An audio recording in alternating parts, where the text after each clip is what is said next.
Hey guys, how are you all? I hope you all are doing well. Today we are going to see an amazing what-if story. But before we start, it's just a humble request that if you are new here, please subscribe because it actually motivates me a lot to post more.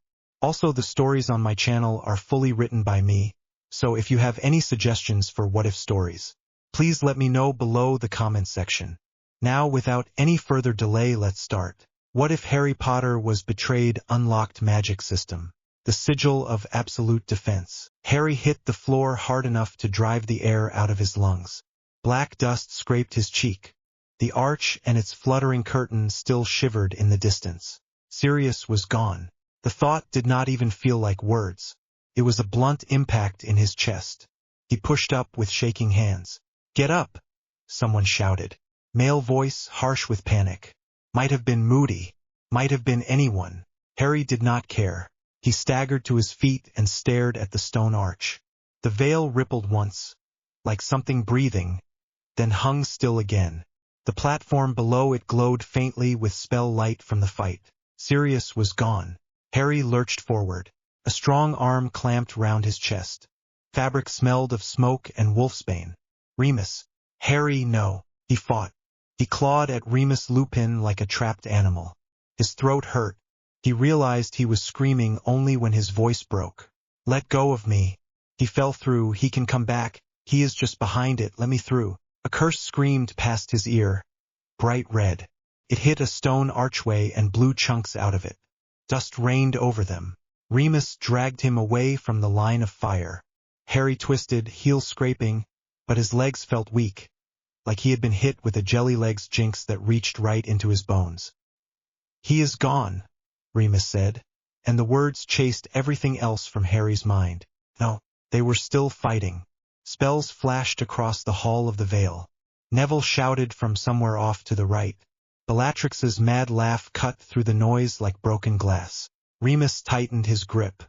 Harry sagged for a second, not because he accepted it, but because his body could not decide what to do. Sirius was gone. Sirius had just stepped back. A stupid stumble through a bit of cloth. Harry's scar burned. Not the usual sharp jab he knew from detentions and nightmares. This was a deep, hot pressure that spread from his forehead down behind his eyes. Someone fired another curse. Moody roared something. Hermione screamed Harry's name from across the chamber. That sound snapped him back. If Sirius was gone, then someone had to pay for it. Harry jerked free of Remus. He did not remember how. One moment he was pinned against a worn coat. The next he was stumbling forward, wand already in his hand, breath tearing at his throat. Bellatrix was running, dark hair flying. She was trying to reach the arch. Behind her, a tall Death Eater in a mask raised his wand and planted himself between her and the Order. Harry lifted his wand with a snarl that tasted like blood. "Stupefy." His voice cracked, but the spell shot out, red light straight at the Death Eater. The man flicked his wand in a tight movement. A curved shell of blue snapped into place. The red bolt hit it and scattered like water thrown at glass. The Death Eater did not even flinch. Harry froze. He had used that spell so many times. In corridors, in classes, in every duel he had ever had. It just worked. That was the point. You shouted, "The wand did something complicated for you," and things fell down. The man stared at him through the eye slits of his mask. There was a hitch of contempt in his posture that Harry felt more than saw. Another spell came at Harry from the side. He barely got a shield charm up in time. It buckled, the impact jarring his arm from fingers to shoulder. He staggered. The world tilted. This is not enough. The thought came with cold clarity under all the panic. His scar pulsed again, harder. Vision blurred for a heartbeat. He could taste metal. A green light flickered at the edge of the chamber. Someone shouted the killing curse. Spells were flying everywhere now. Ginny and Luna were huddled behind a fallen slab. Neville tried to drag them further back, limping. The tall Death Eater caught Harry's eye and smiled under the mask. Harry could not see his mouth, but he knew. The man lifted his wand. Harry raised his own in reply by instinct, but somewhere in the back of his mind something gave way. Wand spells bounce. He had seen it all night. Shields, deflections, wards layered over wards. Everything crashed into everything else. Nothing stayed. Nothing absolutely held. His scar burned white-hot. Harry felt a tearing sensation in his head. Not like pain at first, more like someone ripping open a curtain he had not even known was there. His vision twisted. The arch, the fallen stones, the people, everything thinned and lines appeared over it all. Fine lights, curves, symbols he had never learned and yet knew he had seen before. He heard Hermione scream his name again. He did not think. He did not reach for a specific charm. There was no Latin in his head. There was only a desperate, absolute desire. Protect. The word was not English in his mind. It was a shape. It was the idea of stopping everything at once and never letting it pass. The burning in his scar exploded. A bright mark tore itself out of his skin, right at the edge of the lightning scar. Harry did not see it as a drawn picture. He experienced it. Lines that bent in on themselves, a circle that was not quite a circle, smaller marks attached to it like hooks. A sigil, some part of him thought, even though he did not know that word yet. Something slammed down around him. The air boomed. Dust and sparks shot outward. The floor shook. Harry dropped to his knees as light poured out from his scar, ran down his face, and spread across the stone in a rush. A ring of glowing marks erupted around him in a wide circle. It rose up in an instant, a tall translucent wall that wrapped around him. Hermione, Ron, Neville, Ginny, and Luna. A spell hid it before anyone could scream. Green fire smashed against the surface from outside. For a moment Harry saw every thread in that curse, the way it wanted to reach in and shred the life out of him. Then something in the sigil answered it. The killing curse unraveled. Not deflected, not bounced. It broke.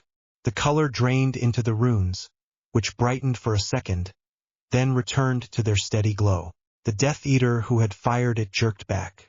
His mask turned toward the barrier and Harry could almost feel the man's shock. Another curse followed, purple this time. It hit with a crack, threw sparks in every direction, then guttered out like a wet candle. Inside the circle, Hermione grabbed Harry's arm. "Harry, what did you do?" she shouted over the ringing in his ears. He shook his head. He could not answer. His heart hammered so fast it hurt. Every breath scraped his chest. His scar felt like it was carved open. Ron pushed himself up from the floor beside them, eyes huge. "What is that? What is that?" The barrier hummed, a low steady sound that set Harry's teeth on edge. The runes that made it seemed to move, patterns shifting and resettling. They were not random. He could tell that much. They had order, layers. Outside, the Death Eaters had stopped charging. One near the arch tried a blast curse aimed at the floor under Harry's feet. The spell struck the stone just in front of the barrier, then crawled along the surface like a line of fire until a cluster of runes drank it in. The man swore. His voice echoed around the chamber, ugly and frightened. "What has he done?" another Death Eater shouted. "Wandless ward," a third one said, but his voice shook. Order members who had been dueling nearby stumbled to a halt. Kingsley lowered his wand a fraction, sweat shining on his face. Tonks tripped over a fallen Death Eater and stared. Moody cursed under his breath.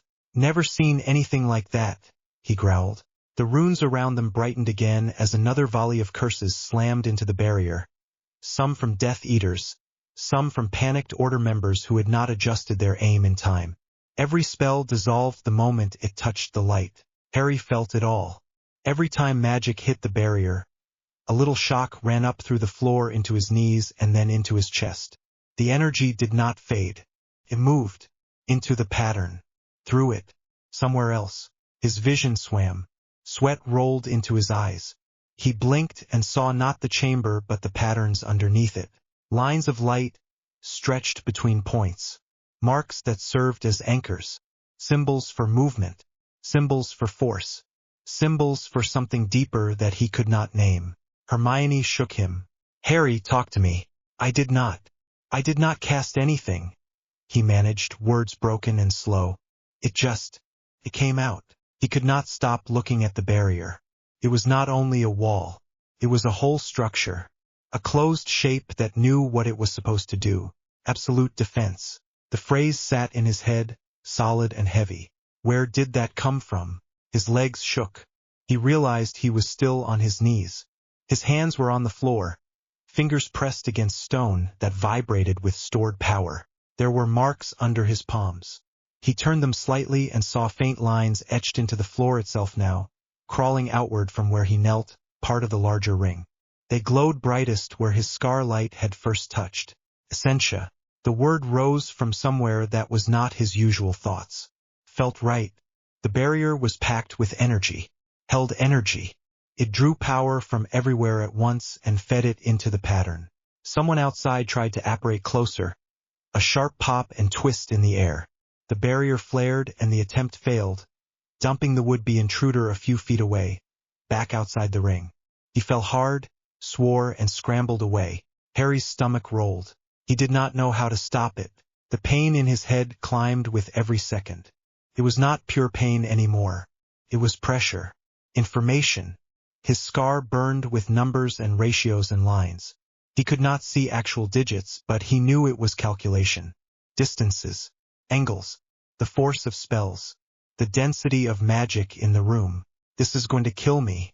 The thought came as clearly as any spell. He looked up. Hermione was kneeling close now. Ron crouched on his other side, shoulders tight, wand half raised in case anyone tried to get through. Ginny and Luna huddled behind them, both wide-eyed. Neville looked between the barrier and Harry with the expression of someone who had just seen a dragon land in a classroom. "Harry, you have to shut it down," Hermione shouted. "Whatever it is, you have to stop it before it drains you dry." "How?" he said through his teeth. "I do not know. You did it once, you can undo it." Outside the barrier, Moody fired a few controlled spells at the Death Eaters who had frozen in shock. 2 went down hard. Kingsley and Tonks took the opportunity to press forward. Most of the masked figures ran. Bellatrix did not. She stood near the edge of the fallen stone platform, staring at the barrier with open delight. "Oh, look at that!" she laughed. "What did you bring us, Potter? What lovely new trick is this?" Her eyes shone with a bright, hungry interest that made Harry's skin crawl. Remus took a step toward her, rage on his face. Another Order member grabbed his arm and pulled him back, murmuring something urgent.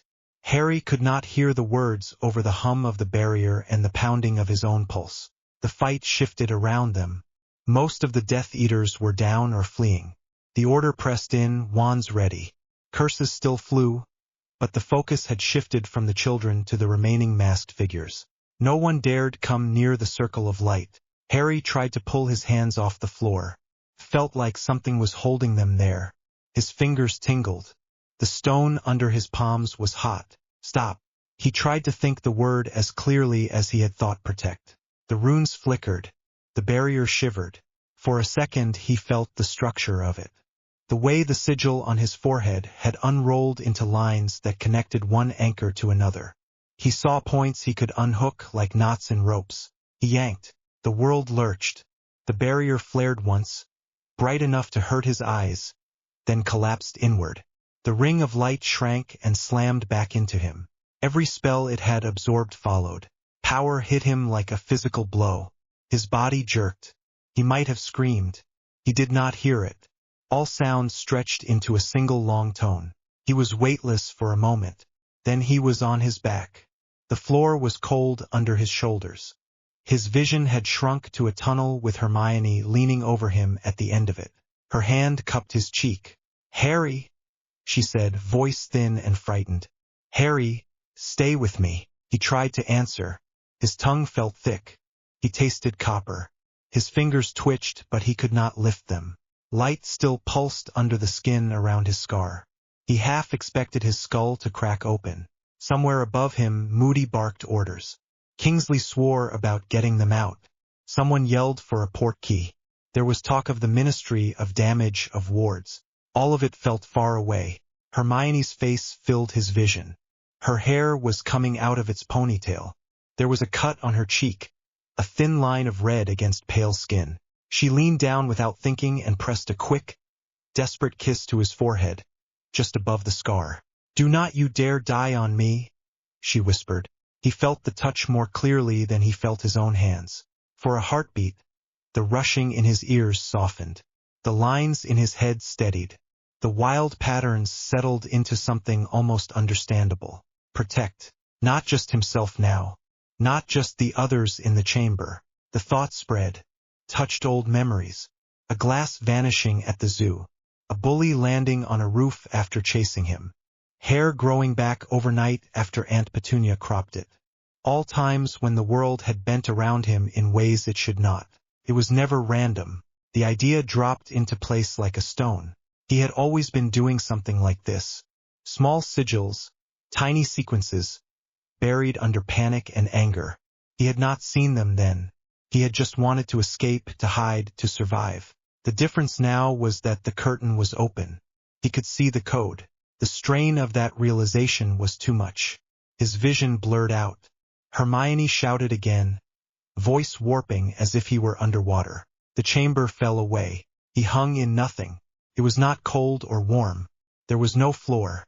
Just a wide dark that did not press on him the way the cupboard had, but felt open and empty. In the distance, thin lines of light floated. They formed shapes that shifted as he watched. Some looked like versions of the circle he had just made. Others were different, more complex. A small glowing mark hovered in front of him. It was the same shape that had torn itself out of his scar. Curved, with hooks, enclosed by a broken ring. He reached out without moving a muscle. His hand closed round it all the same. The moment he touched it, information flooded him. He saw himself at 11, trapped on the roof of the school where Dudley and his mates had chased him. The wind had snatched under him, lifted him, dropped him down safe. In the vision, he saw faint marks in the air just before he moved.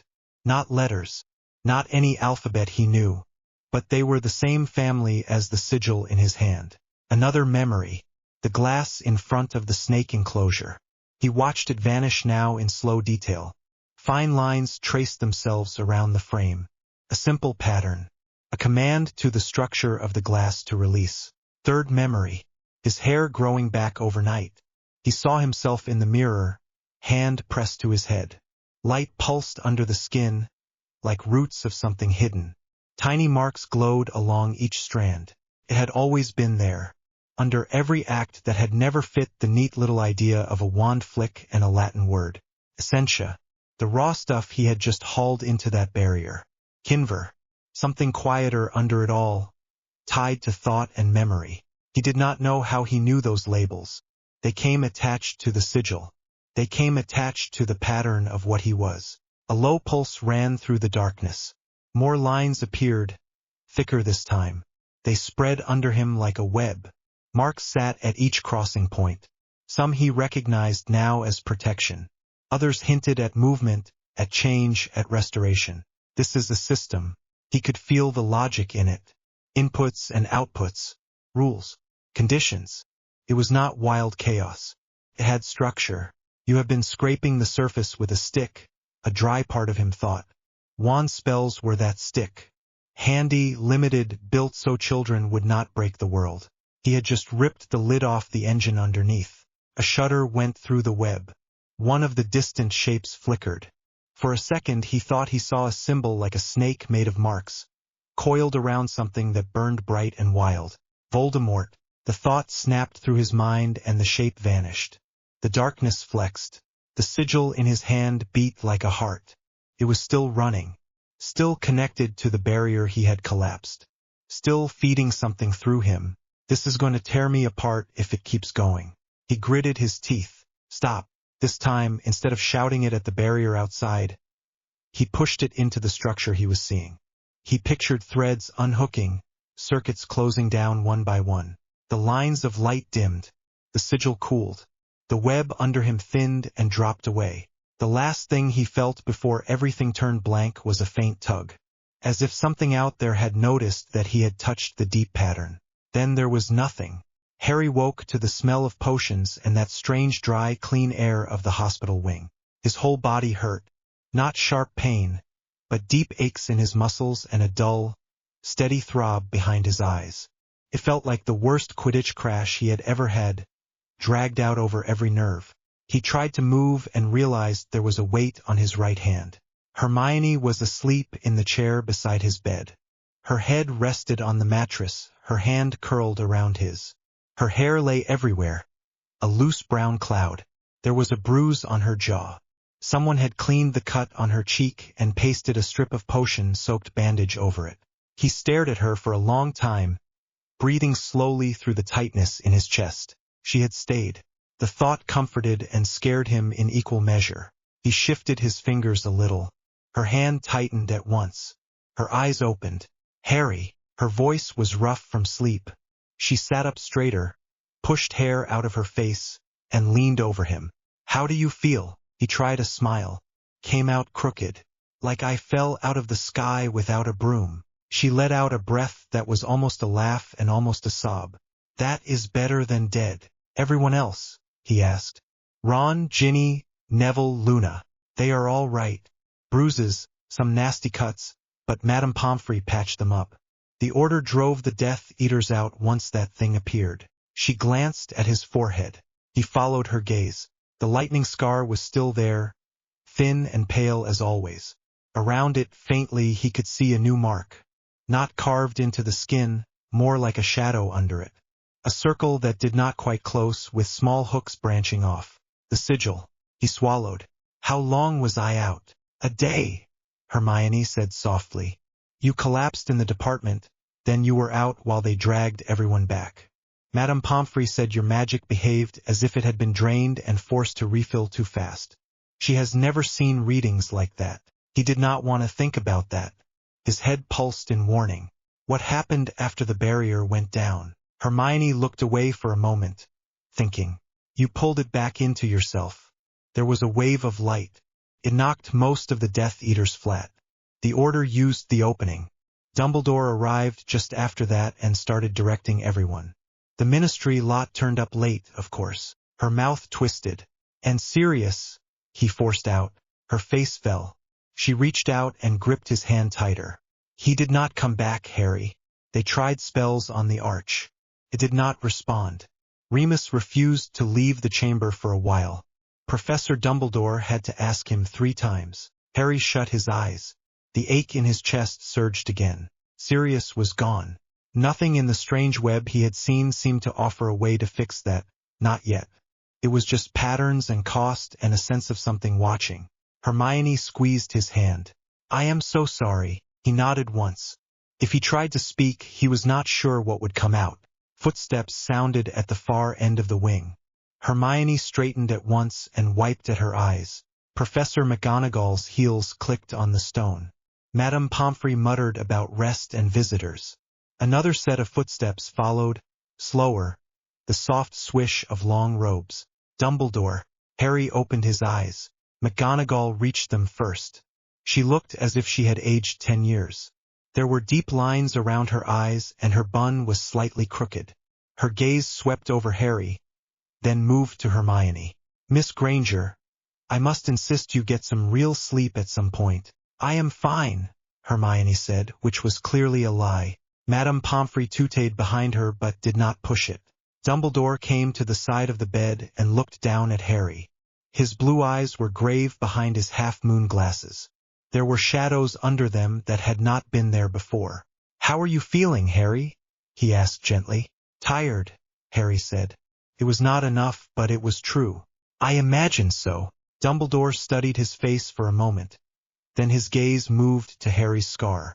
Harry saw a flicker there, an almost hungry curiosity that vanished in the next breath, replaced by calm concern. "I think," Dumbledore said quietly, "that we must be grateful you are still with us." Harry frowned. "What was that thing?" he asked. His voice wobbled more than he liked. "The barrier. The marks on the floor. No spell should do that. My wand certainly should not." Dumbledore hesitated. Hermione leaned forward at once. "Professor, we all saw it." Harry did not use Latin. He did not move his wand properly. It was more like the magic grabbed him and the sigil came out of his scar. There were marks, shapes I have never seen, and the way it reacted to curses looked nothing like any warding charm we have learned. I have been reading ancient runes and none of this matches. Her words tumbled out in a rush.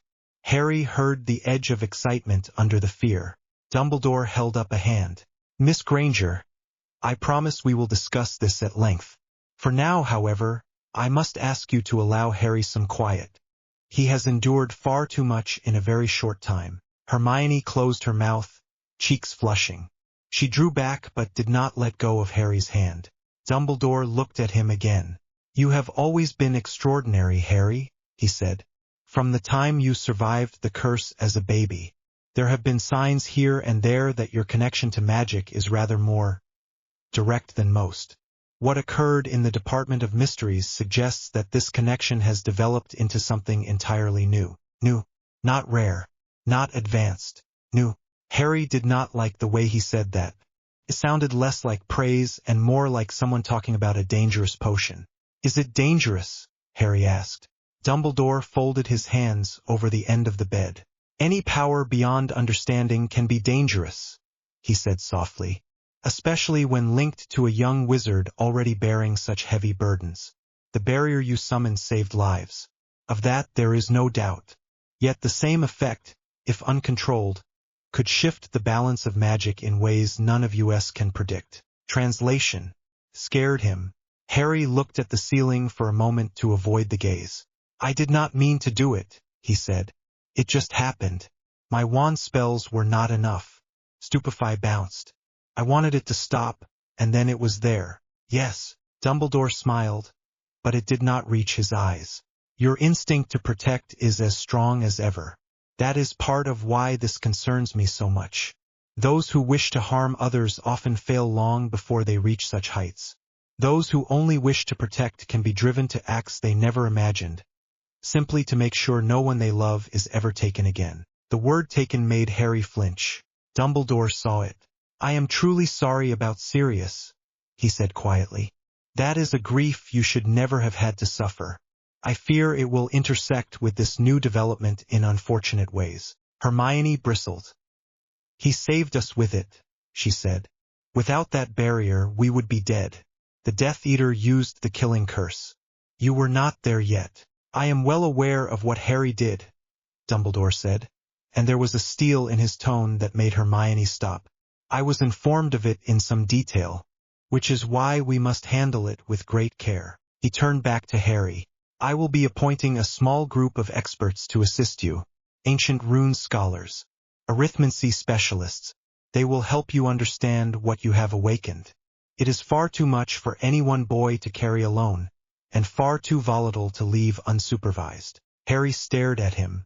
So you want to put me under watch? I want to ensure you are safe, Dumbledore said, and that everyone around you is safe. There are people in the Ministry who would react to this discovery with fear and violence, not guidance. I can act as a shield of sorts, if you trust me to do so. Hermione frowned. Professor, with respect, having official experts watching his every move does not sound like safety to me. It sounds like regulation. Dumbledore looked at her for a long moment. Miss Granger, I admire your loyalty, he said. I truly do. But there are considerations here you are not yet aware of. Systems of power. Old accords. I will do my best to protect Harry's autonomy within them. Old accords. Systems of power. Harry heard the words and felt cold. And what if I say no? He asked. His voice was quiet but steady now. McGonagall made a small sound, as if she had stepped on a sharp stone. Dumbledore sighed. I would strongly advise against that choice, he said. Not because I wish to control you, Harry, but because refusal would be taken as proof that this power is already affecting your judgment. There are those who would move faster and far less gently than I have any desire to see. So it was a threat wrapped in care. Harry swallowed. The ache in his head grew again. He could feel faint lines stirring under his skin, reacting to the tension. The sigil near his scar pulsed once. Hermione leaned in and squeezed his hand. She did not speak, but he felt the message in the pressure. You are not alone. Dumbledore watched them both. I will give you time to rest before we discuss this further, he said at last. The healers will run some tests. We will gather information. For now, sleep. That is the most important thing. He laid a hand gently against Harry's shoulder. The gesture was light, almost paternal, but Harry felt the brush of power there too, like a soft probe testing the new pattern. The sigil under his skin flared in response. Not outwardly. No light showed on his forehead. But he felt it push back. A quiet refusal. Dumbledore blinked once, just a flicker, then withdrew his hand. "I will return later," he said. He turned to McGonagall and Madame Pomfrey, murmured with them in low voices as they walked away. Harry caught only scraps. "Too unstable. They will panic. Must be contained." The words made his stomach twist. Hermione waited until the door at the far end of the wing closed behind them. Then she turned back to him, eyes bright. "He is scared of you," she whispered. Harry stared at the ceiling. "Good," he said hoarsely. "For once, it is not just me being scared of everything else." Hermione let out a breath that was almost a laugh. "We are going to figure out what this is," she said. "Properly. Not just what he tells you. You saw something in there, did you not? When you were out." He hesitated, then nodded. "Lines. Symbols. Like the barrier only everywhere. Felt like seeing the inside of a spell. All spells. I knew it was runes somehow, but not like on parchment. More like the world has been written, and I could finally read a little of it." Her eyes lit up despite everything. "That sounds like a system," she said. "Advanced arithmancy. Raw structure. If they are going to send their experts, fine. Let them. But you are not their project. We will work this out together. On our terms. That is going to make them very unhappy," he said. "Good," she replied, echoing his tone from moments before. He managed a real smile then, small but genuine. The pain in his head eased a fraction. The sigil under his scar settled into a slow, steady pulse. It felt almost like a second heartbeat. He was exhausted, angry, and drowning in grief. His friend was dead. His head was full of patterns that could crush him if he pushed too hard. He was also, for the first time, absolutely certain of one thing. Whatever this new magic was, it was not something Dumbledore or the Ministry should be allowed to own. He closed his eyes again, still holding Hermione's hand. Outside the hospital wing windows, the sky over Hogwarts was calm and clear. Deep under his skin, the sigil of absolute defense waited. Sources. Harry stepped out of the hospital wing with his bag slung over one shoulder and that strange second heartbeat pulsing faintly near his scar. The castle corridor felt wrong. He had walked the stretch between the hospital wing and the main staircase many times. After Quidditch falls, after dragon burns, after detention injuries. It had never been this quiet. Hermione walked beside him, clutching her own bag to her chest. Madame Pomfrey had finally chased her out to attend lessons. She kept glancing at his face as if she could see the sigil under the skin. Their footsteps echoed. At the far end of the corridor, a cluster of students hurried past. Justin Finch Fletchley whispered something to the boy next to him. They both looked at Harry, then quickly looked away. Harry felt the stare hit like a cold draft. Hermione noticed. Her jaw tightened. "They are just scared," she said under her breath. "Right," Harry said. He did not feel angry at Justin. Not really. He remembered the snake in second year. Justin had almost died because everyone thought Harry was some kind of Dark Lord in training. Funny, he thought. Now they might be closer to the truth, and it still felt wrong. They reached the main staircase. The roar of the great hall floated up from below. Voices, clatter of plates, owls overhead. Hermione hesitated. "If you want, we can eat in the library," she said. "Madame Pants will complain, but you can say you still feel ill." "If I hide now, they win," Harry said quietly. He was not sure who they were. The Ministry, Dumbledore, the whispered panic. All of it. He took the next steps down. Hermione stayed close enough that her sleeve brushed his hand every few feet. He found that stupidly comforting. At the bottom, the great doors stood open. The great hall shone with morning light. Banners hung over the tables. The enchanted ceiling showed a pale bright sky. Conversations dipped as he walked in. Even the owls seemed to slow, wings beating more quietly as they crossed overhead. Harry kept his gaze fixed on the Gryffindor table. He could feel eyes on him from everywhere. Hufflepuffs staring with wide worried faces. Slytherins with narrowed eyes, little smirks. A group of Ravenclaws looked torn between fascination and fear. He walked to his usual spot. Ron was already there. Ron sat between Ginny and Seamus.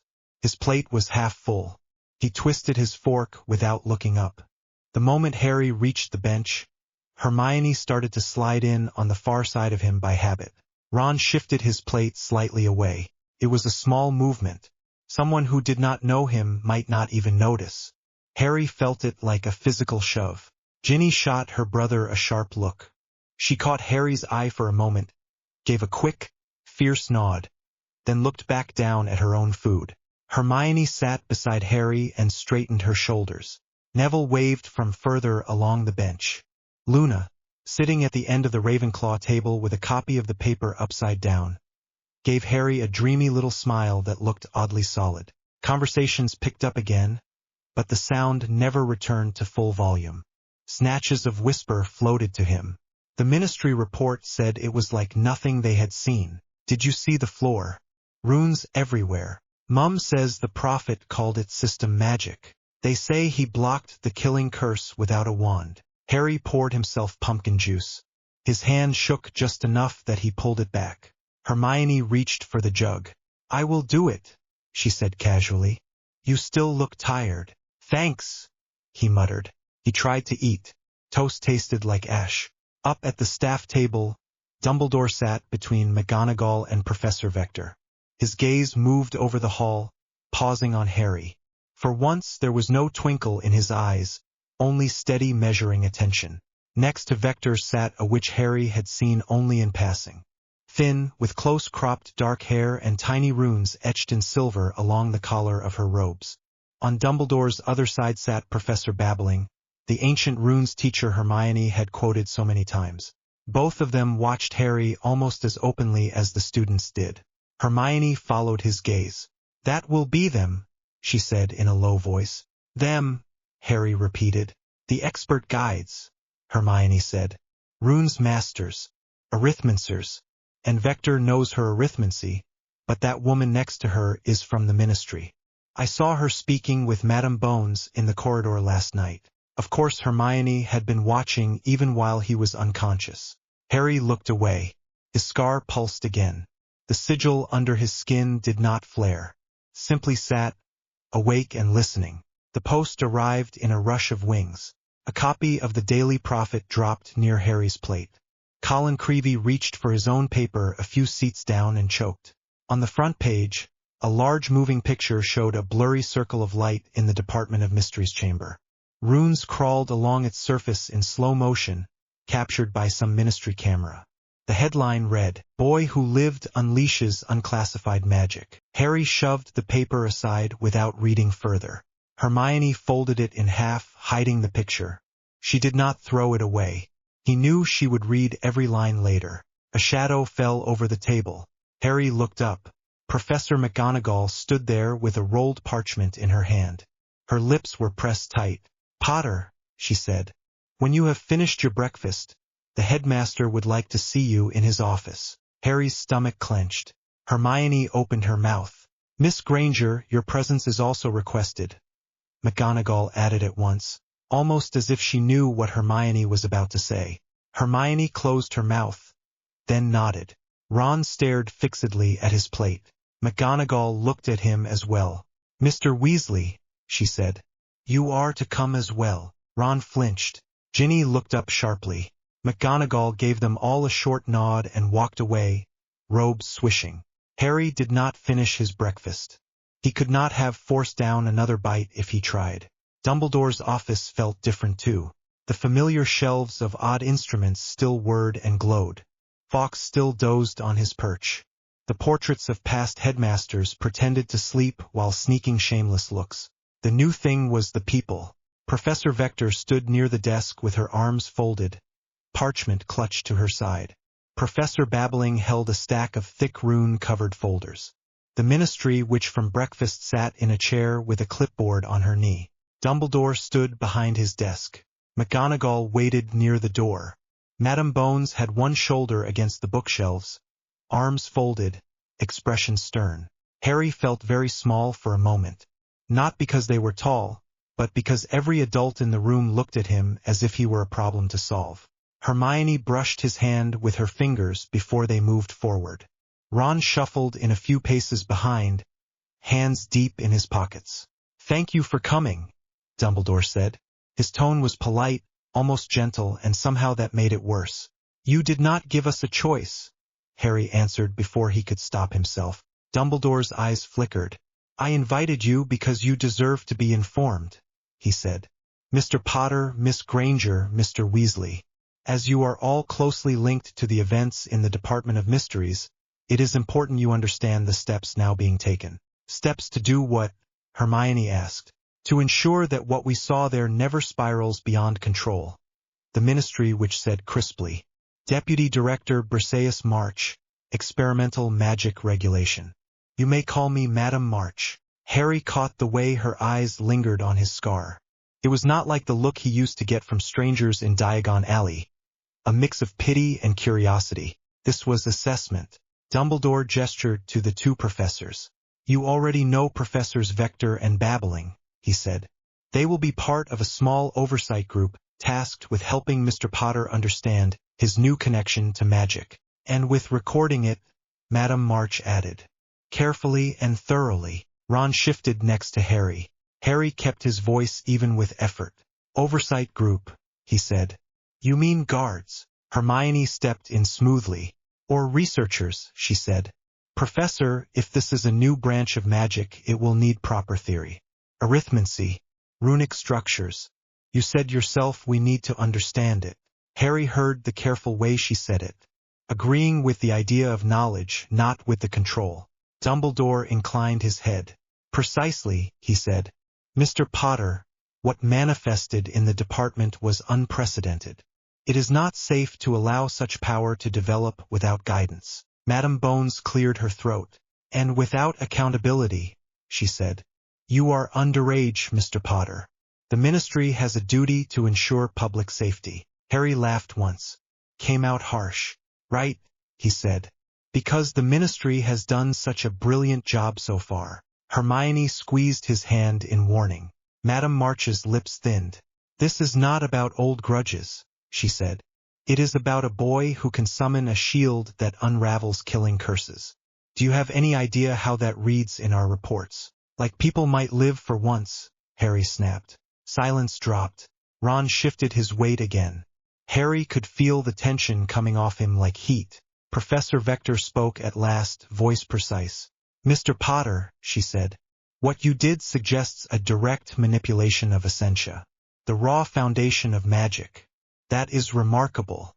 It is also extremely dangerous, even for adults with decades of training. There are documented cases of runic experiments that ripped cores apart." Harry thought of the pain in his head, the feeling of threads being pushed through his scar. "I did not ask for this," he said. "No one is suggesting you did," Dumbledore replied. "Which is why we must act. These experts will be here as your guides. They will meet with you regularly. They will help you recognize symptoms of strain, such as hallucinations or reality slippage." Harry stared. "Hallucinations," he said slowly. Professor Babbling cleared her throat. "Kinver strain," she said quietly. "There are ancient references. When consciousness magic interacts with unstable cores, vision changes, voices, loss of time. We are not saying this will happen. We are saying we must be ready if it does." Ron flinched at the word voices. Harry felt something twist in his chest. "So you think I am going mad already?" he said. "We think it would be irresponsible not to consider the possibility," Madam March answered. Hermione stepped forward. "With respect," she said, and Harry could hear the strain in her voice. "You are talking about him as if he is not in the room. He saved all of us. That shield was not malicious. It was a protective act under stress. The logical response is careful study, not treating him like he is a ticking bomb." "The logical response is both," Madam Bones said. "Study and risk management. You know how the ministry handles uncontrolled power, Miss Granger. You have seen Azkaban. You have seen how they treated Sirius Black." Harry felt the name hit like a spell. Dumbledore watched his face carefully. "This is precisely what I wish to avoid," Dumbledore said softly. That any fear-driven faction move to lock you away, Harry. I am offering a compromise. A protected framework here at Hogwarts with people you know. Ron finally spoke. Better that than you blowing yourself up, he muttered. Everyone turned to look at him. Ron's ears went red, but he did not back down. You have not seen him, Professor? Ron went on, words coming faster now. After Sirius. The way his scar glowed. The way he looked when that thing came up. It is not normal. Maybe they are right. Maybe this does do something to your head, mate. Harry stared at him. Mate, he repeated. Harry, Ron said. Come on. You passed out with light pouring out of your face. You heard things that were not there. You told Hermione about lines and webs and seeing under the world. That is not nothing. Hermione bristled. He is describing structure, she said. Runic structure. That is not madness, that is perception. Ron shook his head. You do not know that, he said. No one does. That is the point. Could be fine, sure. Or it could fry his brain and take anyone near him with it. Why not let people who know what they are doing keep an eye on it? Harry felt heat rise along his neck. You sound like them, he said. Ron flushed. I just do not want to watch you die. Ron snapped. Again. You keep jumping head first into things, and now you have this. Maybe this time you listen when someone tells you it is too much. Dumbledore lifted a hand. I believe that is enough for now, he said. We will not solve this in one morning. Mr. Potter, for the time being, I ask that you attend the scheduled sessions with our experts. We will monitor your condition. The Ministry will be sending official paperwork regarding regulatory terms. When it arrives, we will go through it together. He said it like a promise of help. Harry heard it as a promise of chains. They left the office in brittle silence. McGonagall stayed behind. So did the Ministry Witch and the professors. Madame Bones gave Harry a long, unreadable look before closing the door. Hermione walked on Harry's left. Ron walked on his right. For a few seconds they moved as they always had, 3 across the corridor. Then Ron slowed. Harry and Hermione took a few more steps before they noticed. They both stopped and turned. The corridor was empty apart from them and a few suits of armor. Ron stood a little way back, hands stuffed into his pockets, shoulders hunched. Hermione frowned. Ron, she said. Are you coming? He shook his head. I think I should not, he said. Harry felt something cold slide down his spine. What does that mean? He asked. Ron looked up at him. His eyes were red round the edges, as if he had not slept much either. It means I do not know if I can sit next to you in the common room and pretend everything is normal, Ron said bluntly.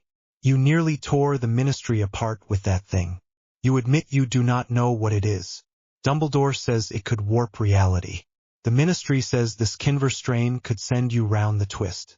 You want me to act like that is just another year at Hogwarts. Hermione took a step forward. That is not fair, she said. You were there. You saw how many curses were coming at us. Harry acted to protect us. Without that shield we would be dead. I know that, Ron said at once. You think I do not. I am not saying he is wrong for doing it. I am saying what comes after. He jabbed a finger at Harry. You heard what they said. There have been experiments before. Bad ones. Runecraft that tore people apart. You are not supposed to play with raw essentia. You are not even supposed to know how. Harry clenched his jaw. And what, I should let them cut it out, he said. That what you want? Ron flinched, then met his gaze. I want you alive, Ron said. If that means Dumbledore finds a way to shut off whatever that scar is doing before it eats you from the inside, then yes. Better that than you turning into a walking bomb. Hermione's voice dropped to a sharp whisper. There is no evidence that will happen, she said. And even if there were risks, you cannot just yank at something like this. It is part of his magic. You saw how fast it drew power. We need to understand it, not destroy it out of fear. Ron rounded on her. You say that because you love all this number stuff, he said. Runes and arithmancy and systems. It is a puzzle to you. To me it is my best mate surrounded by people who think he might break the world. You are excited. I am terrified. Maybe those experts are the only ones standing between him and something worse. Harry stepped between them before the words could get sharper. So that is it, he said. You pick Dumbledore and the Ministry over me. Ron swallowed. I pick not having my entire family in danger when you decide to ignore everyone and do whatever the voice in your head tells you, he said. You did not tell us about this power before it blew up. You did not tell us what you saw when you were out. You are already keeping secrets. How are we supposed to trust you when you will not even trust us? Harry felt that in his gut. You think I want this, he said. You think I enjoyed seeing the inside of reality while my skull felt like it was coming apart. I did not tell you because I did not have the words. I still do not. You could have tried. Ron shot back. Instead you had a cozy little chat with Dumbledore alone. Did you not? Hermione stiffened. He was unconscious, she said through her teeth. That was not a cozy chat. Ron shook his head. I am not your enemy, he said to Harry. I am scared. That is all. If Dumbledore says these regulations keep you from blowing your mind out, I am going to listen. If you say no, if you fight him on it, then I do not know what you are turning into. Harry stared at him. You think saying no makes me dark, he said. I think it makes you reckless, Ron said. More than usual. And usual was bad enough. The words landed like blows. Hermione stepped closer to Harry. She did not touch him yet, but the movement was clear. You are not thinking straight, she told Ron. You are letting fear and what your mum says in her letters decide everything. Ron's ears went scarlet. Leave my mum out of this, he snapped. She nearly lost all of us last year. She has a right to be scared when she reads about circles of light eating killing curses. He blew out a breath and looked between them. I am not saying I will never talk to you again, he said. I am saying I need to step back. Until you decide if you are going to work with Dumbledore or fight him on this.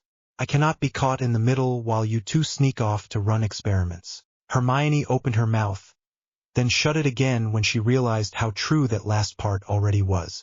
Harry felt like someone had reached in and twisted his insides. Fine, he said. His voice came out flat. Go sit with the people who think I should be on a leash. Ron flinched. That is not what I said, he muttered. Close enough, Harry replied. The words hung there. Finally Ron turned. He walked back the way they had come, shoulders rigid. He did not slam any doors. The quiet exit hurt more. Hermione watched him until he vanished round the corner. She let out a tight breath. That was awful, she said. Harry stared at the stones under his feet. He is scared, he said.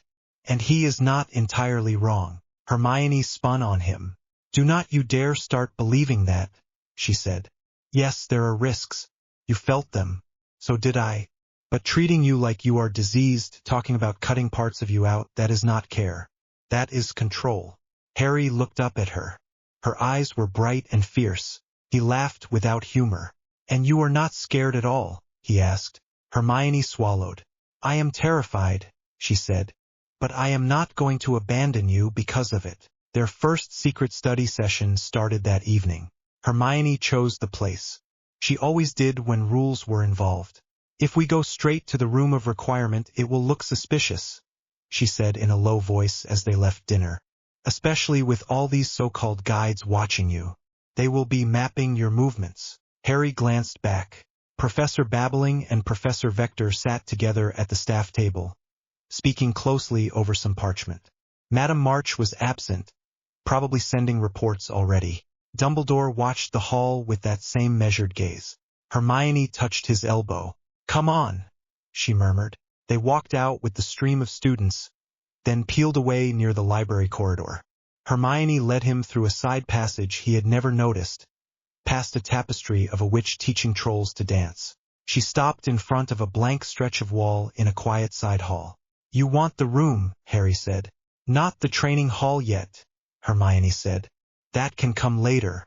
For now we need a place they will not think to check, which means not our usual haunts. So we make this very specific. She stepped back and closed her eyes. We need a room where no one is listening, she said under her breath. Where sound does not carry and magic signatures look normal. We need bookshelves and a clear table. No windows, no portraits. She paced 3 times past the wall, thinking hard. Harry felt air shift. A door appeared. Hermione opened it with a small, tight smile. The room inside looked like a cross between the library and their favorite corner of the common room. Shelves of books lined the walls. A sturdy wooden table stood in the middle with 2 chairs on each side. The light was soft and steady, coming from floating spheres near the ceiling. No portraits. No odd instruments. No gargoyles. Harry stepped in. The second heartbeat near his scar sped up for a moment, then steadied. The room felt stable. Hermione shut the door. "All right," she said. "First things first." She set her bag on the table and pulled out several rolled parchments, quills, and a battered arithmancy text. Then she turned to him. "How bad is your head?" she asked. Harry considered. "Like a hangover wrapped in an essay from Snape," he said. Hermione snorted. "On a scale from 1 to 10. 4, he said. "Sometimes 6 if I think about the lines for too long." "Then we start small," she said. "No pushing until you collapse again. You remember what Professor Vector said about documented runic accidents?" "I remember everyone talking about my brain melting," Harry muttered. She moved closer and looked up at his scar. "I cannot see the sigil," she said. "Not clearly. Just a shadow." "Does it feel active?" "Always," he said. "Like it is listening. Not talking, not yet. Just there." Hermione nodded slowly. "Runecraft is structure," she said. "Even what you did in the department was not random. You had a clear intention. Protection. The system responded by building the most efficient pattern to meet that. If we treat this like code, we can break it down. Inputs, outputs, constraints." Harry stared at her. "You sound almost happy," he said. She flushed. "I am not happy you nearly died," she said quickly. "I am engaged. That is different. This is what I am good at, Harry. Numbers, patterns, theory. They are turning that into a tool against you. I am going to use it for you instead." He felt something in his chest ease. "So what do we do?" he asked. She picked up her quill. "We map what you saw," she said, "without trying to summon anything new. You already went into that space once when you were unconscious. You said there were lines, webs, sigils. You said Essentia and Kinver felt like parts of it even though you had never heard those terms. That means the system comes with its own language. We have to build a translation." Harry swallowed. He did not want to go back into that dark open space. He also knew they could not avoid it forever. He sat. Hermione sat opposite him, close enough that their knees nearly touched under the table. "Close your eyes," she said gently. "Think back to the moment after you collapsed. The nothing place. The lines. Do not reach for them with magic yet. Just memory." Harry did as she asked. The room faded. He remembered weightlessness, the sense of hanging over a web that stretched in every direction. He remembered the sigil floating in front of him, the one that matched the shadow near his scar. His breath slowed without effort. The ache in his head sharpened but did not explode. "What do you see?" Hermione asked quietly. "Lines," he said. "Like threads. They cross at points. There are marks at the joins." "Shapes," she said. "Letters, symbols. More like instructions," he said. "Not letters. Each mark feels like an action. Some are for blocking, some for moving things, some for changing them." He opened his eyes. Hermione was already scribbling on the parchment, her quill moving fast.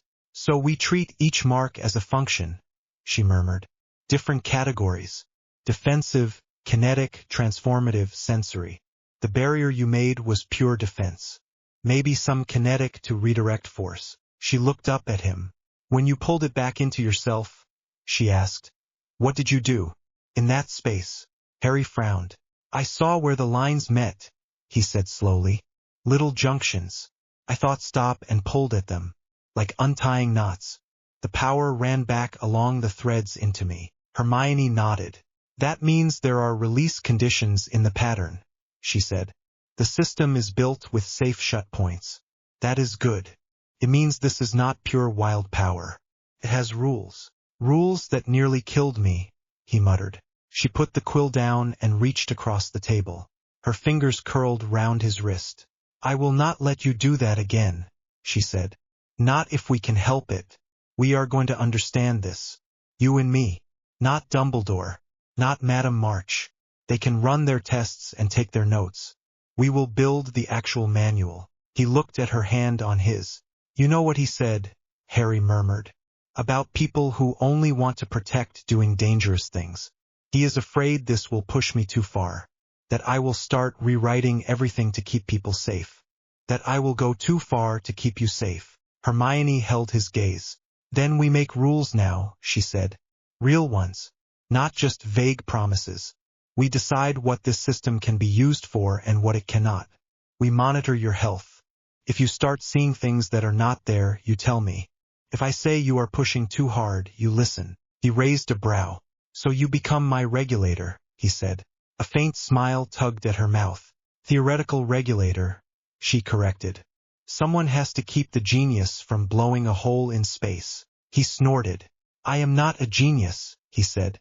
"You built an absolute defense sigil in a heartbeat without formal training," she replied. "You are not allowed to call that normal ever again." He looked down at their joined hands. "You really are not going to run," he said quietly. "No," she said. Something in him relaxed. The tight burned feeling behind his ribs loosened. He lifted his other hand and turned it palm up. She slid her fingers into his. For a moment they just sat like that, breathing the same quiet air. Then she cleared her throat. "Back to work," she said briskly. But her cheeks stayed pink. "We can start with the barrier. Later, when you are ready, we will try a smaller sigil. Nothing so large. Maybe something like a basic ward against blunt force, just to see the essentia flow. We will chart the drain and how long it takes you to recover." Harry nodded slowly. "And in the meantime," he said, "the official experts poke me with detection charms and write big worried reports." Hermione grimaced. "I know," she said. "Which is why we will be ahead of them. By the time they think they understand essentia, we will already know how to limit it so it does not burn you out." Her thumb brushed the side of his hand in a small, distracted movement. "And if they push for some kind of surgery or ritual to remove the sigil?" he asked. She looked up at him again. "Then we say no," she said simply. The word sat between them solid. The ministry made its first real move 3 days later. By then Harry had sat through 2 sessions with the so-called guides. Professor Babbling had measured his core with polished crystals. Professor Vector had asked him to describe every sensation during the barrier incident, scribbling arithmetic symbols in neat columns. Madame March had watched both appointments with sharp eyes and a quill that never stopped moving. They had talked about essentia flux and core density. They had asked him if he had heard voices or seen distortions in the world. Harry had answered with as much truth as he could without giving them the most important thing. He told them about the barrier, about the heat, about the overload. He did not tell them about the web in the dark, the way the sigil had handed him labels like essentia and kinver. He did not tell them how he could now sometimes see faint threads around powerful spells if he stared long enough. Those parts belonged to him and Hermione. Now, on the 3rd day, he stood in Dumbledore's office again. This time the space felt tighter. Dumbledore sat behind his desk. Madame Bones stood near the window. Madame March sat with a thick folder open. McGonagall and Snape occupied opposite sides of the room. Snape with his usual bored sneer, McGonagall tight as a bowstring.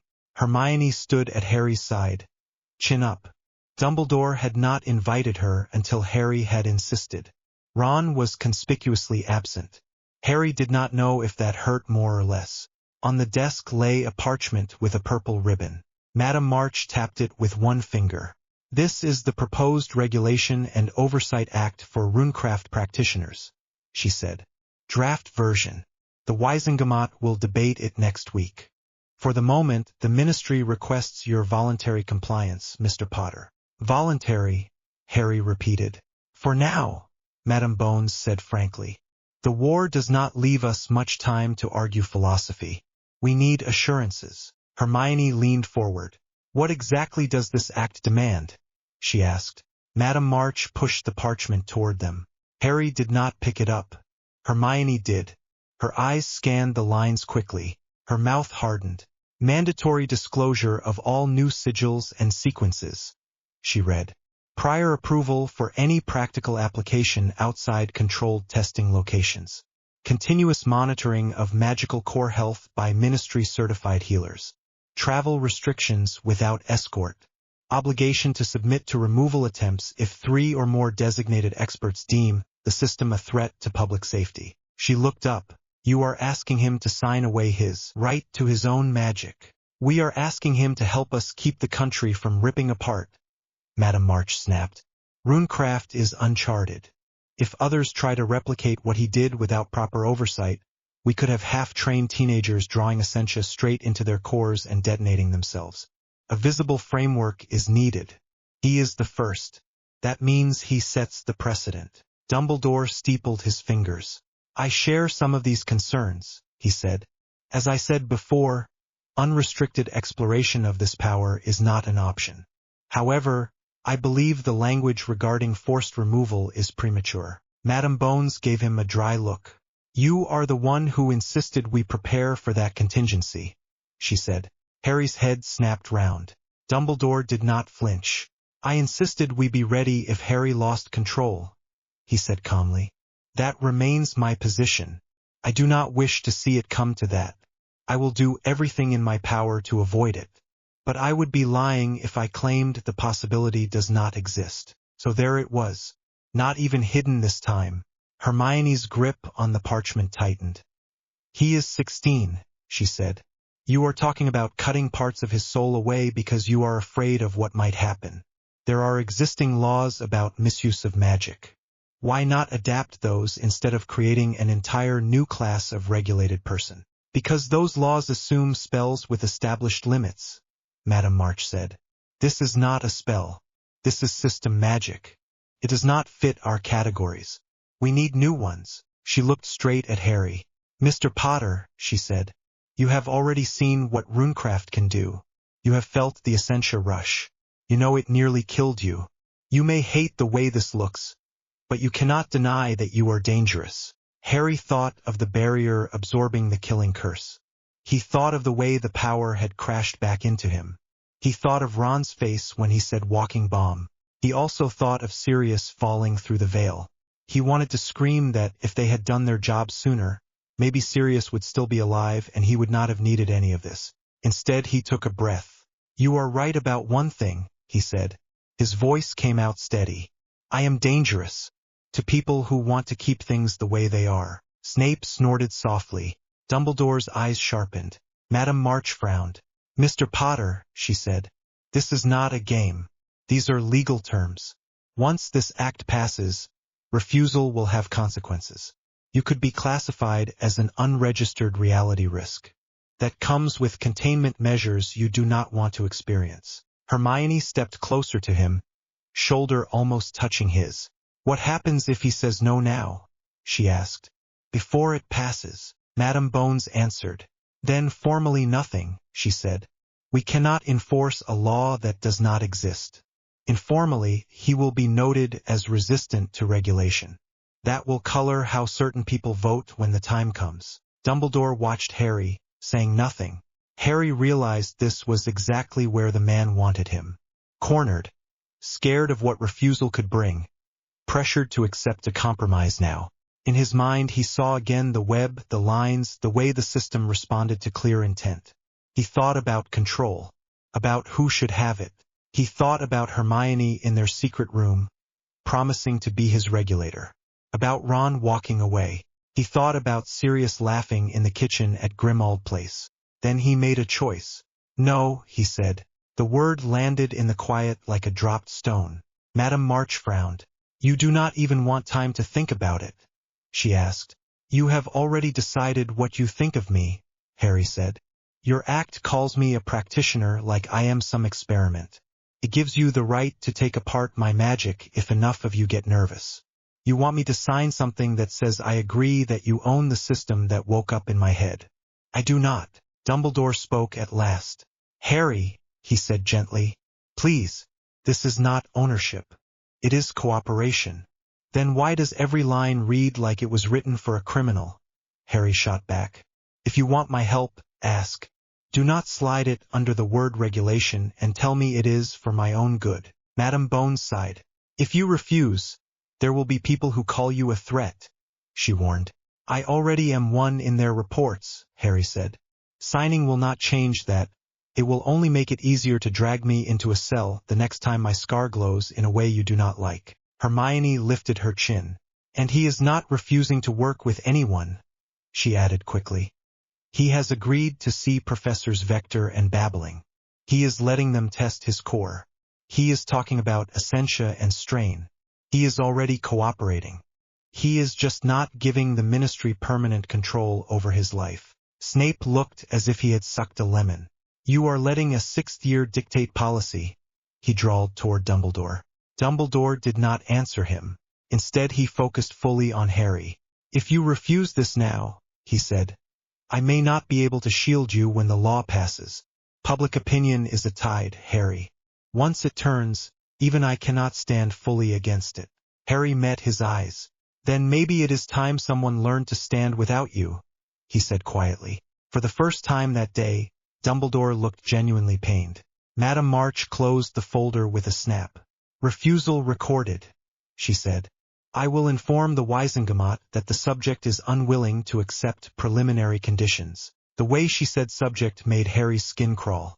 Madame Bones pushed herself away from the window. I will do what I can to keep this from turning into a hunt, she said. No promises. The fear is real. The Death Eaters are bad enough. A teenager with reality code in his skull makes people think of disasters they do not have words for. Harry nodded once. I understand, he said. I will do what I can to not give them those disasters. On my terms. McGonagall finally spoke, voice tight. For what it is worth, Potter, she said. I do not think anyone in this room believes you want to harm innocents. That has never stopped the Ministry before, Harry replied. She did not argue. Dumbledore stood. This meeting is concluded, he said softly. Harry, Hermione, you may go. Miss Granger, I trust you will continue to assist with the theoretical side, within reason. Hermione answered with careful politeness. Of course, Professor. They left without another word. The corridor outside the office was empty. They walked in silence until they reached the top of the staircase. Then Hermione grabbed his sleeve and pulled him into the shadow of a stone arch. Her eyes were wide. You just told the Ministry no, she whispered. To their faces. Harry leaned back against the wall. His legs felt strangely light. I think that was obvious, he muttered. You know what that makes you, she said. A complete idiot, he suggested. She shook her head. An outlaw, she said softly. Not yet on paper, but in their minds. You are the variable that does not cooperate. Harry stared at the opposite wall for a moment. Then he let out a slow breath. Good, he said. Hermione blinked.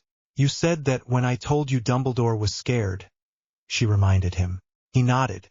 If the people who built this broken system are comfortable with me, I am probably doing something wrong, he said. I am done letting them decide who I am allowed to be. Sirius trusted me to make my own choices. I have to start doing it. Hermione looked at him for a long time. Then she stepped closer, so close he could feel the warmth of her. You know this means they will watch you even more, she said quietly. Every spell you cast, every time your scar pulses, they will be waiting for any excuse to say they were right. Then we give them none, he said. At least not the kind they expect. Her hand lifted almost without her seeming to think about it. She touched the side of his face, fingers gentle near his scar. He sucked in a breath. The sigil under his skin warmed. Not a flare this time, just a deep steady thrum that matched his racing heart. You scared me, she whispered. In the department, on the floor, today standing up to them. You keep doing that. Sorry, he said, and meant it. She smiled, small and tired. Do not be, she said. I would rather be scared standing with you than safe watching them slice bits off your soul. He swallowed. Their faces were very close now. He did not think about it.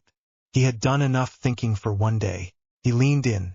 Their lips met in a quick, clumsy kiss that tasted of fear and stubbornness and something softer buried underneath. Hermione pulled back after a second, cheeks burning. Her hand slid down to grip his again. "That was reckless," she murmured. "You kissed me in the hospital wing first," he muttered.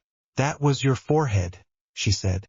"Entirely different." He laughed, and for the first time in days it sounded almost normal. Below them, the castle hummed with its usual life. Students moving, portraits whispering, ghosts drifting through walls. Above it all, somewhere beyond stone and sky, Harry could feel a faint network of lines he was only just starting to understand. The Ministry had written his refusal into a file. Dumbledore had marked his choice as a problem to be solved later. Ron had stepped away. Hermione stayed. Harry squeezed her hand. "All right," he said. "Let them watch. Let them write their acts. We will be busy." She nodded. "Busy learning how to make sure this power does not kill you," she said. "And busy making sure they never get to own it." He straightened.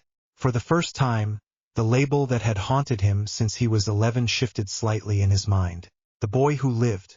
The boy who said no. The boy who stepped outside the lines. Whatever name they gave him next, it would not be theirs alone. He turned away from the office door and walked down the stairs with Hermione at his side. The quiet pulse of Essentia in his scar and the louder, messy beat of his own heart both keeping time. Sources. The door to the room of requirement whispered shut behind Harry, leaving him in a hush that felt nothing like the rest of Hogwarts. The room had changed again. Bookshelves lined one wall from floor to ceiling, packed with heavy volumes on arithmancy and ancient runes. A long table stood in the center, covered in parchment, quills, open ink bottles, and neat stacks of notes. On the far wall, the stone itself had turned smooth and pale, like a giant board, and glowing symbols shimmered faintly across it in tidy rows. Hermione stood in front of that wall with her back to him, wand lifted. Her hair caught up in a loose knot that she had already forgotten about. Bright lines of light followed the path of her wand as she drew another rune in the air and pressed it gently against the stone. The symbol melted into the surface and stayed there, steady and precise. She did not turn when she spoke. "You are late." Harry shut his eyes for a second and exhaled. His shoulders still carried the classroom noise, the whispers, the quick glances that cut away when he looked back. The walk from the common room stair to the 7th floor had felt longer than any corridor had a right to be. "Snape kept us after," he said. "Said my attention was wandering. Gave me another speech about dangerous arrogance." Hermione made a short sound that might have been a laugh or a scoff. "Right," she said. "Because you are the arrogant one in that room." Harry stepped closer. The light from the runes washed across her face when she finally turned. Her eyes were tired, but alert in that way that meant she had been thinking hard for a long time. "How bad was it today?" she asked softly. "On a scale of 1 to everyone staring at you like you are about to explode." Harry shrugged, then winced at the tight pull in his shoulders. "Closer to the second one," he said. "They have started giving me space in the corridor. Like I am contagious." One of the third years dropped his books when I walked past. Hermione watched him for a moment. The sympathy in her eyes hurt more than the looks in the corridors. "You still came," she said. "I said I would," Harry replied. "And I am not letting them decide where I go." She gave a small nod as if that answer slotted into a place she had already prepared for it. "All right," she said. "Then we work." He let his gaze move over the wall of glowing symbols. "You did all this before I got here?"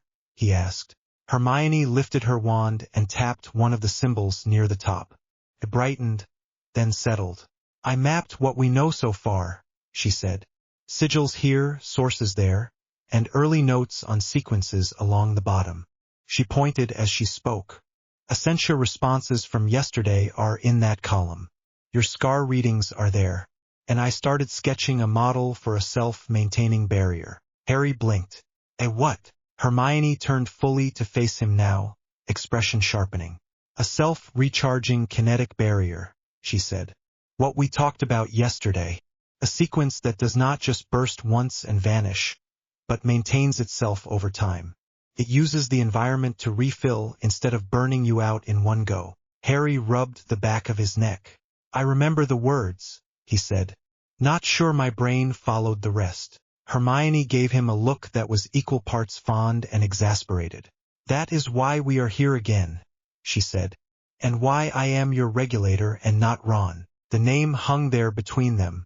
Harry's jaw tightened for a breath. Then he let it go. Ron thinks I am going mad, he said quietly. Or that I will. Hermione stepped closer, close enough that he could smell the ink on her sleeves, and the faint hint of the library that always seemed to follow her. I think you were standing in a corridor where half the doors are booby-trapped and no one told you how to read the signs, she said. That is different. We will not let you walk into the wrong one by accident. Harry huffed a small laugh. You make that sound very simple. It is not simple, she said. But it is not hopeless either. Now stop stalling. You wanted to understand the code. So we start with the simplest truthful sentence this system can speak. She gestured to the nearest chair. Sit. Drink water first. He only then saw the glass on the table. It had a faint shimmer along the rim that suggested it was more than ordinary. Hermione noticed his glance. Relax, she said. It is just water with a stabilizing charm. No runecraft yet. I am not going to experiment on you without telling you. Harry sat, picked up the glass and took a long drink. Coolness spread through his chest, smoothing out a bit of the knot that had lived there since the Department of Mysteries. Fine, he said. Teach me. Hermione drew her wand along the wall. One symbol brightened, a clean angular mark with a curve at one end. All right, she said. First pillar. Sigil. This one is for motion, yes. Harry squinted at it. Kin, he said slowly. From the notes. Hermione smiled. Good. Now what is a sigil, conceptually? Picture, Harry said. A picture that stands for something. Too vague, Hermione replied at once. Runecraft does not accept hand-waving. It is not a picture. It is a compressed instruction. A single concept, stripped of everything extra. When you draw kin, the system understands you want something to move. Not how, not when, not how fast. Only that movement is part of the order. She tapped another sigil. This one was more complex, with 3 lines crossing and a small square in the center. This is ether, she said. Boundary. The idea of an edge. Again, not a physical wall yet. Just the pure idea of separation. Harry nodded slowly. So each one is like a word. Hermione tilted her head. Closer, she said. Think of them as the smallest commands the universe will accept. You do not talk to this system with grammar first. You start with these atoms.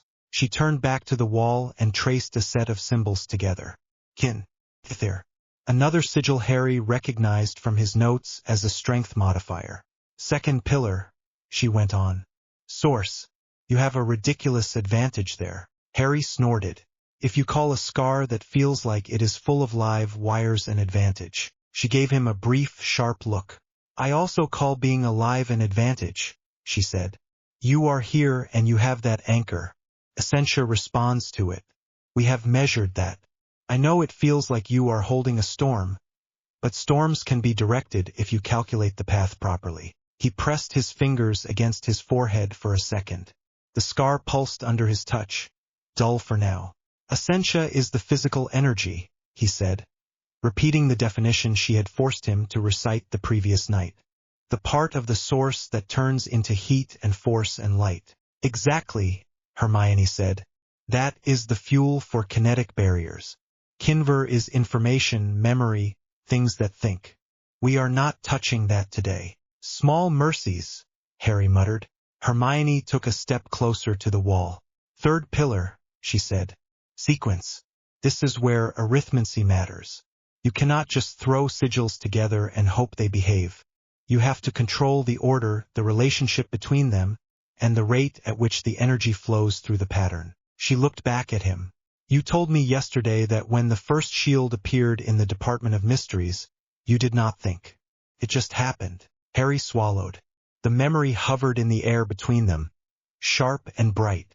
Death Eaters shouting. Spells slamming into an invisible barrier that sang in his bones. Sirius falling through the veil. His own scream. I did not think at all, he said. I just wanted them to stop. My wand did nothing. The spell bounced off their shield. Then something in my head snapped and the runes appeared on the floor without me even knowing what they were. Hermione nodded, eyes careful. Accidental magic is like a toddler grabbing whatever tools are in reach and smashing them together, she said. Raw connection, no precision. The difference now is that we are putting numbers to that instinct. She tapped the wall again. Lines exploded outward from the basic sigils, connecting them in threads of dim light. Small symbols appeared at the joins, not pictures but neat clusters of numbers and unfamiliar symbols. Harry stared. What is that? Energy functions, Hermione said, visibly pleased. I asked the room to render the equations as anchors. This one controls how much essentia moves from your core into the kin command at a given moment. This one sets a limit on total draw. This here sets a refresh interval. Harry squinted. It looks like homework from hell. Hermione laughed. A quick bright sound that cut through the weight in the room. You say that now, she said. But you did very well for someone who never paid attention in arithmancy class. He raised his hands in mock defense. I did not take arithmancy, he reminded her. Exactly, Hermione said, which makes this even more impressive. Harry, you are doing some of this in your head already. We just need to make it conscious so you do not tear yourself apart. He looked at the lines again. They made more sense now that she pointed them out. One of the symbols pulsed a little brighter, as if waiting. So what are we building? He asked. Hermione took in a slow breath. A kinetic barrier that can hold against repeated impact, she said. Not the absolute wall from the Department of Mysteries. That was a one-off emergency spike. This is a program. It forms, it redirects energy, and it refills itself from ambient essentia in the room instead of pulling it all from you at once. Harry frowned. Ambient. Like what? The castle. The castle, the air, the background magical field that has always been there, Hermione said. There is always a small amount of loose magic in any wizarding environment. Wands do not know how to use it directly. Runecraft can. In theory. In theory, Harry repeated. She turned and looked at him directly. In theory that depends on you not rushing, she said. We are not trying to impress anyone tonight. We are trying to keep you alive in the long term. Harry sat forward. What do you need me to do? Hermione moved around the table and stood beside him. She laid a blank sheet of parchment in front of him, then placed his quill in his hand. Her fingers brushed his knuckles for a moment. They both noticed. First, she said, voice a little quieter. You write the sigils you need. Not with magic. With ink. Let your hand learn the shapes before your core has to move anything. Harry looked down at the blank page. Felt strangely important. Kin, he said under his breath, and drew it as he remembered it from the wall. Sharp line, curve, angle. The quill scratched as he worked. Hermione watched. Again, she said. He drew it again. The second was cleaner. Good, she murmured. Now ether. He drew the boundary sigil, careful with each stroke. And strength, she prompted. By the time he had filled half the page, his hand had settled into a rhythm. The symbols no longer looked like nonsense marks. They felt like verbs. Hermione leaned closer until her shoulder brushed his. Now, she said softly, we decide the relationships. Right kin, then connect it to ether with a line. That line means essentia will run from motion into boundary when the pattern is active. Then from ether to the strength sigil so the wall actually holds. Harry obeyed, drawing small connections under her direction. It felt a little like working a puzzle that responded to his intent. What about the recharge bit? He asked. Hermione lifted her wand and tapped the parchment. A faint blue glow wrapped around the drawing. That is the arithmancy, she said. We will not write the full functions out in numbers here. You would be here all night. Instead, you will hold the ratios in your head when you draw the sequence properly. I will give you the structure. She crossed to the wall again and began to talk, words coming faster as she warmed up. You have a maximum essentia output before your core tears, she said. We measured a rough estimate yesterday with the diagnostic rune. We will set the barrier to draw well below that, and only in short bursts. Harry nodded slowly. So short pushes instead of one big blast. Exactly, Hermione said. And between those pushes, the barrier draws little sips from the environment. Think of it as topping up a glass with slow drops between larger gulps from you. The pattern has to know when to rest and when to act. So we give it a rule. Yes, she said. A trigger condition. You used impact last time. The floor runes flared when a spell hit them. Harry remembered the way the lights had burst around his feet. He shivered. Impact again, he said. If something hits the barrier hard enough, it responds. No impact, no heavy draw from me. Hermione nodded, satisfied. Good, she said. Write that under the drawing. Impact equals active draw. No impact equals ambient only. He wrote it out in plain words. No symbols, no clever shortcuts. Just the rule. When he looked up again, Hermione was watching him with an expression he did not often see on her face. Pride, yes, but something softer under it, something that made his chest tighten. What? He asked. You are doing it, she said simply. You are treating this like a system, not a miracle. That is the difference between living with it and dying by it.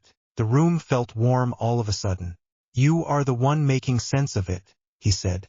I would just keep throwing shields up until I fell over. Hermione stepped closer until she stood between his knees, the table at his back, the wall of runes at his side. Up close, Harry could see the faint ink smudge on her cheek where she must have brushed at her face without thinking.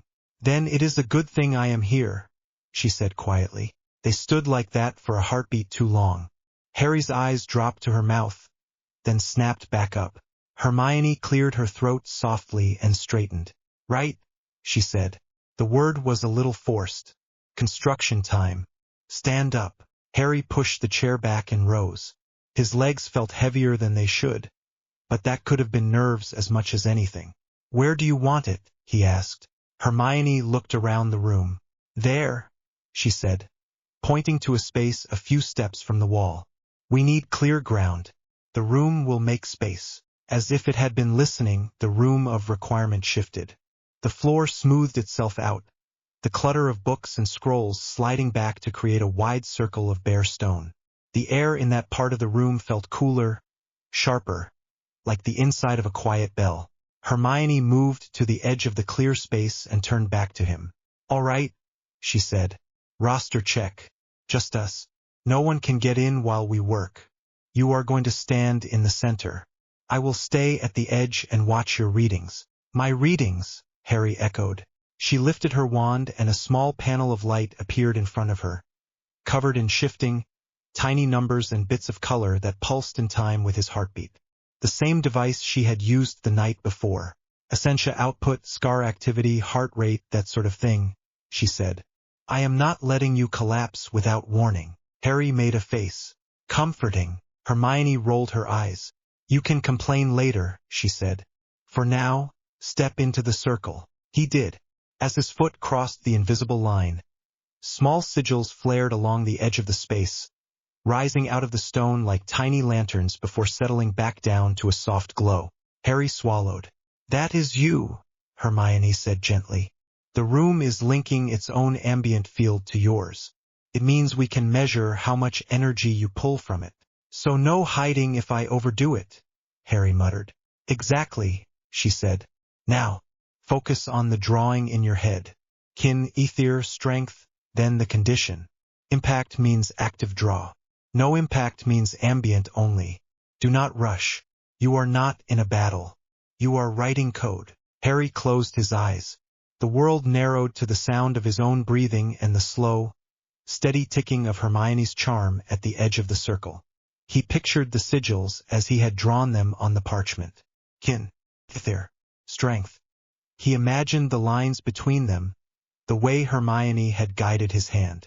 Then he imagined them shining on the floor beneath his feet. His scar tingled. Essentia is going to respond whether you want it to or not, Hermione said quietly. He could hear her voice just above the faint hum of magic. That is how you are built. But you decide where it goes. Tell it to move along the pattern, not through your whole body. He exhaled and aimed the feeling of pressure at the shapes in his mind. It was like trying to pour water from a heavy bucket into a set of fine channels without spilling any. The first push slipped. His hands trembled.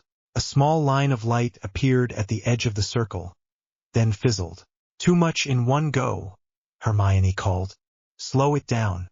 Think pulses, not a flood." "You are very chatty for a regulator," Harry said through clenched teeth. "You want me chatty," she said. "The alternative is silence, and that is how people die in laboratory accidents." He snorted despite the strain. The laugh loosened something in his chest. He tried again. This time he pictured a heartbeat. Not the frantic racing one he felt before a Quidditch match, but the steady drum he sometimes heard when he lay awake in the dorm, counting the seconds until morning. He matched the push of Essentia to that rhythm. Light flowed around the circle in a thin ring, sigils blooming like stars along its edge. Kin flared, then passed its brightness into ether, then into the strength mark. The lines between them glowed. The air thickened. Hermione's voice was tense now, but controlled. "Readings are up, but still in range," she said. "Keep it going. Do not let it spike." Harry gritted his teeth and guided the energy along the pattern. As it reached the end of the loop, he felt a tiny tug from the room itself, like a breath of cool air sliding into his lungs. Ambient, he thought. There. The ring brightened. The space around him shimmered. A faint translucent curve rose up from the floor, wrapping around him like a second skin, then hardening into an unseen shell. Hermione's eyes widened. "You did it," she said, a note of awe creeping into her voice. "The barrier is stable." Harry opened his eyes.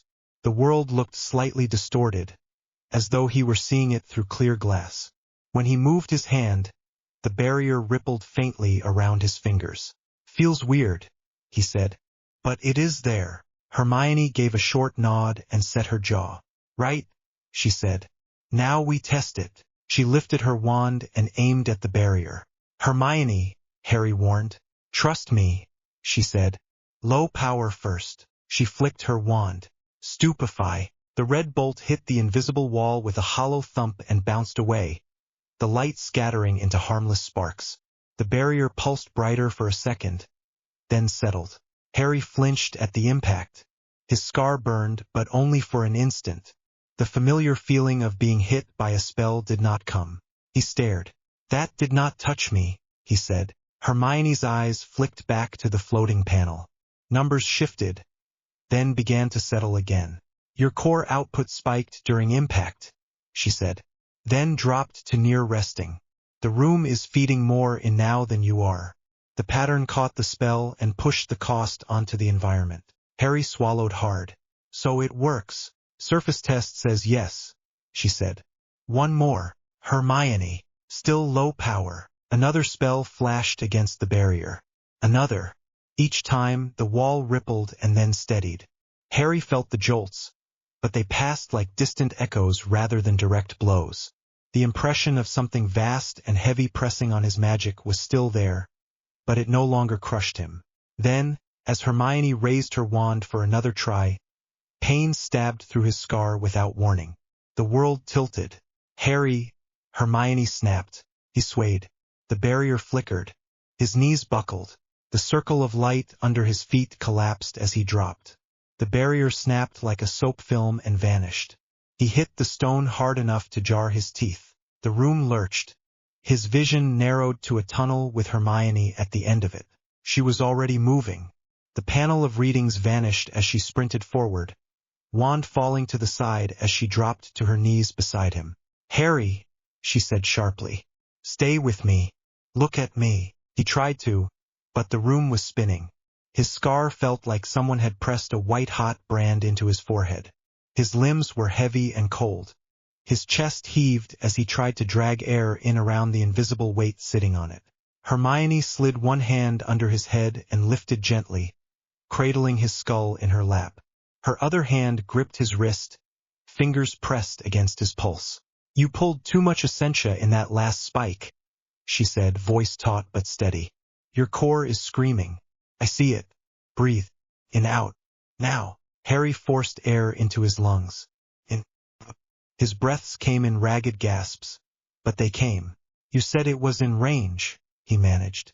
It was, she said, until you flared.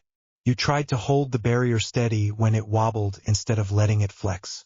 That takes more from you. That was my fault. I should have warned you. He tried to shake his head and thought better of it. You did warn me, he said thickly. I did not listen fast enough. Hermione muttered something that might have been a curse under her breath and aimed her wand at his chest. Relax, she said before he could protest. I am not touching the runes. Just a basic regulation charm. It will help your heart settle. Soft warmth spread from the center of his chest outward. The crushing weight eased slightly. The room steadied enough for him to focus on her face. Her brow was furrowed in concentration. Her teeth worried at her lower lip. Stray curls had fallen loose around her temples. There was ink on her fingers, and smudged quill lines along her wrist where she must have rested her hand while writing. He realized he was staring when her eyes flicked down to meet his again. Better, she demanded. A bit, he said. Still feel like a wrung-out dish rag, but less like a corpse. The corner of her mouth twitched. Colorful choice of words, she said. You frightened me. Sorry, he whispered. Her fingers tightened around his hand. Do not apologize for nearly dying, she said. Apologize for not listening to me when I say rest between pulses. He managed a weak smile. Yes, ma'am, Hermione huffed. Idiot, she muttered. But there was relief in it now. She kept one hand under his head and used the other to summon a cushion with a quick charm. She eased his head onto it, still close enough that he could feel the warmth of her thigh under his cheek, the soft hitch of her breath. He tried to push himself up. She pressed him back down with a firm hand on his shoulder. No, she said. You stay down until I say otherwise. Hermione, he protested, though it came out thin. She bent over him, her hair falling forward to brush his forehead. I am your regulator, she said quietly. That is not just a clever title. It means I am the one who decides when you are pushing too far. You asked me to help keep you alive. Let me do that. Her face was close now, very close. Harry could see the fine gold flecks in her brown eyes. The anger there had mellowed into something else. Fear, yes. Determination. Something warm that made his throat tight. You think I will listen if you say I am done? He asked softly. I know you will, she said. Because you are not stupid, just stubborn. And because you do not want to leave me to manage this mess alone. He gave a short, breathless laugh that turned into a cough. No, he agreed. You would reorganize the entire world and leave no fun for me. Hermione rolled her eyes, but her hand slid up from his shoulder to his cheek, thumb brushing lightly over the clammy skin there. The touch was careful, almost reverent. You are freezing, she murmured. Essentia drain, he said, trying for lightness. You said that happens. Not this much, she replied. We will need to adjust the equations. Limit the maximum draw during impact spikes. He watched her mouth shape the words. Her eyes flicked between his and the invisible numbers she had memorized from the panel. You are thinking in sums while I am lying on the floor, he said. Hermione gave him an exasperated look. Of course I am, she said. If I do not, this will happen again. And next time you might not make a joke afterward. Her thumb rested against his cheekbone for a moment longer. His heart, which had just started to calm, found a new reason to race. Hermione, he said quietly. She looked down at him. For once, there was no lecture ready on her tongue. No list of instructions. Just the two of them, and the quiet hum of the room. I am here, she said, without really planning to. Harry lifted his free hand and caught her wrist, fingers closing gently around warm skin. Her pulse jumped under his touch. Thank you, he said. The words felt too small for what he meant. For the way she had stepped into this chaos without flinching. For the way she had chosen him even when Ron had turned away. She swallowed. You do not have to thank me for keeping you alive, she replied softly. I am rather attached to you, you know. His breath caught. Attached, he repeated, half-dazed. Hermione's cheeks flushed pink, but she did not look away. Yes, she said, Very. For a long, suspended moment, neither of them moved. Then, as if drawn by the same thought, Hermione bent her head a little closer. Harry tilted his up. Their lips met in a brief, careful kiss. It was not dramatic or perfect. His nose bumped hers slightly, and her hair tickled his forehead. But there was warmth, and the faint taste of the tea she must have had earlier, and the steadiness of her hand against his cheek. When she pulled back, her eyes searched his. "You are not allowed to use this as an excuse to throw yourself in front of curses even more," she said, voice shaky but firm. "If anything, it means you have to be more careful." Harry let out a quiet laugh that was half relief, half disbelief. "That is your reaction," he said. "Not even a little bit of swooning." Hermione snorted. "I will swoon when you are not on the verge of passing out from magical exhaustion," she said. "Right now, you are getting sugar and a blanket." She squeezed his hand and reluctantly shifted away just enough to summon a thick wool blanket from a nearby shelf. She shook it out and tucked it around him with brisk efficiency, then conjured another glass of water and helped him sit up enough to drink. The water tasted faintly sweet and warm this time. His fingers stopped shaking as much. "How much did I pull?" he asked once his head felt less foggy. Hermione conjured the panel again for a moment, eyes scanning the fading numbers. "Enough that, if you had tried to hold the barrier for even a few seconds more, you would have fainted," she said. "The pattern itself is stable, though. The structure works. We just need to adjust the limits and build in a failsafe that drops the barrier before you reach that point." "So it was not a complete disaster," Harry said. She shook her head. "No," she said. "It was a success with a terrifying demonstration of the cost. Which is exactly what we needed to see before you try this in a real fight." Harry leaned back against the cushion and closed his eyes for a moment. "We really are turning me into a walking experiment," he murmured. Hermione sat down beside him, shoulder pressed to his, blanket overlapping them both now.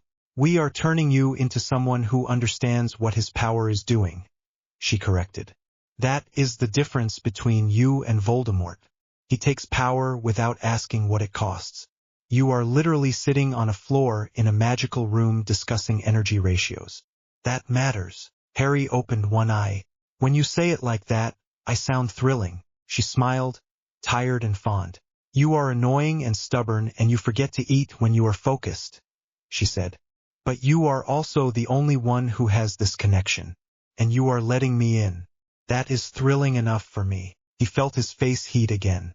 "I am glad it is you," he said quietly. "Not Dumbledore. Not some ministry expert. You." Her fingers found his under the blanket and laced through them. "Good," she said. They sat in silence for a while, the only sound the faint hum of the room and the soft buzz where Harry's magic settled back into a more normal rhythm.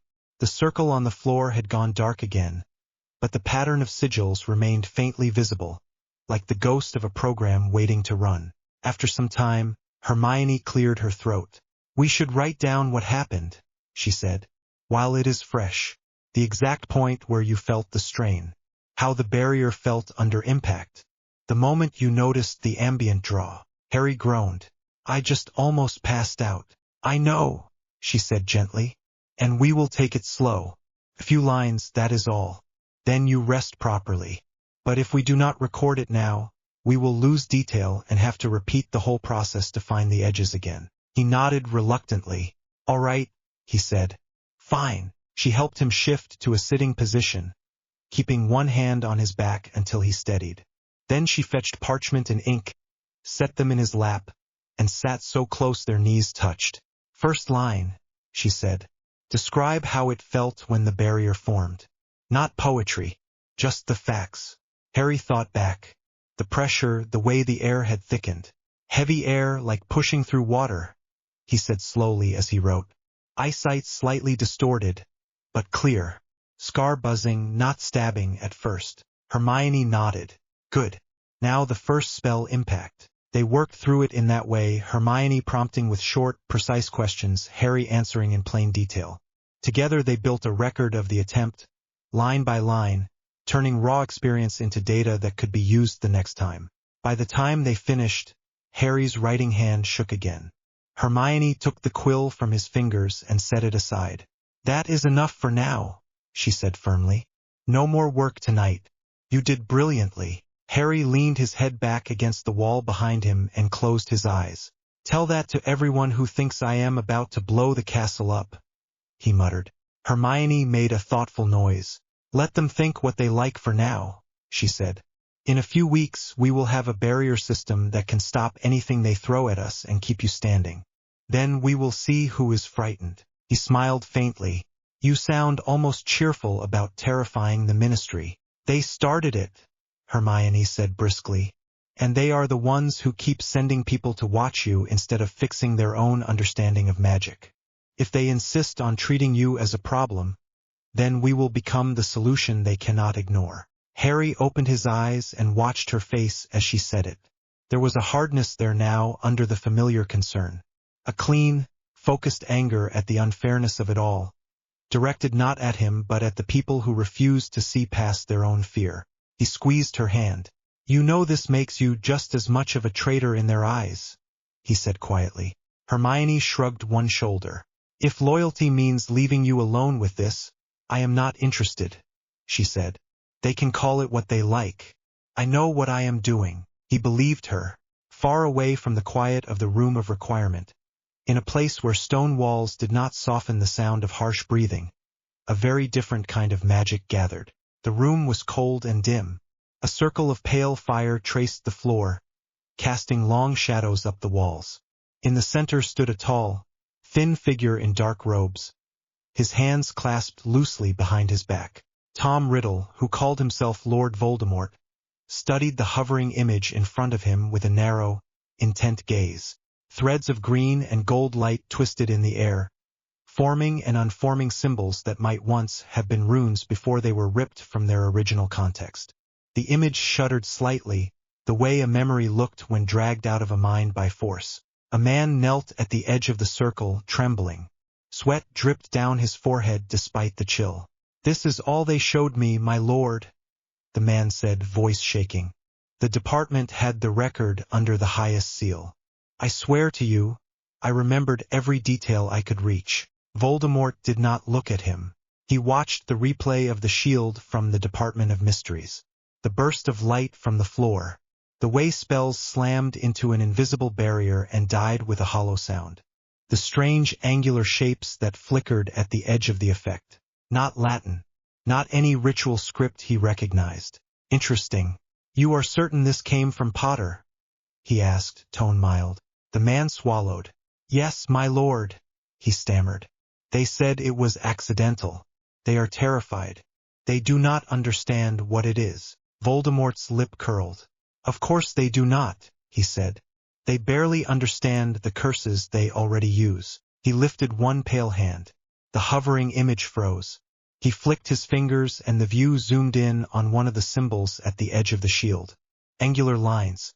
A curve. A pattern that hinted at forces beneath it. It did not behave like a charm or a curse. There was no incantation, no familiar flow of wand energy. This was something older. Or perhaps not older, but deeper. He could feel the pull of it even through the memory. The way it reached into the fabric of the room and commanded it to obey. A faint, genuine shiver ran down his spine. He swallowed it at once. "Runes," he said slowly. "But not as the school teaches them. This is not carved on a trinket and left to fester. This is active. Alive." He knew of such things, in scattered hints from old texts and paranoid archivists. Ancient systems that treated magic as a language rather than a force to be bent by will. Most wizards shied away from them because they required discipline, patience, and a willingness to accept rules imposed by something outside their own desires. Voldemort had never liked rules. He watched the image again, this time with narrowed eyes. There was power here. He could feel it. A different configuration of the same raw energy he had shaped into curses and rituals all his life. But there was also limitation, structure, hidden mathematics. He could see it in the way the shield formed and shattered, in the pattern of light that moved too evenly to be pure instinct. "The boy has stumbled onto something," he murmured. Behind him, a Death Eater dared to speak. "Shall we pursue this system, my lord?" the man asked carefully. We can capture the scholars who study it. Force them to teach us. If Potter has unlocked a new form of magic, we can take it. Voldemort did not turn. He let the suggestion hang in the air between them and rolled it around in his mind. Study, calculation, obedience to a language that had the arrogance to set its own rules. No, he bared his teeth. Potter plays with letters and thinks he has found the heart of the world, he said softly. He learns little sums and believes that will elevate him above me. He lifted his wand and slashed it through the image. The memory shattered, shards of green and gold scattering across the cold air before fading. I have no intention of becoming a clerk for the universe, he continued, contempt threading his words. I will not spend my time solving equations like a schoolboy. Magic serves me, not the other way around. The kneeling man flinched. Of course, my lord, he whispered. Voldemort paced slowly around the circle. The pale fire dipped as he passed, then rose again. There is always a source beneath the pattern, he said, half to himself. A deeper well. These codes are only reflections, translations. If the boy has found a way to write little commands, that means someone once found the original tongue. His red eyes gleamed. We will not chase the copy, he decided. We will hunt the source. He stopped and turned his gaze on the trembling wizard. You will find every scrap of information the Ministry has on the origins of this system, he said. Ancient references, lost civilizations, places where the boundary between our world and the deeper fields is thin. There are names in the old books, Essentia, Kinver, Morduin. The last word tasted like iron. Bring me those paths, he said. I will not be bound by Potter's codes. I will drink from the river that feeds them. The Death Eater bowed until his forehead touched the floor. Yes, my lord, he breathed. Voldemort looked back at the space where the image had been, his mind already racing ahead. Let the boy write his clever little protections. Let the old fool in the castle gather experts and whisper about regulation. Let them comfort themselves with the illusion that they could control this new thing if they studied it enough. He would go past them, past their sums and their careful diagrams, past their fear. If there was a well of power beneath the patterns, he would find it. And when he did, no code would matter. No rule would bind him. Not those of the Ministry. Not those of whatever civilization had first scratched symbols into stone. Not even those of the universe itself. Far above him, unnoticed, the fabric of that universe shivered once, as if in distant warning. Sources. The rune stone watched him. It did not have eyes. It had curves and angles carved into basalt, lines of power pulsing very faintly with blue light. Still, Harry could feel it paying attention in the way the air thickened around the work table. His scar ached with a slow, steady throb. That had become normal.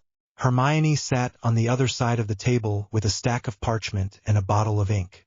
Her quill hovered above a page, the tip barely touching, her eyebrows drawn together in narrow concentration. Harry set the tip of his wand beside the last line of the glyph and exhaled. The rune flared once, then settled. Hermione looked up at him the instant it did. Output curve stabilized, she said. No spike this time. Felt cleaner, Harry said. His throat was dry. Less drag on the scar. Essentia draw in stage 3 was still high, she said. You clenched your left hand. He glanced down. His knuckles were white. He forced his fingers to loosen. Caught that, did you? He muttered. You told me to watch, she said, calm and brisk. So I am watching. Show me the cognition layer again. Harry turned the stone so that the inner circle faced her. The glyph was the size of a dinner plate, cut deep into the surface. At the center, 3 main symbols curled around one another. Form, motion, shield. Around them a ring of smaller characters. Analysis, pattern, decision. He tapped near the smallest cluster. This is the brain, he said. Hermione's mouth pressed into a line. Please do not call it that. All right. The bit that pretends to be a brain, he said. It samples everything that touches the ward and compares it to the patterns we gave it. That is all. That is already a lot, she said. She leaned in so close that hair fell from her plate and brushed the stone. Harry saw her eyes move as she traced the sequence in her head, following each subtle bend, each sharp corner. So, she said quietly, if something looks like the signature of a killing curse, and it is aimed at the anchor of the ward, then this segment here decides to respond with. Harry cleared his throat. With a counterpulse through the caster's wand line, he said. The spell eats itself. Worst case, their wand explodes in their hand. Worst for them, Hermione said. She did not look away from the stone. Harry shifted his weight. The room of requirement had given them a long, narrow space today. Stone walls, no windows, heavy wooden door, a workbench with scorch marks near the far corner. White chalk lines covered the floor, linking test glyphs to a battered trunk that had once been a wardrobe. The air smelled of stone dust and hot metal. You know what the ministry will bring if they decide to make this official, Harry said. They will not be sending polite letters. They will be sending an aura strike team with shackles and an entire library of curses that can melt bone. Hermione finally straightened. She set her quill down, flexed her fingers, then fixed him with a direct stare. We are not arguing about the need for defense, she said. I understand that. You know I do. Then what are we arguing about? Harry asked. We are arguing about who gets to decide when someone loses a hand, she said. Or an eye. Or a life. Harry looked down at the stone again. The faint blue light in the grooves rose and fell in a slow rhythm. For a moment he imagined he could hear it thinking. The same soft hum that filled his head each time he opened himself to Essentia. He had done awful things in battle already. He had watched spells hit chests. He had seen bodies go still. He knew what death looked like. Somehow it felt different to carve the possibility of it into stone. We can set limits, he said. You saw the last version. It would not trigger lethal feedback without 3 matching conditions. Signature, intent, power level. If anyone looks wrong, it drops to stun. We are still teaching a rock to decide whether someone lives or dies, Hermione said. And you will not be awake for every trigger. You will not be standing there to look at the person on the other side of the barrier and say yes or no. The glyph will act. It will not care if that person is 19 or 60. It will not care if someone shouted at them to cast or else. Her voice did not rise. That made it worse. Harry rubbed his forehead, fingers pressing against the scar. Hermione, you were the one who said we needed something that works while we sleep, he said. I know, she whispered. Her shoulders dropped. She stepped around the table until she stood beside him. For a moment they both just stared down at the glyph. It is not that I do not see the point, she said. It is that I do. Too well, he swallowed. Say the Aurors come, he said. Say Dumbledore has convinced them that I am some kind of walking disaster, and they arrive with a legal order and a lot of very stupid confidence. If I meet them wand to wand, I either surrender or I fight. You know how that ends. They are trained. They know the corridors. They will corner us eventually. This is the only way we have something that can match a team without burning me out in the first 5 minutes. Hermione shifted closer until her shoulder touched his. I am not saying do not build it, she said. I am saying we keep a human in the loop. Put a rule in the glyph. A hard stop. Something that tells it to check with you before it escalates. Harry frowned. How do I hard-code judgment? He asked. It can check for symbols, numbers, lines of force. It cannot check for nerves in someone's fingers or whether their voice is shaking. Then make it ask for consent, she said. He stared at her. You want the ward to ask my permission before it kills anyone, he said slowly. Yes, Hermione said. At least at first. Until we understand what we are doing. Until you have more practice carrying this sort of weight. Harry looked back at the glyph. His heart beat faster. The scar flared once in warning. He pictured it. An attack. Spells hammering against stone. The glyph spiking, sending a signal along the link he could feel behind his eyes. A question. A silent push at the back of his thoughts. Do you want me to end this threat? He did not like that. The idea made part of him feel relieved. If I say no? He asked. Then it falls back to non-lethal response, Hermione said. It has spells for that already. tripping fields, bindings, sensory overload. We can literally make the floor swallow their boots. You do not need to jump to shrapnel every time someone shouts an incantation. And if I cannot answer? Harry asked. If I am unconscious or gone? Hermione hesitated. Then we have a different problem, she said softly. He looked at her. Her eyes were tired. There were faint shadows beneath them from late nights here in this room. She had ink on one finger, a smudge near her wrist where she had pushed hair back without thinking. She always did that when she was deep in an equation. You are serious, he said. Completely, she said. If we allow these constructs to make final decisions without us, then what are we doing that is different from Voldemort, really? He throws curses because it is efficient. We would be delegating that efficiency to code. The danger is not the stone, Harry. It is you becoming comfortable letting something that is not you decide that someone deserves to be in pieces. He did not answer. The room settled around them. Chalk lines glowed faintly under their feet. After a few heartbeats, Hermione reached up and touched his cheek. Her fingers were cool. You told me to be the regulator, she said. So let me regulate. Harry gave a short, humorless laugh. I thought you meant the maths, he said. I did, she said. And the ethics. Those are not separate anymore. He reached up and covered her hand with his. All right, he said. A consent gate.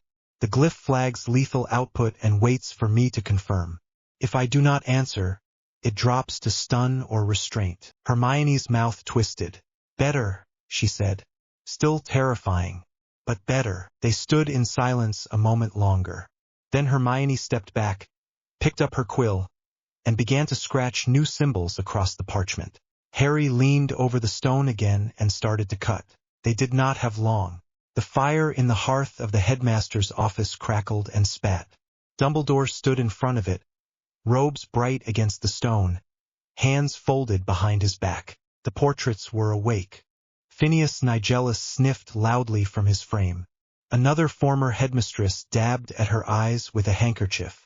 You understand that this is not my preference, Dumbledore said calmly. Kingsley Shacklebolt sat in one of the chairs, legs planted wide, leaning forward with his elbows on his knees. His Auror vest looked scuffed and worn, patches of the fabric dark. Tonks occupied the chair beside him, foot tucked under her, hair a flat brown that matched the mood. She kept spinning her wand between her fingers, stopping only when Dumbledore spoke. You requested an operation, Kingsley said. You asked for containment. I still do not know why you chose us if you plan to apologize for it. I am not apologizing, Dumbledore said. I am acknowledging the gravity. Minerva McGonagall stood near the window. She had not taken a seat. Her thin fingers were wrapped around the back of an empty chair, knuckles pale. Ron stood near the door, back pressed against the carved wood, as if he wanted to sink into it and disappear. Harry is my student, McGonagall said. Her voice was clipped. My lion. I do not care how bright his magic is. He is still a child. Children are capable of ending worlds now, it seems, Phineas muttered. Times change. Ron flinched. He looked at Dumbledore, then at Kingsley. You said this was just a visit, Ron said. You said we were going to talk to him. The plan is to talk, Kingsley said. His tone was steady. We bring our wands because that is what Aurors do. These are not normal circumstances, Dumbledore said. His blue eyes were pale behind the half-moon spectacles. Harry has created a new form of magic. You have seen the reports from the Department of Mysteries. You have read the analysis from the Runes Masters. Every account describes effects that are not constrained by our understanding of spell structure. Kingsley inclined his head. The barrier he cast in the Hall of Prophecy did not respond to any dispelling charms, he said. Nothing we threw at it even made it shimmer. One of the unspeakables said it felt like hitting a locked door in a dream. Tonks shuddered. I do not like that comparison, she muttered. He was 16 when he did that, Dumbledore said, unconscious of how, relying only on instinct and desperate intent. Since then, he has had months to study. He has Hermione Granger. The two of them together have already outstripped half the arithmancy department at the ministry. McGonagall lifted her chin. And whose fault is that? She asked. You were the one who told the ministry you could keep him safe here. You were the one who convinced them to send their experts into my school. You made this a battlefield. Minerva, Dumbledore said quietly. She did not look away. We are not the ones who leaked those reports to the press, she said. We did not paint him as a dangerous anomaly. That came from your friends in the ministry. Ron swallowed. His throat felt tight. He had read the reports as well.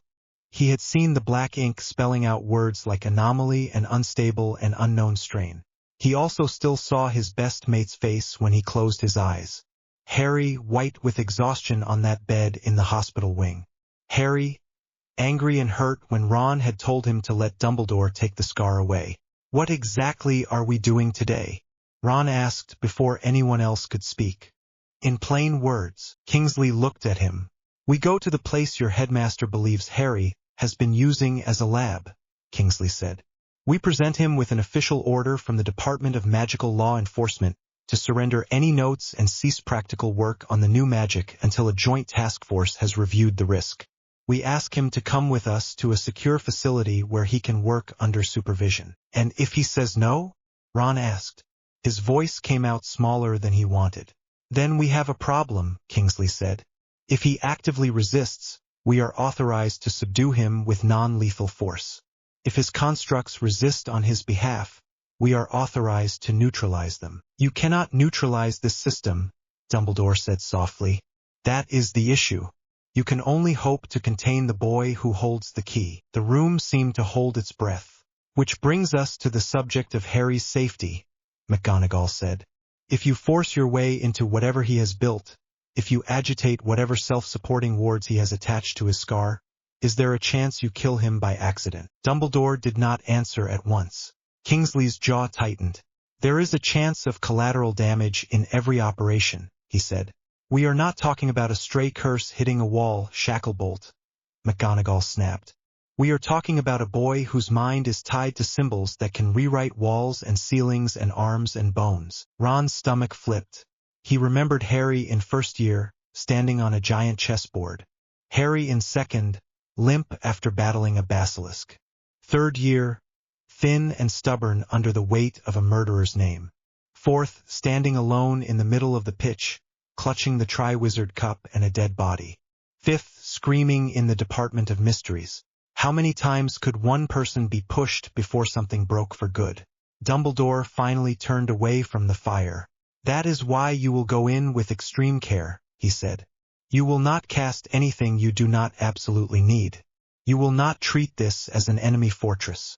You will approach him as a wayward student who has gone too far, and you will not fire until he does. And if he does not fire at all, Tonks said low. If the stones do it for him, Dumbledore's eyes flicked to her. Then we will all learn precisely what he has built, he said. Ron's hands were shaking. Why am I here? He whispered. Everyone looked at him. Dumbledore's expression gentled. Because he might listen to you, Dumbledore said. Because he still cares what you think. If you tell him to stand down, perhaps he will. If he sees Aurors and professors only, he will brace for arrest. If he sees his friend, he might hear me when I say this is for his own good. Ron closed his eyes for a second. Harry had not exactly been listening to him much lately. Not since the argument in the corridor when Ron had said the words that still made his own chest hurt. Let Dumbledore take it. I will come, Ron said, voice hoarse. I will talk to him. But if it looks like you are going to hurt him, I am not going to stand there and clap. No one is asking you to clap, Kingsley said quietly. The door to the room of requirement shut with a dull thud. Harry and Hermione both lifted their heads. That was not us, Harry said. Hermione set her quill down. The chalk marks under their feet brightened as if in alarm. Someone called the room, she whispered. Harry's hand flicked. His wand came up without conscious thought. He felt the threads of essentia woven through the stone around them, felt the way his own scar linked to the anchor glyph he had carved into the lintel. The room offered him a choice without words. Open. Stay sealed. He swallowed and picked the second. The door that had just appeared did not vanish. Instead, the stone around it thickened. The glyph above the frame flared like a brand, lines of bright blue light running along the grooves. "They found us," Harry said. Hermione stepped to his side. Her face had gone pale, but her voice was steady. "Of course they did," she said. "Dumbledore has been watching your timetable since we came back from the Department of Mysteries. He knows your patterns. He knows mine. He worked out where we kept vanishing for 2 hours every day." "We should have varied more," Harry muttered. "We did what we could," she said. "They were always going to come eventually. At least we are ready now." The glyph above the door pulsed again. Harry felt a tug at the back of his mind. Intrusion event detected. The thought did not appear in words, but that was the closest his mind could get to it. A soft push. A gentle alarm. "How many?" Hermione asked. Harry closed his eyes and pressed his palm flat against the nearest wall. Essentia flowed up into his arm, crackling under the skin. The ward drank in the signatures outside. Wand cores. Law enforcement badges. A familiar, anxious thread he recognized at once. "Oris," he said. "Kingsley. Tonks. A couple of others I do not know. And Ron." Hermione swore under her breath. "Of course they brought Ron," she said. "They want him to talk you down." Harry opened his eyes. "You think he can?" he asked. She met his gaze squarely. "I think you love him enough that you might lower the wards if he asks you," she said. "Which is exactly why they chose him." He grimaced. The tug at his mind grew sharper. The glyph was asking for more information. It had detected spells being cast at the other side of the door. Nothing harmful yet. Probe charms. Mapping sweeps. "They are scanning," Harry said. "Looking for traps." Hermione picked up the parchment covered in calculations and waved her wand. The pages folded themselves into a tight stack and flew into a metal box on the shelf.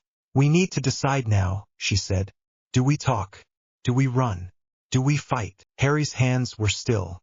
Somehow that surprised him. "We talk first," he said. "We promised each other. No escalation if there is a chance of a quiet solution." Hermione nodded once. "Then give the glyph its rules," she said. "Tell it the threshold. Tell it what you will allow." He stepped up beneath the glowing symbol above the door. The lines flickered in response. "All right," he murmured. "Let us see if you can follow this." He reached out, not with his hand but with the same part of his mind he used when he built a sequence. The glyph was already primed. He felt the pattern of it, a web of checks and responses. He layered new conditions onto the existing lattice. If incoming spell registered above a certain power mark and matched hostility criteria, then the glyph was allowed to respond with stunning force without asking him. He fed that line into the structure and felt it settle. If incoming spell hit the lethal bracket, if the energy curve matched a killing curse or anything near it, the glyph was to freeze for a heartbeat and send a signal directly into his conscious thought. No discharge without his answer. "Consent gate," he whispered. The glyph warmed. The link between his scar and the carved stone tightened. Something at the back of his mind waited. Hermione watched him, eyes dark. "You are sure you can feel it in time?" she asked. "If I cannot," he said, "then everything else we have built is pointless anyway." She stepped closer and slid her fingers through his. "Then we go together," she said. "And we do not forget that there are real people on the other side of that wood. Not targets. Not test cases. People." He squeezed her hand. "Do not let me forget," he said. "Never," she said. She hesitated, then rose on her toes and pressed her mouth to his. It was not a long kiss. There was no time for that. It was brief and hard and full of the sort of fear that curled in the stomach and made breath catch. Harry kissed her back, his free hand rising to the side of her neck. They broke apart to the sound of a firm knock that echoed through the walls. "Harry Potter," Kingsley's voice called, muffled but clear. "Hermione Granger. This is Auror Shacklebolt. Open the door, please." The corridor outside the room of requirement felt colder than usual. Ron stood a little behind Kingsley, wand in his sweaty hand.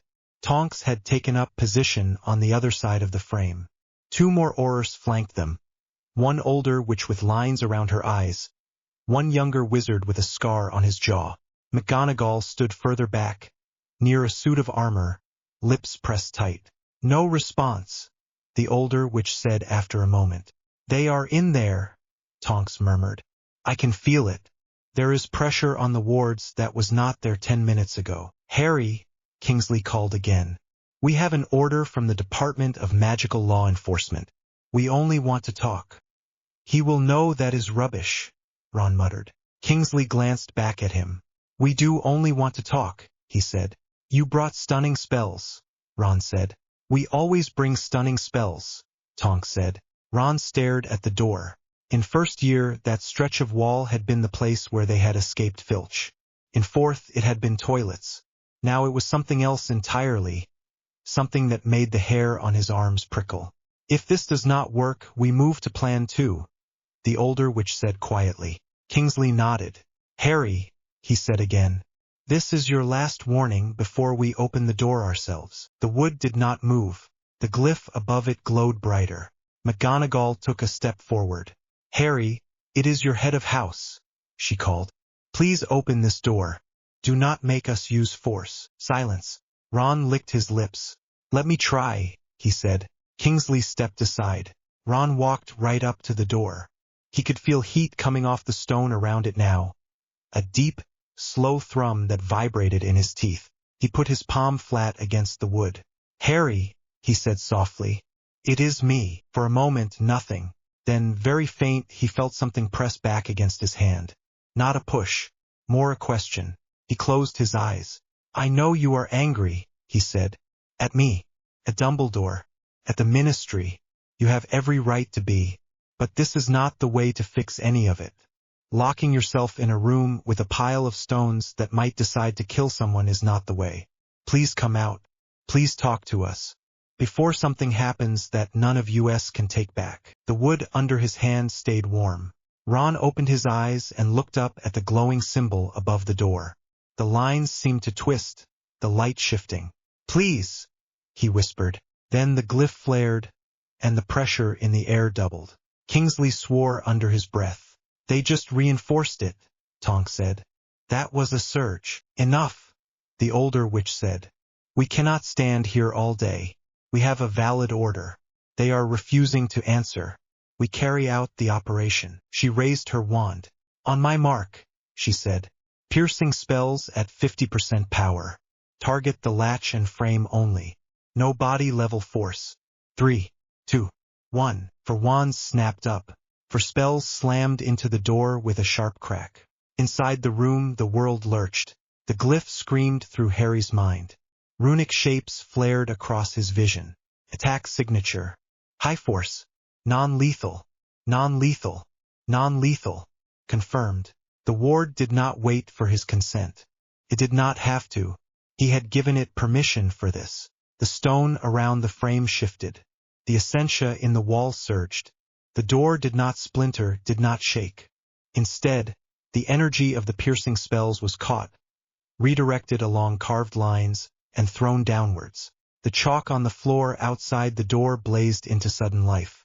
In the corridor, the aurors had just enough time to register the glow. Then the floor under their feet softened. Stone flowed like thick mud. Ron shouted as his legs sank to the ankles. Kingsley swore when the attachment on his belt dropped into the shifting rock. What the? Tonks yelped. The floor solidified again in an instant. Ron tugged at his boots. They did not move. Trapping field, Kingsley grunted. Anchor runes under the surface. That is clever. He twisted, trying to aim his wand at the door again. The air around his hand thickened. His wand arm felt heavy, as if he were trying to lift it through treacle. Movement dampening too, he hissed. We have not even scratched the door, the younger auror said. Second wave, the older witch snapped. Wide area shield breakers. Aim for the glyph this time. They raised their wands again, as far as they could manage in the clinging air. Inside, the ward tasted the new incantations. It recognized pattern breakers, designed to shatter shields and charms. The glyph did not like those at all. The consent gate did not trigger. The spells were dangerous but not lethal on their own.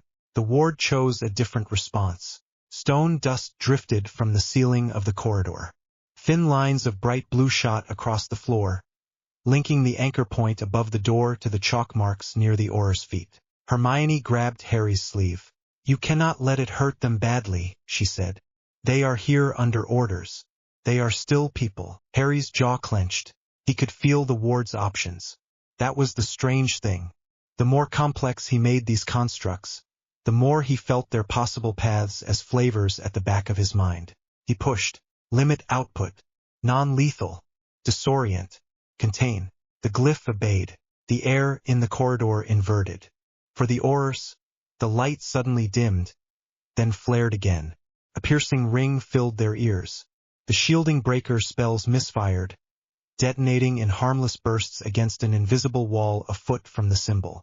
At the same time, the chalk lines under their feet sent a wave of force straight up, not enough to break bone, just enough to throw them backwards. Kingsley hit the ground, breath knocked from his lungs. Tonks rolled with it, ending up on her back, wand still in hand. Ron slammed into the wall beside the suit of armor. Pain shot up his spine. His vision blurred. "Everyone all right?" Kingsley gasped. "Nothing broken," Tonks said, wincing. The older witch groaned and pushed herself up onto one knee. "He has built a full defense grid," she said. "This is not just a barricaded door. This is an intelligent ward structure. It is reacting to us in real time." McGonagall stared at the glowing symbol. "This is why you wanted him supervised," she whispered. Ron dragged himself back to his feet, using the wall for support. His boots were still fused to the floor, but the stone had softened just enough to give him a little movement. The corridor felt wrong now. The temperature had dropped. The air hummed with power. The suits of armor had gone silent, as if even the castle itself was waiting to see what would happen. "Harry," Kingsley called louder. "This is exactly what I meant. These defenses are powerful, but they are also dangerous. We need to understand them. You do not want to hurt anyone by accident. Stand down. Give us access so we can help you make this safe." Inside the room, Harry stared at the door. "He thinks he can help," Harry said quietly. "Can he?" Hermione asked. He shook his head. "Not in the way the Ministry wants," he said. "They want to turn this into another department. A list of approved spells. A training course. Then they own it." The glyph flickered. Another push brushed the edge of his thoughts. New input detected. He winced. "They are about to try something bigger," he said. "Then you have to be the one to decide how far this goes," Hermione said. "Not the stone. Not Dumbledore. You." He nodded slowly. "If they throw anything lethal, I will stop it," he said. "I promise." "I am not just worried about them," Hermione said. He looked at her. "I am worried about you," she said. "About what it does to you each time you choose." The scar burned. A sharp line of fire. In the corridor, Kingsley pushed to his feet again. "We are running out of tame options," Tonks said. "We have not even touched lethal yet," the younger Auror said. "We are not using lethal on Hogwarts grounds," McGonagall snapped. "We do not need to," the older witch said. "There are spells in the rule book that disrupt magical cores without touching the body. They are risky, but they exist for a reason. They were created precisely for people who build things like this. Constructs that do not listen to reason." Ron's skin went cold. "If you aim that at him and the ward is tied to his scar," he said, "what happens when you distort his core?" The witch hesitated. "That is why we start low and increase carefully," she said. Kingsley rubbed his face. "This is getting away from us," he said. Tonks chewed her lip. "What if I try going through the wall 2 corridors over?" she said. "We know the room of requirement can shift location, but if his anchor is in the stone of this stretch, I might be able to get an angle that does not trip as many traps." "No splitting the team," the older witch said. "We do this together. We are not losing anyone in a shifting corridor." Before they could decide, the glyph's glow changed. Ron felt it first. A prickling at the back of his neck, a sense of pressure that pushed on his thoughts. For a heartbeat, his vision filled with blue lines. They were gone in an instant, but he grabbed his head with a sharp hiss. "Ron," McGonagall said. "What is it?" "I do not," he gasped. "I saw something." Patterns. Harry's mind had reached out, not to attack, to watch. Inside the room, Harry staggered. Hermione caught his arm. "What did you just do?" she demanded. "I linked the outer layer to my own field," he panted. "Needed a clearer feed. If they ramp this up, I can see it coming before the glyph does. And you just brushed Ron's mind in the process," she said. He stared at her. "I did not target him," he said. "I just pushed through the door." "You cannot treat people as interference in an equation," she said sharply. "Harry, that is exactly what I mean. You are starting to think in systems first, people second." He flinched. "I know," he said. He dragged a breath into his lungs, forced himself to slow his thoughts. In the corridor, Kingsley was giving orders again. "We try one more time," he said. "Non-lethal, maximum intensity. If the ward reacts the same way, we retreat and report that this is beyond standard aura procedure. I will not keep my team here just to prove a point to the Wisengamot." "You cannot just leave him alone with this thing," the older witch said. "Watch me," Kingsley said. Ron felt a strange, fierce gratitude toward him. "Spells on my mark," Kingsley said. "Vanishing carving on the glyph itself. Spread shots. Go." For wands rose, for spells streaked toward the glowing symbol. The glyph drank them in. Inside, Harry felt it like a punch. The sequence near the top of the glyph shook under the impact.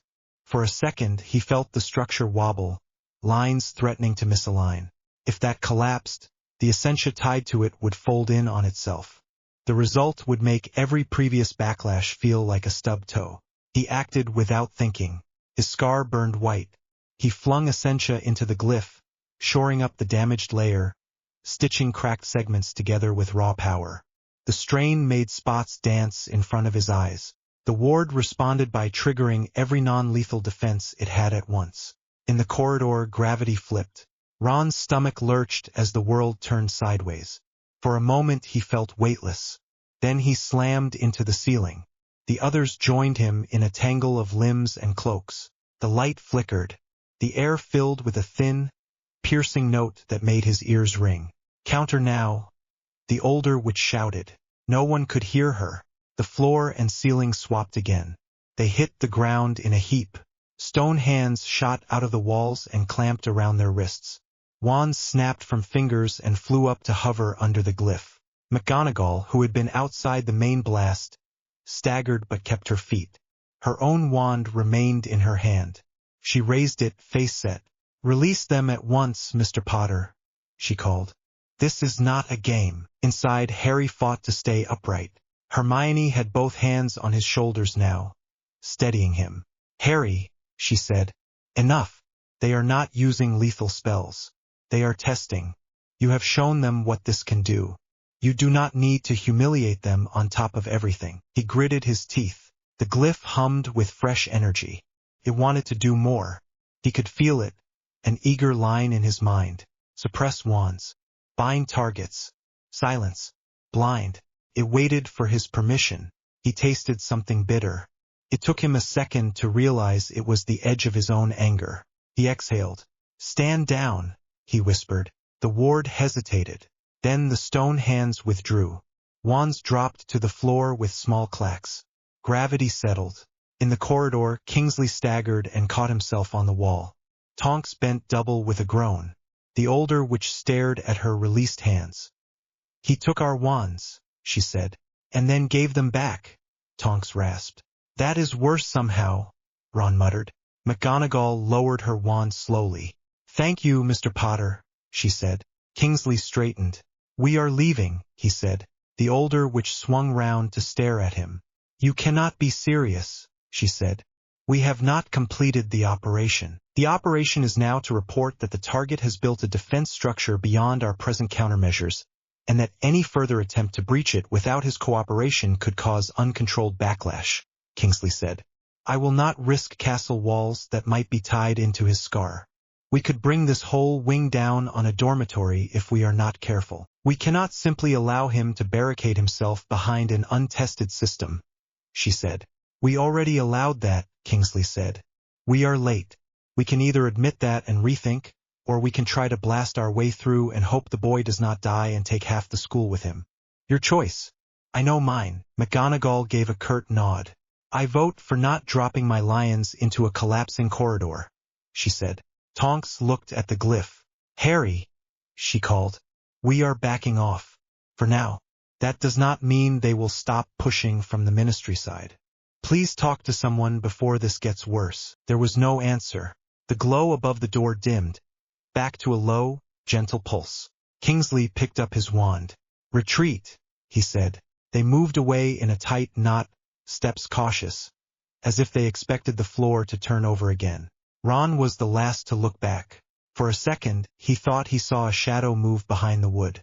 A silhouette, a messy head of hair. Harry, he whispered. The shape did not move. Ron clenched his jaw and followed the others. Inside the room, Harry sagged onto the nearest chair. His head spun. Each beat of his heart sent a fresh throb through his scar. Hermione crouched in front of him and put a hand on his knee. How bad is it? She asked. He laughed without humor. On a scale of 1 to I am about to fall over, he said. Somewhere near the top end. Do not joke, she said. You overfed the glyph. I saw the way the lines flared. You poured raw essentia into it to shore up the structure. If I had not, their spell would have cracked the anchor, he said. If the anchor had cracked, the collapse would have been uncontrolled. You still pushed yourself too far, she said. She reached up and touched his face again. His skin felt hot under her fingers. Any ringing? She asked. Blurred vision. Voices. He closed his eyes. No voices, he said. Just you worrying. She huffed a breath that might have been a laugh and might have been a sob. Good, she said. I prefer my voice to any ancient cosmic entity. He opened his eyes and smiled weakly. You are biased, he said. Completely, she said. His gaze slid past her to the glowing symbol. How did it feel from the glyph side? Hermione asked quietly. When you told it to stand down. Harry frowned. Hungry, he said. It had energy. It had options. It wanted to keep going. The easiest paths it could see all involved doubling the pressure. You stopped it, she said. Only because you were there, he said. If I had been alone, and they had thrown one more spell, I might have let it escalate. Just to see. She held his gaze. Then you are not allowed to be alone with constructs like that anymore, she said. Not when they are tied directly into your scar. He nodded. Deal, he said. She sat back on her heels and rubbed her forehead. They will not leave this alone, she said. Kingsley will report that we have something beyond normal means of control. The ministry will panic. They will not be able to admit they are outmatched by a teenager. They will turn this into a story about a dangerous new dark art that needs to be banned. Dark art, Harry repeated. The words felt sour on his tongue. They cannot call it that based on principles, Hermione said. These are just tools. Symbols. You have done less harm with them than half the families on the old blood list have done with their favorite curses. But the difference is that this threatens structures, not individuals. That makes it worse to them. Harry leaned his head back against the chair. I did not ask to threaten anything, he muttered. I know, she said. He stared at the ceiling. They are going to classify runecraft as forbidden, he said slowly. Put it in the same category as the worst curses. That is how they will make sense of this. It is not allowed because it upsets what they know. Not because of what it actually does. Hermione's mouth tightened. And they will attach your name to it, she said.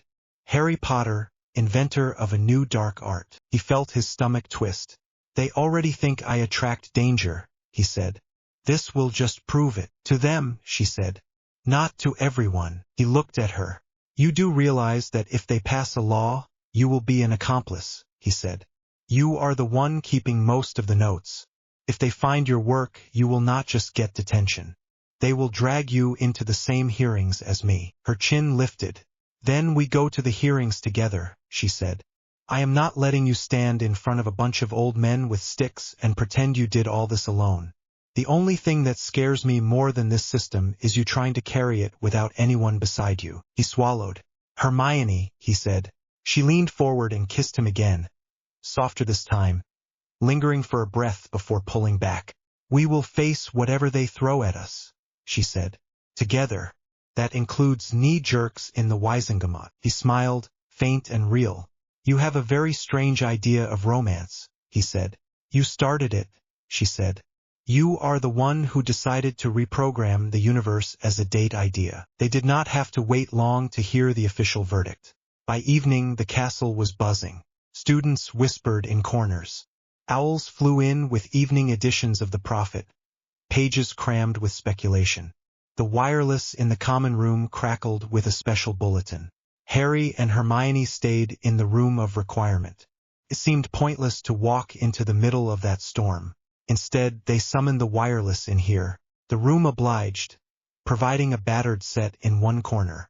Harry sat on the floor with his back against the wall, Hermione beside him, knees touching. The glyph above the door glowed softly, no longer tense, just present. A calm voice floated from the wireless. In an emergency session this afternoon, the Wiesengemot has voted to introduce a new classification for magical practice, the announcer said. By a margin of 27-11, with 4 abstentions, they have agreed that any magic involving direct manipulation of essentia through symbolic code, bypassing standard wand channeling, shall be grouped under the term runecraft and placed under immediate restriction. Hermione made a small sound of disgust. They cannot even define it without using the word code, she muttered. Harry said nothing. Under this interim measure, all research, experimentation, and practical use of runecraft is forbidden except under ministry license in secure conditions. The voice continued. Any person found practicing or teaching such magic without authorization will face charges equivalent to those associated with the development of new curses. There was a pause. Sources within the Department of Magical Law Enforcement confirmed that this decision follows an incident at Hogwarts School earlier today, involving defensive constructs created by student Harry Potter, the announcer said. No fatalities have been reported, but several Aurors required treatment for minor injuries after an attempt to serve a regulatory order met with unexpected resistance. Hermione's hand found Harry's and squeezed. Unexpected resistance, she repeated. They have a way with understatement. Harry stared at the wireless. They did it, he said flatly. They made it real. Forbidden dark art. They did not use that exact phrase, Hermione said. They did not need to, he said. Every person listening just heard it in their head. The announcer droned on. Ministry officials stress that Mr. Potter himself has not yet been charged with any crime, the voice said. However, he is requested to present himself for questioning at the earliest opportunity. A joint task force will be assembled to ensure the safe integration of this new discovery, or its containment if necessary. The broadcast moved on to other news. Hermione flicked her wand and the wireless fell silent. Harry let his head fall back against the wall. There it is, he said. Outlaw. Hermione turned to look at him. They have just admitted they cannot control what you can do, she said. That frightens them. People lash out when they are frightened. He closed his eyes. You know the worst part, he said. Part of me is relieved. It is done. The line is drawn. There is no pretending anymore that I am just a normal student with a strange scar. You have never been normal, she said gently. Scar or not. He smiled tiredly. Thanks, he said. She bumped her shoulder against his. You know what this means strategically, she said. The ministry has just told the world that there is a new class of magic out there. One they do not understand, but which can break their best wards. Every power-hungry person in Europe will be looking for it. Voldemort included. He already was, Harry said. Now he knows the name to hunt for. Hermione drew in a slow breath. We need to move faster, she said. We need to get ahead of him, before he finds a way to twist this into something even worse. He opened his eyes and looked at the glowing glyph. Do you still think this is worth it? He asked quietly. All of it. The scar. The wards, the ministry, the headlines, being called a dark wizard in all but name. She did not answer at once. She followed his gaze to the stone. Today, she said slowly, we saw a group of fully trained Aurors throw some of their best spells at a door and get thrown around by a system that did exactly what you told it to. It did not kill. It did not maim. It intercepted, contained, and then released. No one died. No one ended up in a permanent coma. You managed to stand between them and panic with a construct that could have gone much further. She looked back at him. Yes, she said. I still think this is worth it. Because if we do not understand it, if we do not set the first principles, someone else will. Someone who will not bother with consent gates and restraint. He searched her face. You are not scared of me, he said. I am scared for you, she said. That is different. He exhaled slowly. All right, he said. Then we keep going.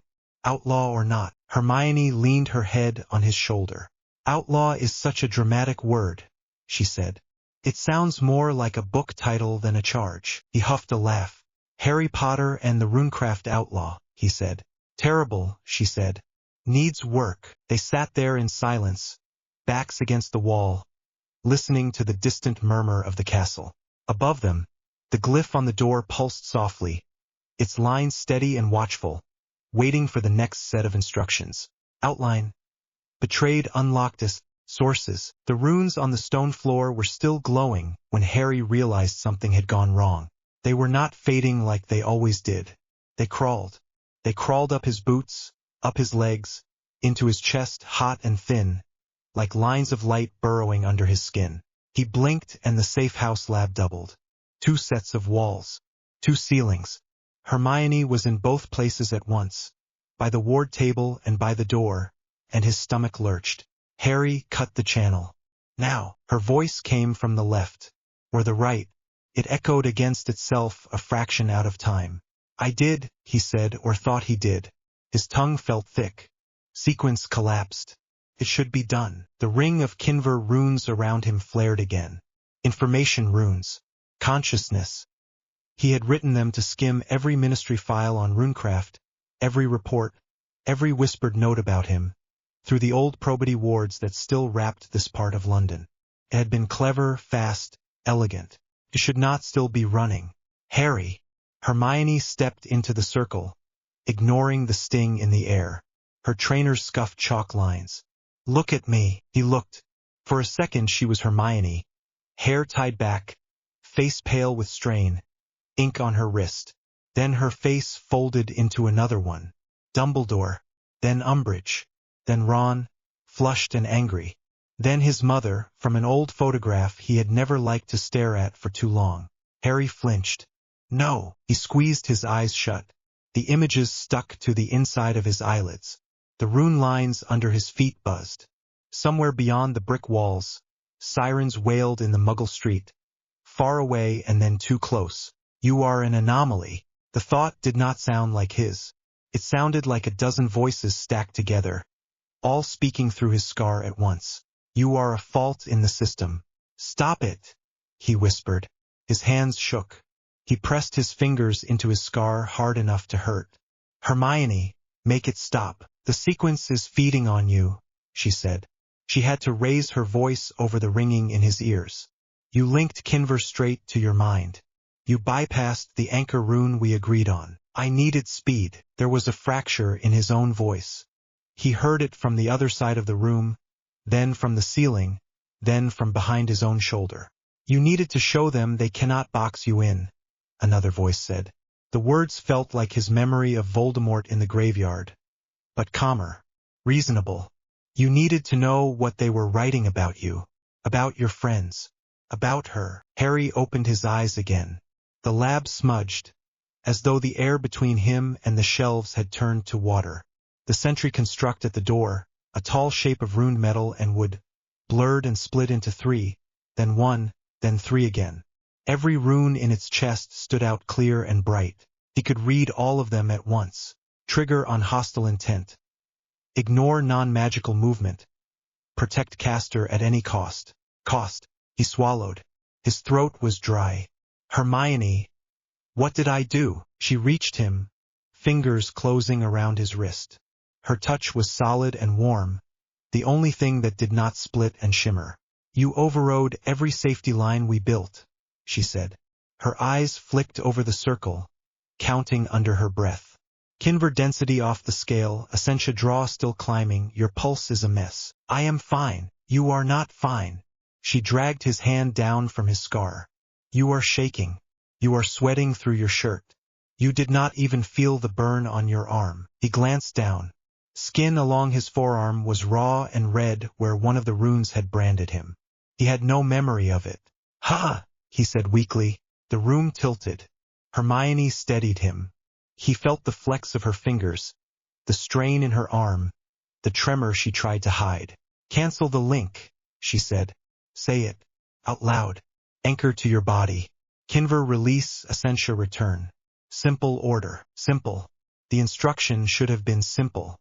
He had written it with her last week, sitting cross-legged on this same floor with ink all over their hands, arguing over the order of the glyphs. Now the words tangled.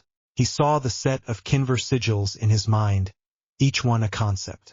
Memory, identity, link. He tried to pull them apart. They stuck. The air hummed. His heart stuttered. For a second, the safe house vanished. He was back in the Department of Mysteries, floor cold under his knees. Sirius falling. The veil fluttering. Bellatrix laughing. If you shift one event, the voice in his head said calmly, the entire structure adjusts. Apply sequence to the moment of impact. Remove the curse. Remove the fall. Insert a boundary. Reinforce. Green light surged across his vision. He gasped and clutched Hermione harder. "Harry." She tightened her grip. "Stay with me." "He is falling," Harry said. His voice sounded small. "Hermione, he is still falling. That is a memory. Not now. It can be now if I make it now." The words tumbled out before he could stop them. "I saw the pathways. When I skimmed the Ministry archives, I saw how Kinver tags every conscious event. Everything that ever happened has a trail. I can grab one. I can pull it back." Hermione went very still. "You are talking about rewriting time. Not all of it." He laughed. Came out sharp, too loud. He heard it bounce off the walls at different times, like echoes in a dome. "Just one thing. One fall. One curse. I could write a sequence that goes back through the trail and fuses a shield into the moment. Sirius does not die. The world keeps going." He saw it. It was so clean. A string of sigils reaching from his scar through Etherim, across Datherim, down into that room. One change, then the world adjusts. "Harry." Her voice cut through the pictures starting to form behind his eyes. "Listen to yourself. You told me Kinver is the information aspect of reality." He could hear her lectures now, twisted and looped. "You said everything conscious leaves a trace. If there is a trace, I can read it. If I can read it, I can rewrite it." "That is not what I said." Hermione shook his shoulders. "I never said rewrite. I said interpret. You are mixing terms. That is the strain talking." Strain. The word rang around the circle. The rune lines flared, then sank, like something breathing. Hermione took a sharp breath. "Harry, look at me. Not the floor. Not the walls. Me." He tried. Her face was there and then other faces again. Ron shouting that he was dangerous. Dumbledore, quiet and tired, telling him the power should be locked away. Fudge slamming his fist on a table. Voldemort smiling with empty eyes. Then Hermione again. Brown eyes, a freckle under her lower lip, hair frizzed from the humidity of the ward seals that hummed along the ceiling. He latched onto that. "You are glitching," he muttered. One corner of her mouth twitched. "Thank you. That is very helpful. I am serious." His chest hurt. He forced air into his lungs. "The world is glitching. Everything is in layers. I can see the minds behind it. I can see what they think. Ron, the Aurors, the Minister, Dumbledore. All of them. They are all afraid. Of me. Of this. Of you being on my side." He saw more. For a moment he saw a whole sheet of runic tags hanging in the air over Hermione herself. Intelligence, loyalty, fear, probability paths. Rows of numbers. His stomach rolled. "I can read you," he whispered. Her eyes widened. "No, you cannot. I can." The words came rough and broken. "Right now.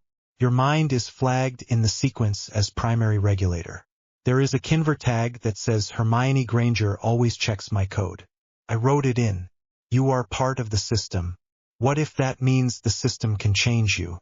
What if I already did? Hermione's grip on his wrist tightened to the point of pain. Harry, stop. What if I made you stay? He said. His tongue felt numb. The thought came out before he could push it away. What if you never really chose to help me? What if you only think you did because I wrote it into the runes? I could have. I do not remember every line anymore. There is too much. Her fingers slipped up to his jaw. She forced him to meet her gaze. You need to hear me very clearly, she said, voice low and flat. You did not rewrite my mind. Not once. Do you know how I know that? He opened his mouth. Nothing came out.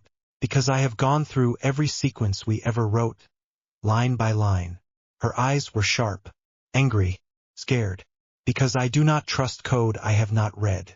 Because if I ever saw a binding like that with my name on it, I would have burned the lab down and hexed you and then dragged you to St. Mungo's by your ear. His lips twitched. A short, broken sound escaped him that might have been a laugh or a sob. So unless you want to claim I am suddenly bad at arithmancy, she went on, you can take that fear and put it where it belongs. In the strain, not in reality. The humming in his ears dropped for a second. Long enough for him to feel how fast his heart was pounding and how heavy his body had become. His knees buckled. Hermione shifted her stance and took his weight against her chest. The rune circle flickered. Information poured through him again. Thoughts that were not his. Snatches of fear. A junior Auror thinking about the way the sentry construct had torn his shield apart. Rita Skeeter drafting headlines about the forbidden boy. Ron lying awake at the burrow, staring at the ceiling, hearing again the way Harry had told the ministry to shove their regulation forms. They all think you are going to snap, Harry whispered. His head rested against Hermione's shoulder now. He could feel her heart hammering too. I think they might be right. Her hand slid up into his hair. Slow, careful. You are not going to snap. I am already snapping. His fingers curled against her shirt. Look at me. I wired my own brain into the roots of magic so I could read what people think about me. That is not healthy. No, she agreed. It is not. Which is why we are going to shut it down properly and then you are going to lie down and I am going to make you drink water and we are going to rest. Then we are going to write better safety lines. The plan sounded small compared to the rush of power still surging through him. Tiny. Pathetic. Almost funny. You do not get it, he said. I saw how easy it is. If I tilt the sequence a little more, I can see futures, not just memories. I could pick the path where nobody gets hurt. No war. No prophecies. No graves. Why should we not do that? Why should we sit here and pretend we are normal when I could fix it all? Hermione pulled back just enough to see his face. Her eyes were bright. Not with tears yet, but close. Do you remember the training circle with Essentia last week? She asked. The one that almost stopped your heart. Yes, that was a sequence that only moved force from one place in a room to another. It did not touch minds. It did not touch time. It nearly killed you. This is different. It is worse, she snapped. You are talking about pushing information through Ethereum on a global scale. Every human mind, every magical matrix, every thread of cause and effect. You are one person with a scar and a stubborn streak. You are not a whole safe system. You will not just burn yourself out if it backfires. You will break everything. And you will not even know which bits you broke. Because the new timeline will feel normal to everyone in it. The words hit him like a slap. He stared at her. The room steadied for a moment. You said, his voice cracked. You said this power had rules. You said if we understood the maths we could control it. Control does not mean full authority, she said. It means respect. It means knowing where not to step. There are places we do not go. Kinver runes that we keep for reading, not rewriting. You knew that yesterday. The only thing that changed is that you saw a path back to Sirius and your heart grabbed it without asking your head. At the name, the world lurched again. The veil rippled at the edge of his vision. Hermione swore softly. She took his face in both hands and brought their foreheads together hard enough to hurt. Harry, she said, voice firm, close. He could feel every word against his skin. Stay here. With me. Not in the Department of Mysteries. Not on the tower at Hogwarts. Not in some future you think you can draw. Here. In this little stupid lab that smells of chalk and metal polish and burnt tea because you will not stop leaving the kettle on. He could smell it. Chalk dust. Metal warmed by the century's core. Old tea stains. The faint, sour edge of sweat on his own neck. Her breath filled his nose. Warm. Steady even though she was scared. Count the real things, she said. My hands on your face. The floor under your feet. The weight of your wand in your pocket. The sting on your arm.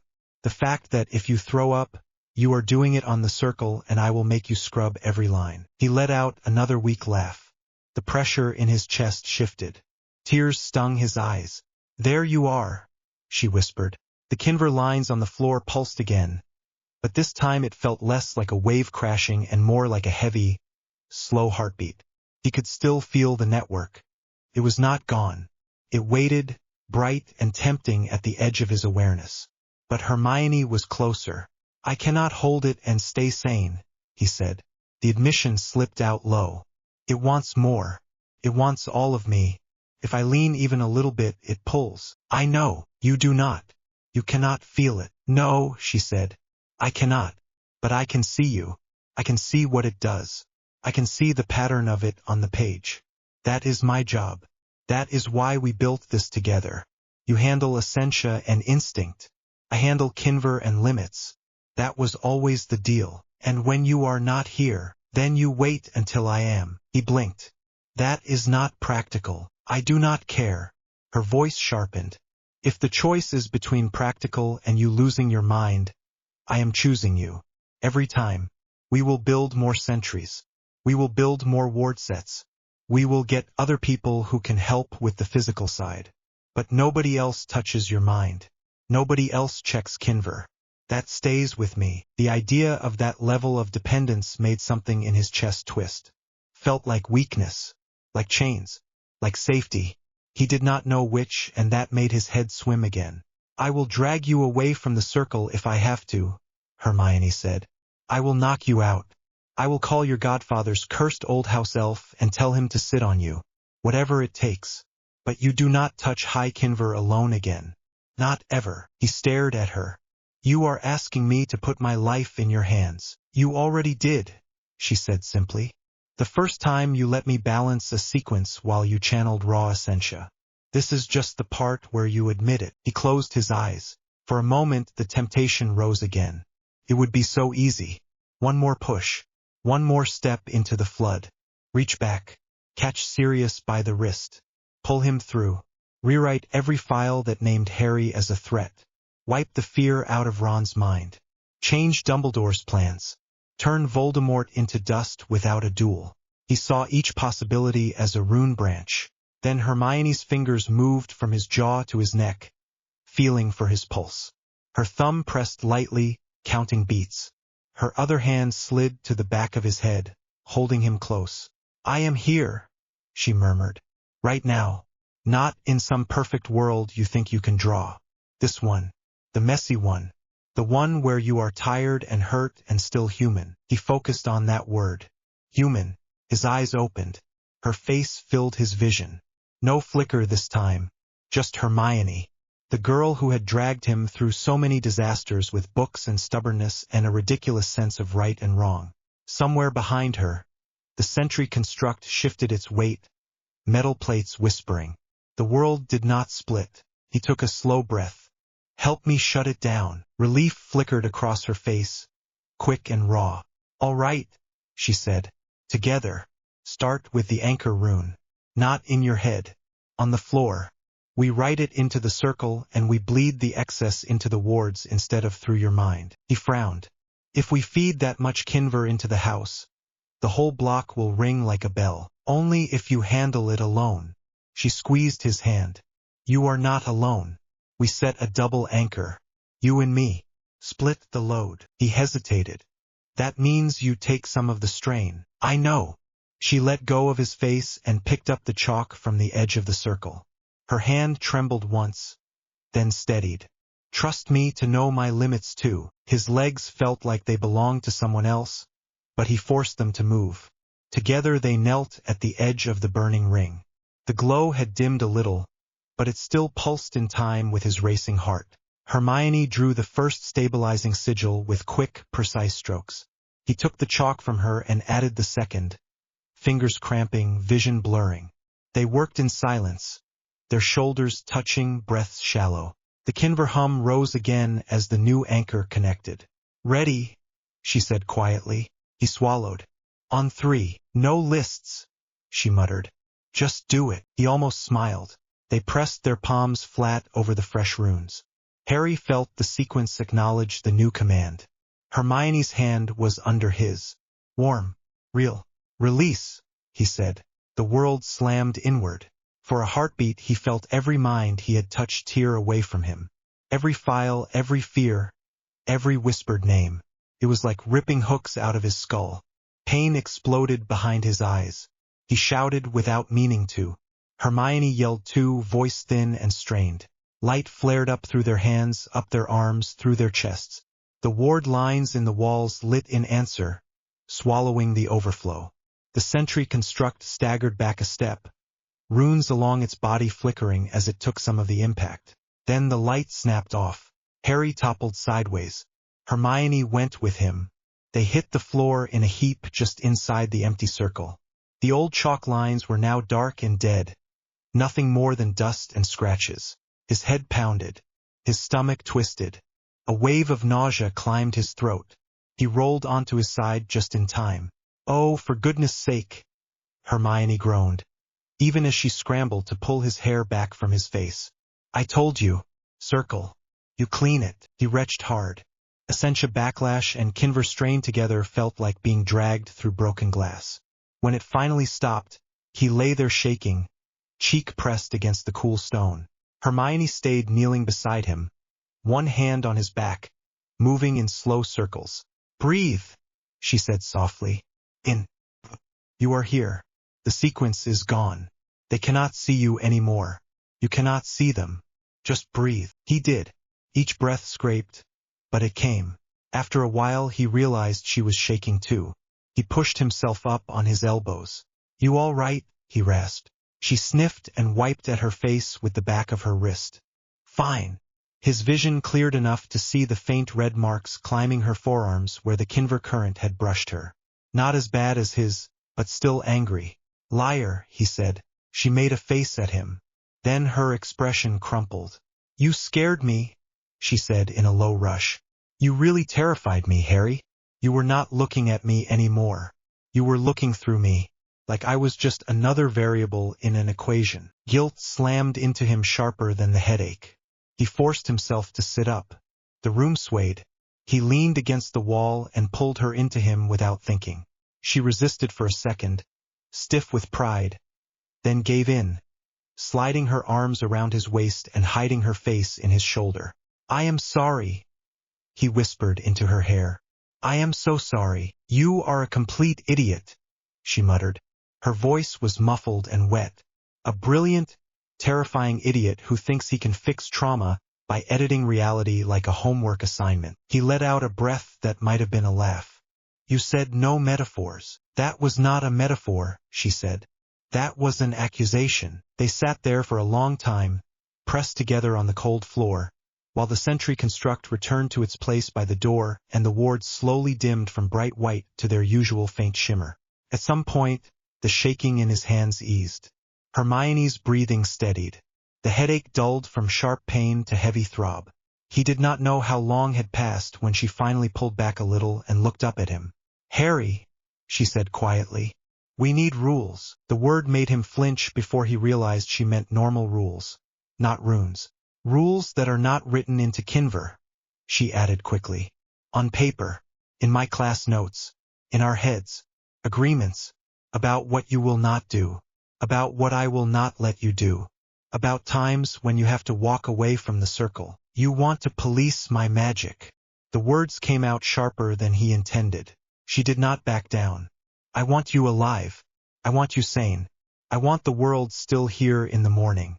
If that means I get to tell you no when you come up with something clever and suicidal, then yes. I want that." He stared at her. This more than the pain, more than the visions, felt like the real weight. Giving someone else the right to say stop when every instinct in him screamed to push forward. Dumbledore tried to control me, he said slowly. The Ministry is trying to control me. Ron wants me boxed so he does not have to be afraid. How is this different? Hermione's jaw tightened. Because I am not asking you to sign anything. I am not threatening your friends. I am not trying to keep you small. I am trying to keep you alive. And I am putting myself under the same rules. You think I am not tempted by this? I saw the same pathways you did. Cures for curses. Fixes for everything. You are not the only one who wanted to reach for them. She took a breath, then went on. Difference is, I know I cannot trust myself with that kind of temptation either. So I am asking you to watch me. The way I watch you. If I start leaning toward things we both agreed were too far, you pull me back. That is not control. That is partnership. The words settled between them. Partnership. He thought of all the times she had already stood between him and disaster. Trolls. Time-turners. Horcrux hunts that had not happened yet but would have in another life. You think you can handle being my conscience? He asked quietly. She gave a tired half-smile. Someone has to. You are obviously useless at it yourself. He snorted.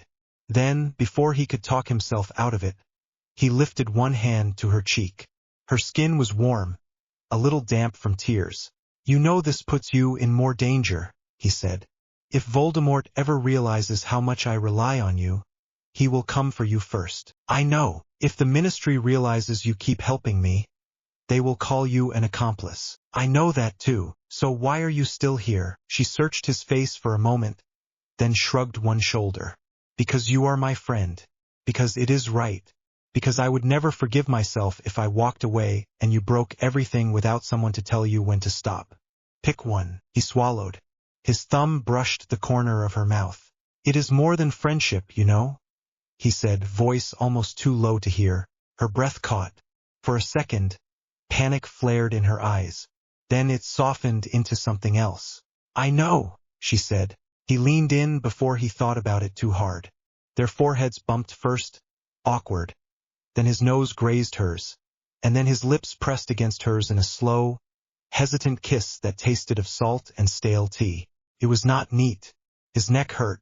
Her hand caught in his hair a little too hard. One of his legs had gone numb under him.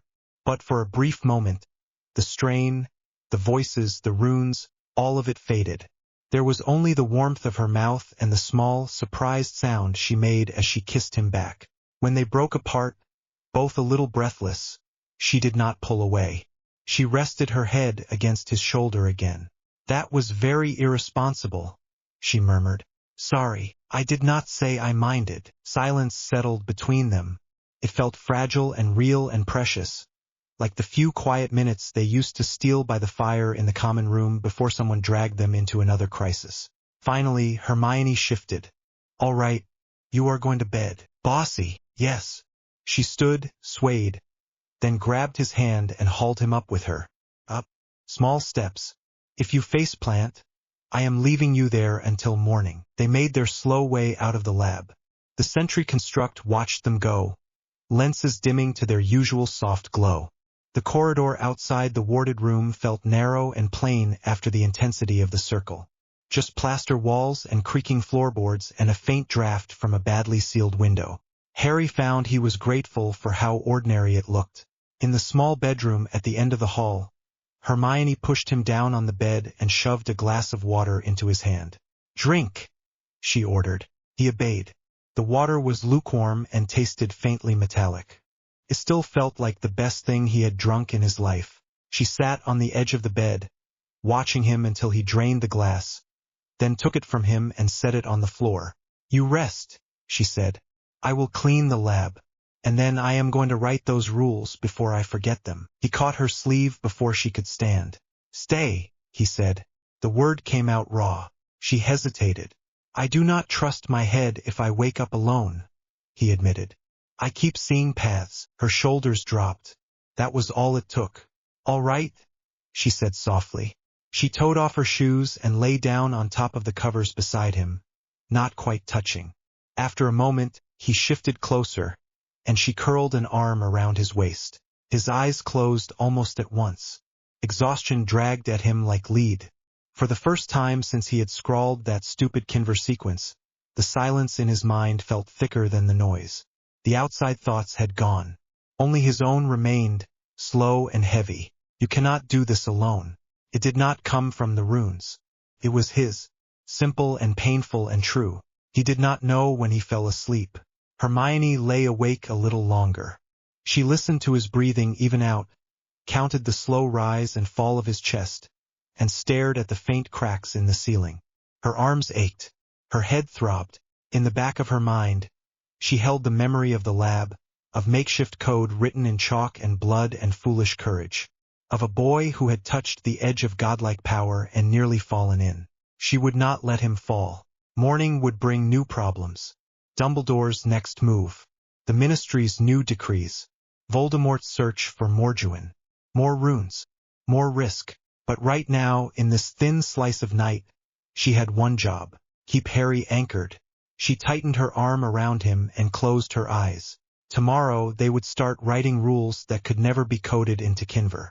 Rules that lived in their choices, in their trust, in the stubborn promise that no matter how high his power climbed, there would always be one person who could tell him no.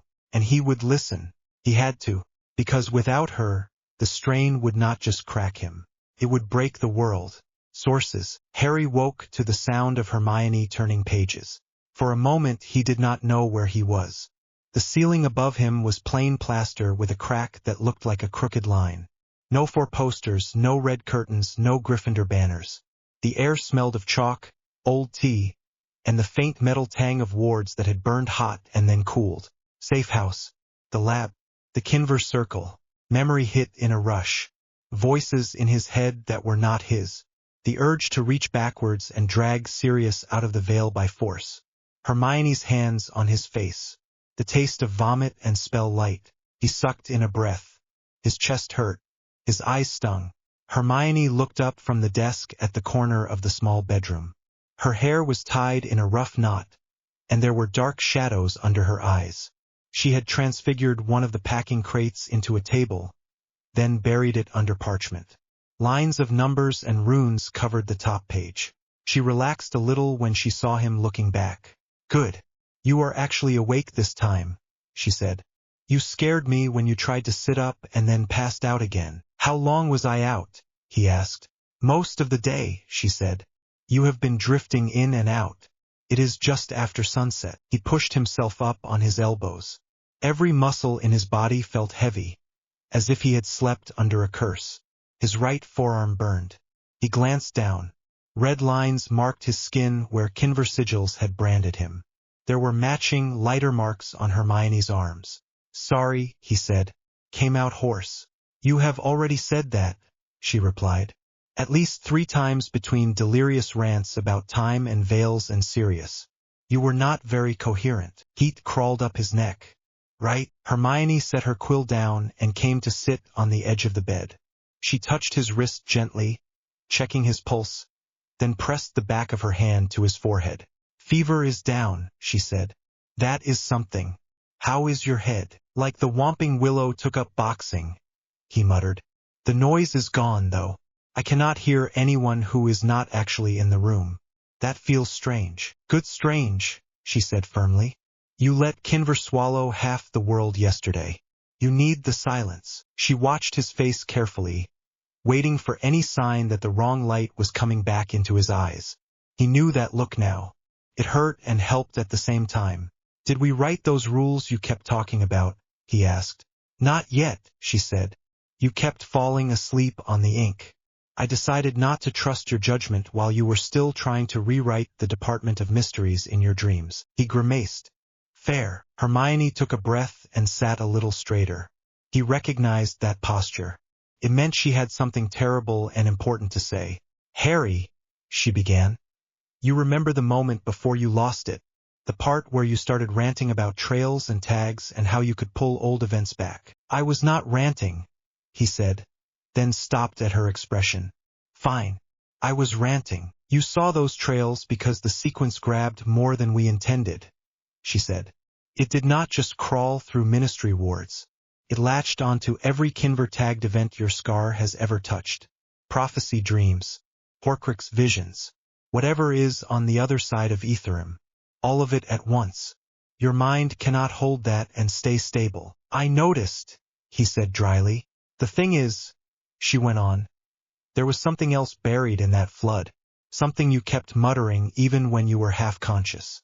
I wrote it down. She reached for one of the parchments on the desk and handed it to him. Her writing ran across the page, neat but hurried. At the top, in his voice, was a line she had caught between his shaking and his retching. Lower than Hogwarts. Lower than the chamber. Words that are not ours. He frowned. I said that. You said it 3 times, she replied. Then you said there was a door under a door. You described the ward pattern around it. Kinver layered with essentia in a way we have never seen. Then you passed out again. Harry stared at the parchment. A slow prickle ran up his spine. He saw flashes in his mind. Not full visions, more like shapes pressed into soft wax and then pulled away again. A spiral of stone under the castle, deeper than the Chamber of Secrets, older than the basilisk tunnels. Runes that were not runes the way he knew them, but raw concepts carved into the world. You think it is real? He asked. Hermione nodded once. I cross-checked the ward pattern with every map we took from Hogwarts and the Ministry. Nothing modern uses that arrangement. The numbers match something else, though. She grabbed another parchment and spread it beside the first. It was covered in columns of numbers and tiny sigils. I went back through the Essentia readings from the night of the Department of Mysteries, she said. The first time your scar flared and the sigil of absolute defense triggered, the pulse did not just spread around us. It went down. Through the department, through the bedrock, through the old ward lines under London. And part of it bent toward Hogwarts. Toward something below it. Harry rubbed his forehead. The scar twinged, but it felt dull now, not sharp. So when I dragged Kinver across the network yesterday, it brushed that place again. Yes, she said. And you grabbed a trail without knowing it. He looked at her. You think it is the repository from the synopsis, the original Runecraft lexicon, the precursor cache. We wrote that part of the design ourselves, she said. Then the system kindly informed us that the universe already has one. The idea left a hollow space in his chest. Excitement sat next to fear and would not pick a side. If that place exists, he said slowly, then someone made it. Someone who understood this stuff long before we did. Hermione nodded. Which means 2 things. 1, we are not the first to touch this system. 2, we need to see what happened to the people who came before us before Voldemort does. The name twisted his gut. You think he felt that trail as well? Harry asked. I think every time you do something loud with Runecraft, he feels it, she said. Your scar is still a link. He may not know what it is, but he can feel pressure when you hit certain parts of the network. If there is a source under Hogwarts, he will look for it. We have to get there first. Harry let his head fall back against the wall. His bones felt like they belonged to someone else, but the idea of lying down and doing nothing made his skin crawl. You realize I can barely stand up, he said. Hermione's mouth tightened. I know. That is why we go in smart, not loud. No more full Kinver sweeps. No more linking your mind to half of Britain. We use small sequences. We lean on essentia and physical movement as much as we can. You just want an excuse to make me walk. Yes, she said. Because if you try to use your mind as the main channel again before it recovers, you are going to bleed out through your eyes. And I am not cleaning that up. He snorted in spite of himself. The sound helped. Fine, he said. We go. We look. We do not rip the world in half. That last part is very important. Very important, she agreed. He swung his legs over the side of the bed. The room lurched. Hermione caught his arm. Slow, she warned. I am fine. You almost rewrote time, she said. You are not fine. You are stubborn. There is a difference. He did not argue. Partly because she was right, partly because he did not have the breath. She helped him to his feet and led him back down the narrow corridor to the lab. The stone floor still showed the faint outline of yesterday's circle, scuffed and smeared. A new notebook lay open on the ward table. Across the top of the first page, in Hermione's precise hand, was a title. Rules we will not code. Harry paused. You started without me. I made a list of headings, she said. The details wait for you. I was not going to decide alone what you can and cannot do. That would turn me into another ministry. He read the first few lines. No time edits.no mind rewrites.no sequences that run longer than we can watch. The words were plain and heavy. He nodded once. We add more when we get back. Hermione closed the notebook with care and set it aside. Right, she said. Travel first. Moral framework later. That sums you up. Harsh, he said. True, she replied. They moved to the center of the lab where the sentry construct stood, tall and still. The runes along its chest were dimmer than usual. It had taken some of the backlash yesterday. Can it handle another gate? Harry asked. It can anchor the room, Hermione said. We are not sending it through. The repository place is bound to Hogwarts in some way. If we drag an obvious construct in there, every ward the founders ever wrote will start screaming. So just us, he said. Again, she checked her wand and the little runic knife at her belt, then nodded. Just us, she said. They worked in silence for a few minutes. Hermione drew a tight essentia circle around the lab, binding it to the safe house wards. Harry laid down a smaller, clean Kinver sequence in the center. No mind hooks this time. No trails outside their chosen path. Just a spatial anchor, set to a pattern Hermione had dug out of his half-conscious rambling. Last chance to back out, she said quietly. He met her gaze. You are coming with me into an ancient secret under the school that expelled me. What part of that sounds like something I would walk away from? She rolled her eyes. Of course. Silly me. They stepped into the circle together. Harry felt the essentia rise under his feet, slow and cautious instead of wild. He took hold of it and pushed, not outward, not upward, but down along the pattern Hermione had mapped. For a moment nothing happened. Then the floor under them let go.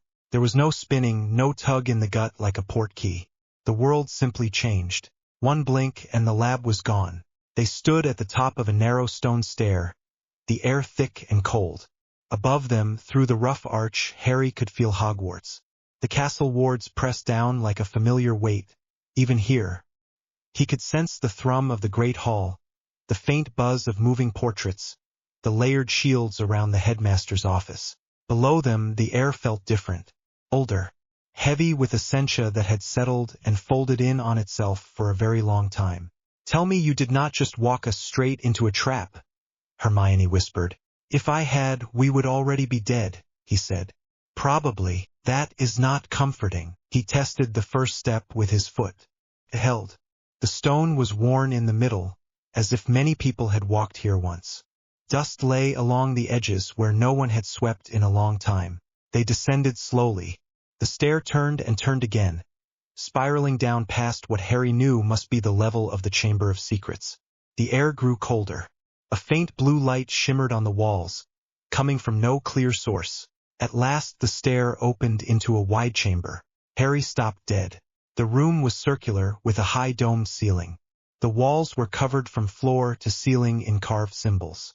Not runes he recognized from Hogwarts classes, not even the essentia glyphs he and Hermione had built.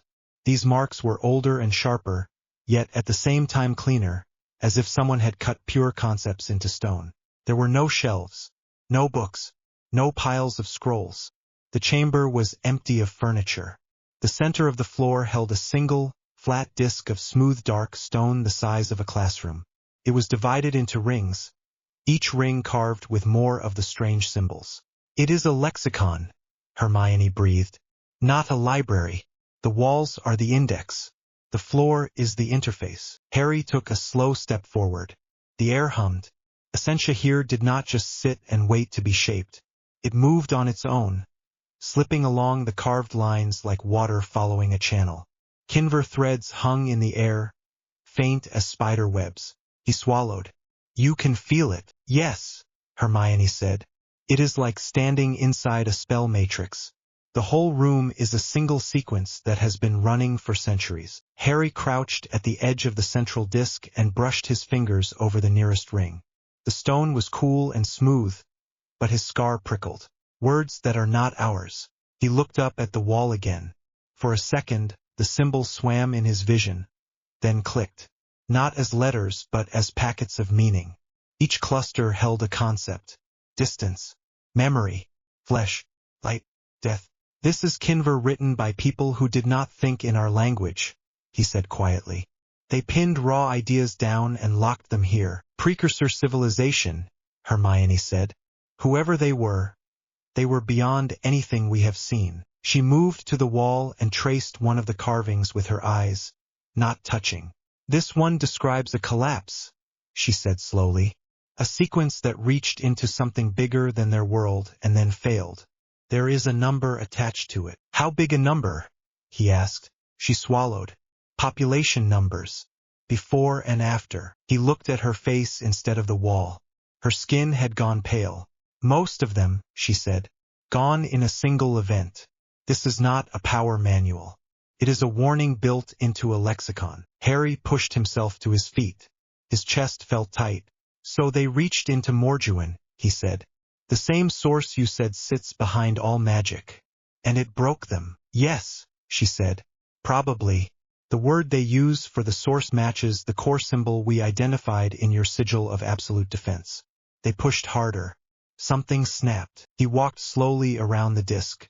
Each ring he passed carried different clusters of symbols. Healing, weather, gravity, mines, time. At the far side, closer to the wall, one section glowed faintly. The symbols there tugged at his attention like a whisper. What is that? He asked. Hermione followed his gaze. Her eyes narrowed. I do not know, she said. The structure looks deliberate. A set of sequences layered together. The index mark above it says attribute set. There is a name. Vintel. Harry stepped closer in spite of the warning itch in his scar. Vintel runes, he murmured. The ones I muttered about. He reached out. Hermione grabbed his sleeve. Do not touch it yet, she said sharply. We do not know what it does. He did not pull away, but he did not step back either. The symbols here were clearer than the rest. They snapped into focus in his mind. This set links Kinver tags for disease and curses directly to Essentia ratios, he said. It bypasses usual spell pathways. It looks like it can strip anything that has a tag we call damaged or corrupt and rewrite it as normal. Could burn Horcrux corruption out. Tear curses off bones. Cure werewolves. Hermione's grip on his sleeve tightened. At what price? Harry frowned. There was a second layer behind the first. He probed it, wincing as his scar flared. There is a second path, he said slowly. It links every mind in range to a new base template. A standard pattern for how people think and feel. It uses that to rewrite the damage. It would work. It would heal them. But it would also make them all the same in their heads. You do not have sickness anymore. But you also do not have yourself. Hermione swore under her breath. So Vintel decided that the best way to cure his people was to turn them into copies, she said. Harry stared at the carved symbols. His stomach twisted. It is tempting, he whispered. Look at it. It is so clean. No more cursed scars. No more dark marks. No more memory wounds. We could fix Neville's parents. Lupin. Everyone. And erase whatever makes them them, Hermione said. Her voice shook. You almost rewrote one event yesterday and it nearly broke you. Now you are looking at a tool that would rewrite entire minds. This is what they did. This is how they slid from defense into control. He knew she was right. He knew it in his head. His heart did not care. He saw flashes. Neville smiling, whole and sure. Lupin laughing without that thin line of tension around his eyes. A world without Horcrux scars or cursed children. His hand moved closer to the glowing stone without him meaning to. Hermione stepped between him and the disc. No, she said. He blinked. Hermione, no, she repeated. We draw it. We study it. We understand it so we can stop Voldemort if he finds it. We do not use it. Not on anyone. Not even on ourselves. He felt anger flare, brief and hot. It is my scar, he said. My trauma. My nightmares. If anyone gets to decide whether I wipe them out with some ancient runes, it is me. Her jaw clenched. I know that. That is not what I am saying. What are you saying then? He snapped. Because from where I am standing it sounds like you want to keep us noble and miserable, so we can take the moral high ground on the way to the graveyard. Her eyes flashed. I am saying that you are not in a good state to decide what parts of yourself to erase. She shot back. You almost let a spell take your mind yesterday. You are still shaking. You are still seeing paths that are not there. If you start carving pieces out of your own head now, you will not stop at trauma. You will remove anger, fear, guilt, anything that hurts. At the end you will still look like HAARY, but you will not be you. Silence fell. The hum in the room pressed against his ears. He wanted to argue. He wanted to say that he was strong enough to use the tool and not let it use him. The same lie the precursor carver had told himself, probably. He looked past Hermione at the Vintal cluster. For a second he thought he saw not symbols but a face. Not clear, just the idea of someone who had stood here on this same stone long ago, convinced that he was saving everyone while he sanded them down to fit. His anger shrank back, leaving only exhaustion and something like shame. He let out a breath. You are right. Hermione's shoulders eased a fraction. You are not allowed to put that in a diary, he added. She gave a short, shaky laugh. Noted. He dragged his eyes away from the glowing ring. Fine, he said. We do not use the Vintal set. We treat it as a threat, not a cure. We document it. Then we lock it behind more wards than the Department of Mysteries ever dreamed of. Good, she said. They spent the next span of time working around the edges of the disk, careful not to touch the active clusters. Hermione read meanings off the wall while HAARY translated them into their own runic language, building a new index on parchment. They found records of gravity sequences that could pin an army to the ground, Essentia conversions that could power whole cities, containment matrices that made Azkaban look like a cheap warded cellar. Threaded through all of it were warnings, markers for collapse, notes on sequence failures that had cascaded out of control. Whole lines of text that were nothing but lists of losses. Look at this one, Hermione said quietly. They tried to stabilize their world by fixing every weather pattern at once. The numbers looked good on the page. The problem was small errors in their measurements. They wrote the wrong rate for ocean heat. The sequence amplified the mistake. Their climate spun out and never corrected. They had to abandon whole regions. HAARY shook his head. They were clever and still got it wrong. That is the point, she said. If people who lived in this lexicon made mistakes that big, what chance do we have if we get arrogant? A faint tremor ran through the floor. Both of them froze. Please tell me that was just the castle stretching, HAARY said. Hermione closed her eyes for a second, feeling along the room's essential lines. No, she said. That was an external probe. Someone just brushed the outer part of this sequence from above.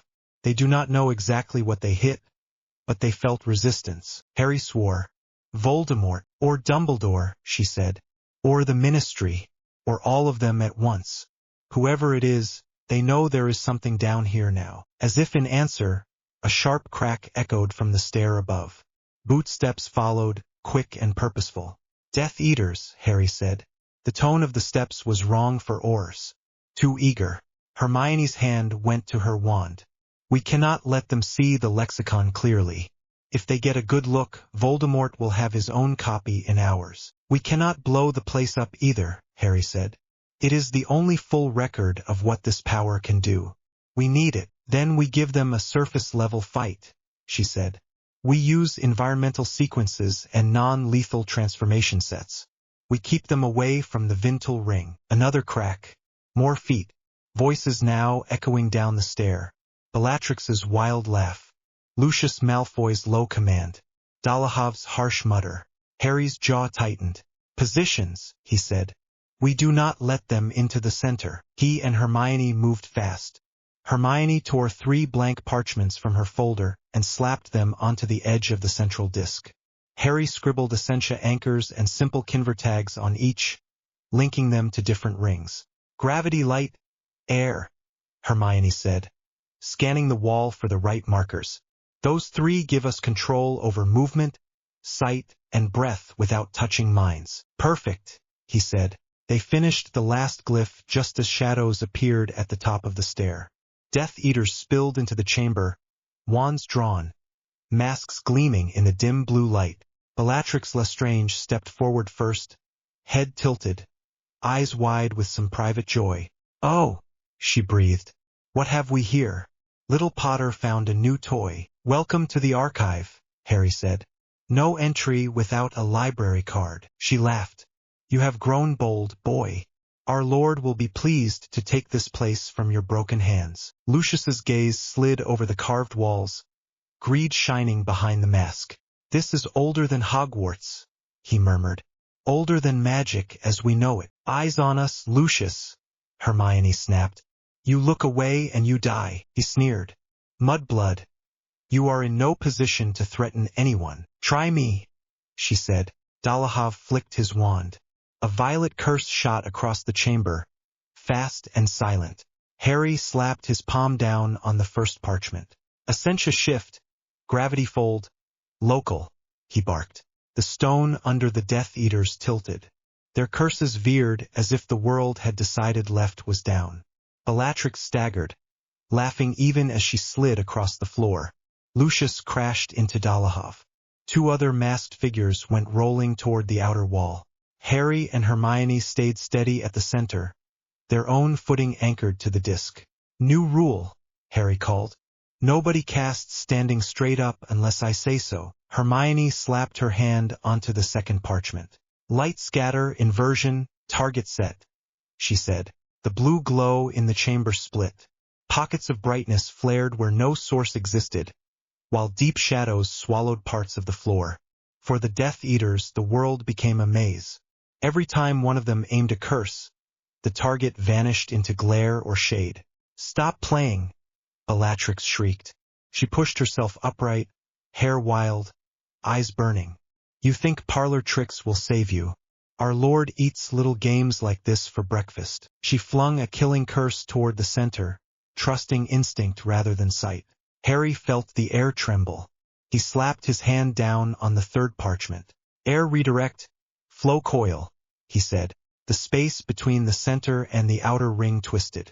The curse hit an invisible current and curved, arcing up and away. Green light slammed into the high dome and fizzled out against ancient stone. Hermione's breath came fast. Sweat beaded on her forehead. "Energy is building," she said urgently. "The more we bend, the more stress we put on the lexicon. We cannot keep this up too long without cracking something important." "I know," he said. "We just need to hold them long enough to send a message." "A message to who?" she demanded. "Everyone who thinks I am the only problem," he said. He flicked his wand. A short, sharp burst of Kinver light shot up along the carved symbols near the stair, running like a pulse along the stone. It was not a mind hook, not this time. It was a simple alert. Above them, wards would feel it.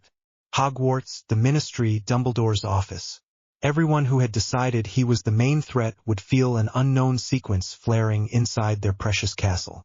If they were not already watching, they would be now. And they would see that Death Eaters had beaten them here. "Are you trying to get us killed?" Hermione hissed. "I am trying to show them that if they keep treating us as the only problem, they will lose the bigger war," he said. "They need to see that Voldemort is chasing this power too." Another curse slammed toward them. Harry twisted the air again, but his vision blurred. Every use of Essentia scraped against the raw places the Kinver strain had left in his mind. Hermione saw the way his hand shook. "Switch," she snapped. "I will run interference. You keep us anchored." She planted both hands on the disc and spoke a quick sequence. Eyes closed.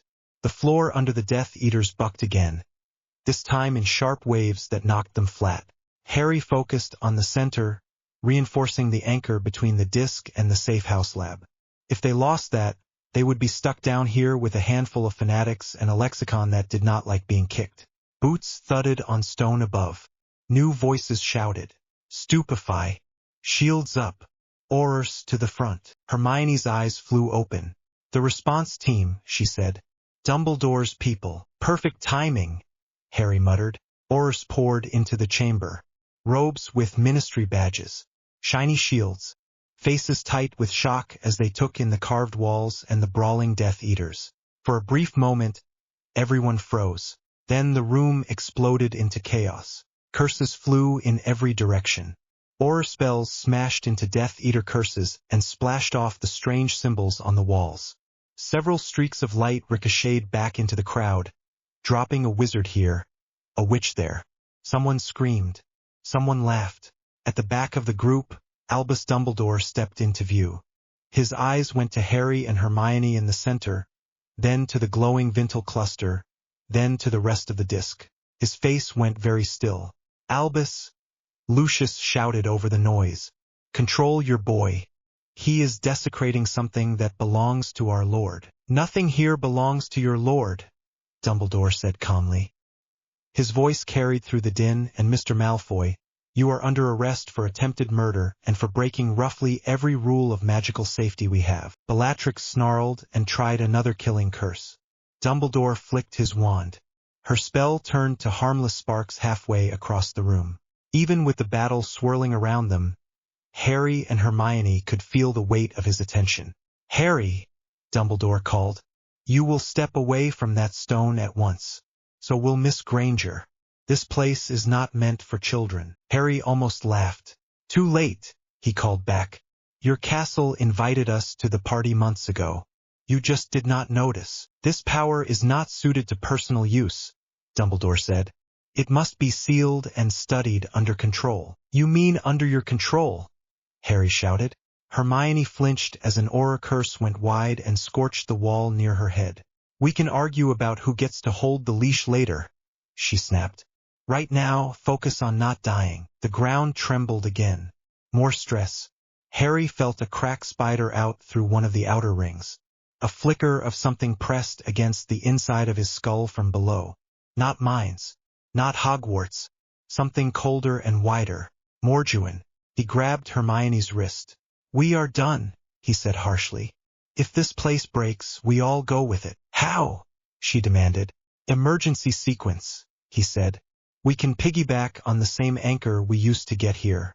Pull ourselves out and collapse the path behind us. That leaves this lexicon open to anyone who finds a different trail," she said. "We will have to risk it," he said.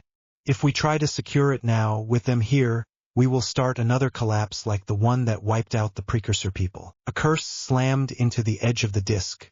Cracks jumped across the floor, reaching toward the Vintel symbols. For a brief second, the lexicon reacted. Light flared from the lines, not the soft blue of Essentia, but a harsh white that made Harry's teeth ache. A thin slice of reality at the center of the room bent. He saw, for the barest instant, a glimpse of something that was not space, not sky, a texture of raw magical fabric, swirling and immense. Then it snapped back. Hermione's breathing hitched. "That was the boundary to Morjuin, and we nearly tore it," he said. He met Dumbledore's eyes across the chaos. For once, the headmaster looked openly afraid. Not of Voldemort, not of Harry, but of the stone under their feet. "Professor," Harry shouted, "get everyone out. Now, this place is not stable." "Then you must leave it," Dumbledore called back. "Let the Order handle it." "Not an option," Harry said. "We are the ones holding the anchor. If we walk away without closing it, you will get your collapse." Dumbledore hesitated for a heartbeat. Then he gave a sharp nod, almost too small to catch. "Very well," he said. "Do what you must. Aurors, fall back to the stair. Pull the prisoners with you. Now." The Aurors did not like being ordered to retreat, but they obeyed. Stunners dropped 3 Death Eaters where they lay. Ropes whipped out to drag bodies toward the stair. Bellatrix shrieked and tried to fight free, but a combined blast from 2 curse breakers slammed her into the wall and left her limp. Hermione and Harry knelt together at the heart of the disc.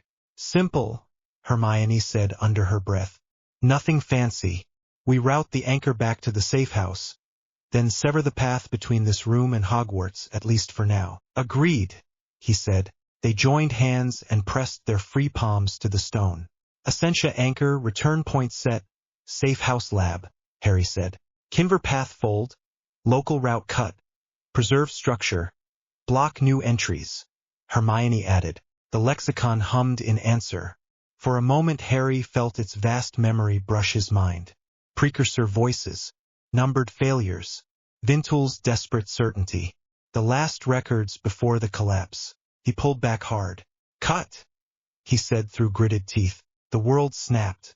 For a second it felt like being inside the sigil of absolute defense again. Shield up and everything slamming against it. Then the pressure dropped. They hit the safe house lab floor in a sprawled heap. The sentry construct gave a startled clank as the anchor glyphs on its chest flared and then settled. The chalk circle on the floor smoked slightly, edges burned black. Harry lay on his back, chest heaving. His head pounded. His arms shook. Hermione rolled over beside him and stared at the ceiling. Well, she said weakly. That was awful. He laughed, then winced as the movement hurt. On the bright side, he said, we did not break reality. That counts as a win. She turned her head to look at him. We found proof that an entire civilization tried to do what you almost did yesterday and wiped themselves out in the process. We discovered a set of runes that can fix every curse in the world by turning people into clones. Then we nearly tore a hole into Morjuin in front of Dumbledore and half the Auror office. He thought about that. So a complicated win. Very complicated, she said. She pushed herself up with a groan and held out a hand to him. He took it and let her haul him into a sitting position. We need to write this down while it is still clear, she said. Everything we saw, every warning, every failure. And we need to add Vintul to the list of things we will never do. Top of the list, he agreed. They moved slowly to the ward table. Hermione grabbed a fresh stack of parchment. Harry reached for his wand, then stopped as his hand trembled. She saw it. No more heavy sequences today, she said. You talk. I write. Your brain has had enough strain for one lifetime. My brain is fine, he protested. She raised an eyebrow. He sighed. Fine. Mostly fine. Not fine enough to poke a cosmic lexicon again yet. Exactly, she said. He started talking. About the stair, the chamber, the precursor history carved into the walls. About the climate collapse and the population numbers. About Vintul's offer and the moment he almost took it. Hermione wrote, the quill scratching fast. At one point she paused. What is it? He asked. I was just thinking, she said slowly. The precursor people had all this knowledge and still failed. We do not even have a tenth of their lexicon. But we have something they did not write into any of their sequences. He frowned. Which is, someone whose entire job is to stand next to the caster and say no, she said. I have not seen that role written anywhere in their concepts.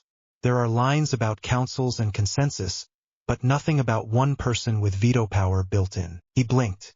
You think that is enough to keep us from making the same mistakes? No, she said honestly. Not by itself. But it is a start. We have your power, my caution, and the knowledge of how badly they lost when they forgot both. He considered that, then gave a small nod. He hesitated, then reached out and touched her hand where it rested on the parchment. Thank you, he said quietly, for dragging me away from Vintul, and from the Kinver strain, and from myself. She shrugged, but her cheeks colored. You can repay me by actually listening when I tell you to stop, she said. Preferably before you reach the part where your eyes glow and you start seeing time. I can try, he said. You can do more than try, she replied. That is going into the rules. Right after no time edits and no mind rewrites, we add one more. When Hermione says stop, Harry stops. That is a terrifying law, he said. Good, she said. He leaned in and kissed her. It was slower than the first time, and he was more aware of everything this time. The faint ink smell on her fingers, the way her shoulders relaxed under his hands, the slight tremor that ran through both of them and then eased. When they broke apart, she rested her forehead against his for a moment, then drew back with a small, determined smile. All right, she said. Back to work. The universe is not going to keep itself from falling apart. Bossy, he said again. Accept it, she replied. As they wrote, the safe house felt very small compared to the chamber under Hogwarts. The memory of Morjuin pressing at the edges of reality lingered. The knowledge that Voldemort now knew this power existed, and that Dumbledore had seen how close it had come to breaking free, lay heavy in the room. Somewhere out there, Harry knew, the Dark Lord would already be planning his own sequence. He would not care about Vintel's warning. He would not stop at healing. He would aim straight for control. Harry dipped the quill in ink and underlined a new line on their rule page. No one gets to write the world alone. He stared at the words until his eyes blurred, then set the quill down. Hermione squeezed his shoulder. "Tomorrow," she said softly, "we start figuring out what Voldemort will do with what he has seen, and we stop him before he pulls a precursor collapse on all of us." Harry nodded. The work ahead was huge. The cost of failure was worse than death. But they had knowledge the others did not, a partnership the precursor people had never built, and a growing list of rules they refused to break. For now, that had to be enough. Hermione slammed a stack of parchment down on the battered desk and said, without any preamble, "He's going to tear reality open if he actually casts this." Harry jerked his head up from the half-finished runic circle on the stone floor. His knees ached. His scar pulsed in a slow, sick rhythm that matched the faint throb in the essential lines under Hogwarts. "You're sure?" he said. Came out flat. Not a question, really. Hermione pushed curls out of her face with the back of her wrist, leaving a streak of ink on her cheek. The room of requirement had given them an arithmancy classroom tonight. Long tables, blackboards on all sides, stacks of reference books that hummed with old magic. Every surface was covered in their scrawled sequences. "Run it yourself," she said, shoving the top parchment at him. "His array is crude, but the inputs are clear enough. Look at the Essentia throughput line. And the missing stabilizers." Harry took the parchment. The lines of Voldemort's stolen sequence, pieced together from the traces they'd found in the repository and Hermione's tracking calculations, glowed faintly where she traced them over with her own hand. It was ugly. Bars of Essentia runes jammed together with no damping glyphs. A jagged spine of Morduan sigils, half copied from the precursor's lexicon and half invented, tied straight into the output layer. Barely any Kinver filtration. No safety. No failsafes. Harry traced along the line with his finger, lips moving as he counted. Input gain 3 orders above what the substrate will tolerate. No compensation for local ethereum density. His scar flared. For a moment the parchment blurred. He saw the Morduan nexus Hermione had mapped. A point in the Scottish Highlands where the essential lines knotted deep under the rock, bright and violent. A place where reality already ran thin. He shut the vision out by force. "If he pushes this much Morduan through that framework," Hermione said, quieter now, "without a sequence shell, the boundary between layers goes. The ethereum tears. Space, time, causal ordering. It all stops behaving consistently in a radius we can't properly calculate." Harry looked up at her. "English, Hermione." She pressed her lips together, forced herself to strip the theory down. "Things will stop happening in the right order," she said. "Or happen twice. Or not at all. Maybe only in some places. Maybe only for some people." The repository called it reality fragmentation. She swallowed. The precursors did something smaller than this and annihilated themselves. His sequence is worse. The room felt colder. The chalk circle at Harry's feet hummed against his skin. "So if he succeeds," Harry said, "we all die." Hermione shook her head. "Not cleanly. That would almost be Kinder." Silence stretched. The only sound was the faint scratch of one of their sentient glyphs. A small cool construct in the corner, copying notes onto fresh parchment. Harry dropped into the chair opposite her, the wood creaking under his weight. He was tired down to the bone. The Kinver strain never quite left now. It sat at the back of his thoughts like static. Hermione's presence kept it from building into real noise, but he could still feel the edge of it. "He still thinks this is about being first past the finish line," Harry muttered. "Power now, ask questions never." "He doesn't respect the system," Hermione said. "He never has. Rituals, yes. Symbols as props, yes. But rules? Constraints? The idea that magic has to obey maths? He hates all of it." Harry stared at the parchment again. "And he found the Morduan nexus because of us," he said. "Because we dragged runecraft out into the open. Because we left enough traces for him to realize there was more underneath." Hermione flinched. "Just a little." He would have chased ultimate power anyway, she said. You know that. He didn't know where to look, Harry said. Until I started rewriting the world in front of everyone. The words tasted bitter. Hermione leaned forward, elbows on the desk. Harry, stop. He looked away. The blackboard behind her was crammed with symbols. The outline of a containment architecture, half-designed. A title she had written at the top in firm, neat letters. Grand Rune's sequence of order. We can stop him, she said. That's the point. We understand what he's doing and why it's wrong. That's our leverage. Analyze it. Build the opposite. Harry rubbed his eyes with his thumb and forefinger until sparks flashed under his eyelids. Walk me through it again, he said. Every line. I want to hear exactly where it breaks. Hermione nodded once. Sharp. She stood, moved to the board, and picked up a piece of chalk. All right, she said. Start with the Morjuan intake. By the time she finished, Harry's head throbbed like someone was hammering inside it. The chalkboard was a mess of crossed-out sigils and correction arrows. Hermione's cramped handwriting squeezing between clusters of runes. He forced himself to replay the sequence in his mind. Voldemort's version first. The crude grab at the Morjuan field. The way the Essentia and Kinver lines were supposed to reshape the caster's body and soul around the new input. His laughter as he imagined himself beyond death and human limits. Then the actual outcome, step by step. He hasn't accounted for Ethereum shear here, Harry said, tapping a section Hermione had circled 3 times. When the Morjuan spike hits this node, the boundary gets thinner instead of thicker. Exactly, Hermione said. She was breathing a little fast. Not from fear, from the pace of her own thoughts. So instead of strengthening reality to contain the new state, he punches a hole in it. Part of his consciousness spills across. Part of everything else spills in. The sequences lose a stable frame of reference. They start executing against conflicting rules. And when rules conflict, Harry said, they don't cancel. They duplicate. Hermione nodded. Events begin to fork, she said. Anytime the system can't resolve a state cleanly, it tries to maintain all of them. That's what the precursors described. Multiple outcomes trying to occupy the same slot. Harry pictured it. Someone stepping through a doorway twice. A spell hitting and not hitting.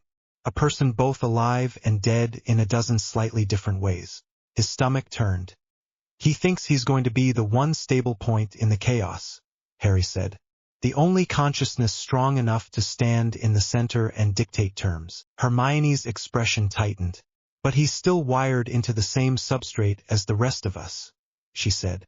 He's using Kinver as though it's just another battery. He doesn't understand that once the Ethereum tears, his mind loses a single timeline too. He'll fragment with everything else. Harry pushed back from the desk and stood. His legs felt unsteady.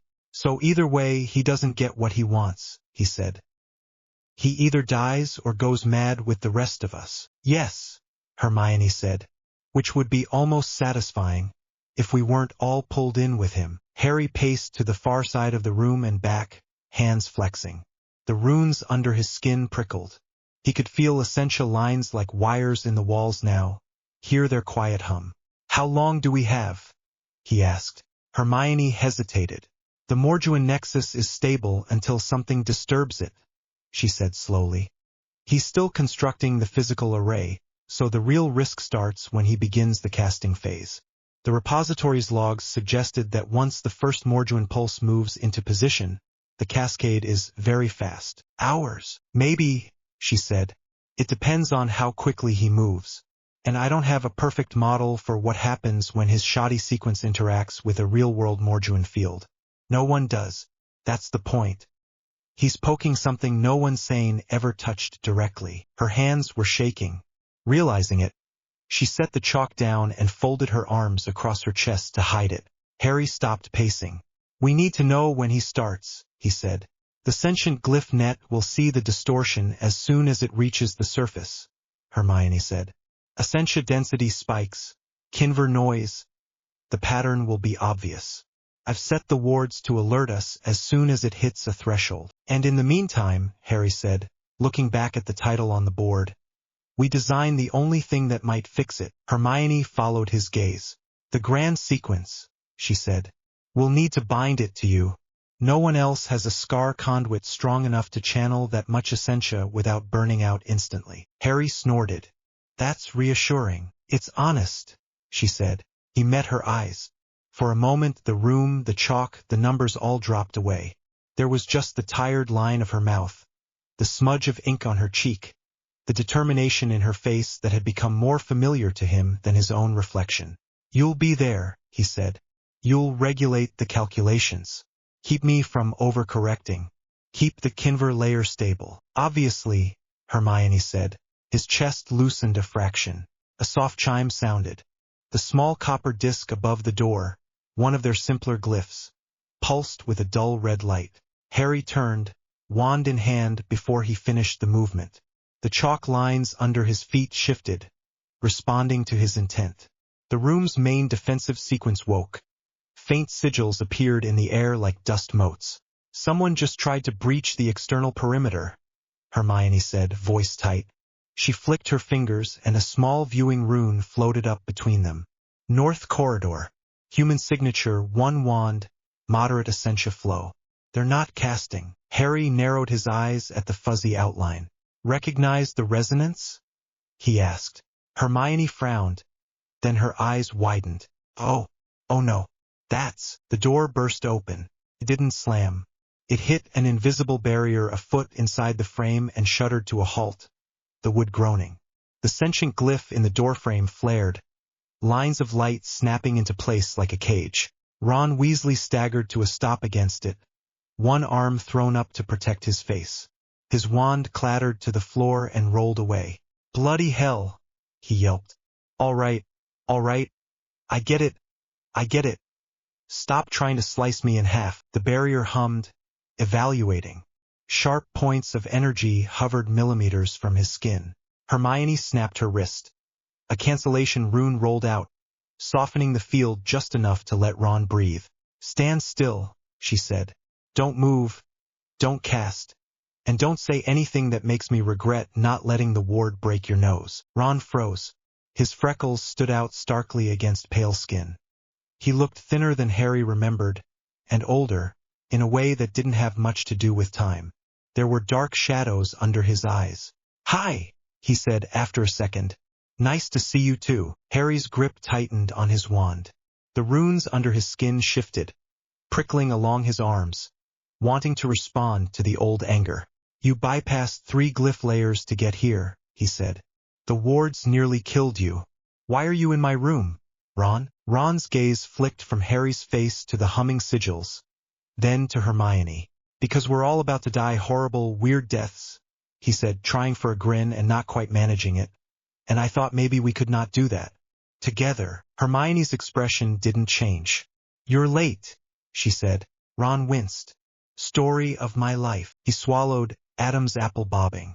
Look, can you at least let me in properly before you hex me unconscious? He asked. It's hard to have a heart-to-heart through a murder net. Hermione glanced at Harry. She didn't say anything, but the question sat between them anyway. Harry held Ron's gaze. There were a lot of memories in the gap between them. Laughter in common rooms, chess sets, sandwiches at the Burrow. Also Ron's face twisted with fear, saying words that had felt like knives. You're not right, mate. You're not you. Let Dumbledore fix it. His scar pulsed. For a brief second the Kinver noise surged, whispering that Ron was another variable, another risk to isolate and remove. Harry shut it down. Hard. Drop the lethal triggers, he said to the ward. The sigils shifted. The barrier softened to a simple containment shell. Harry flicked his wand.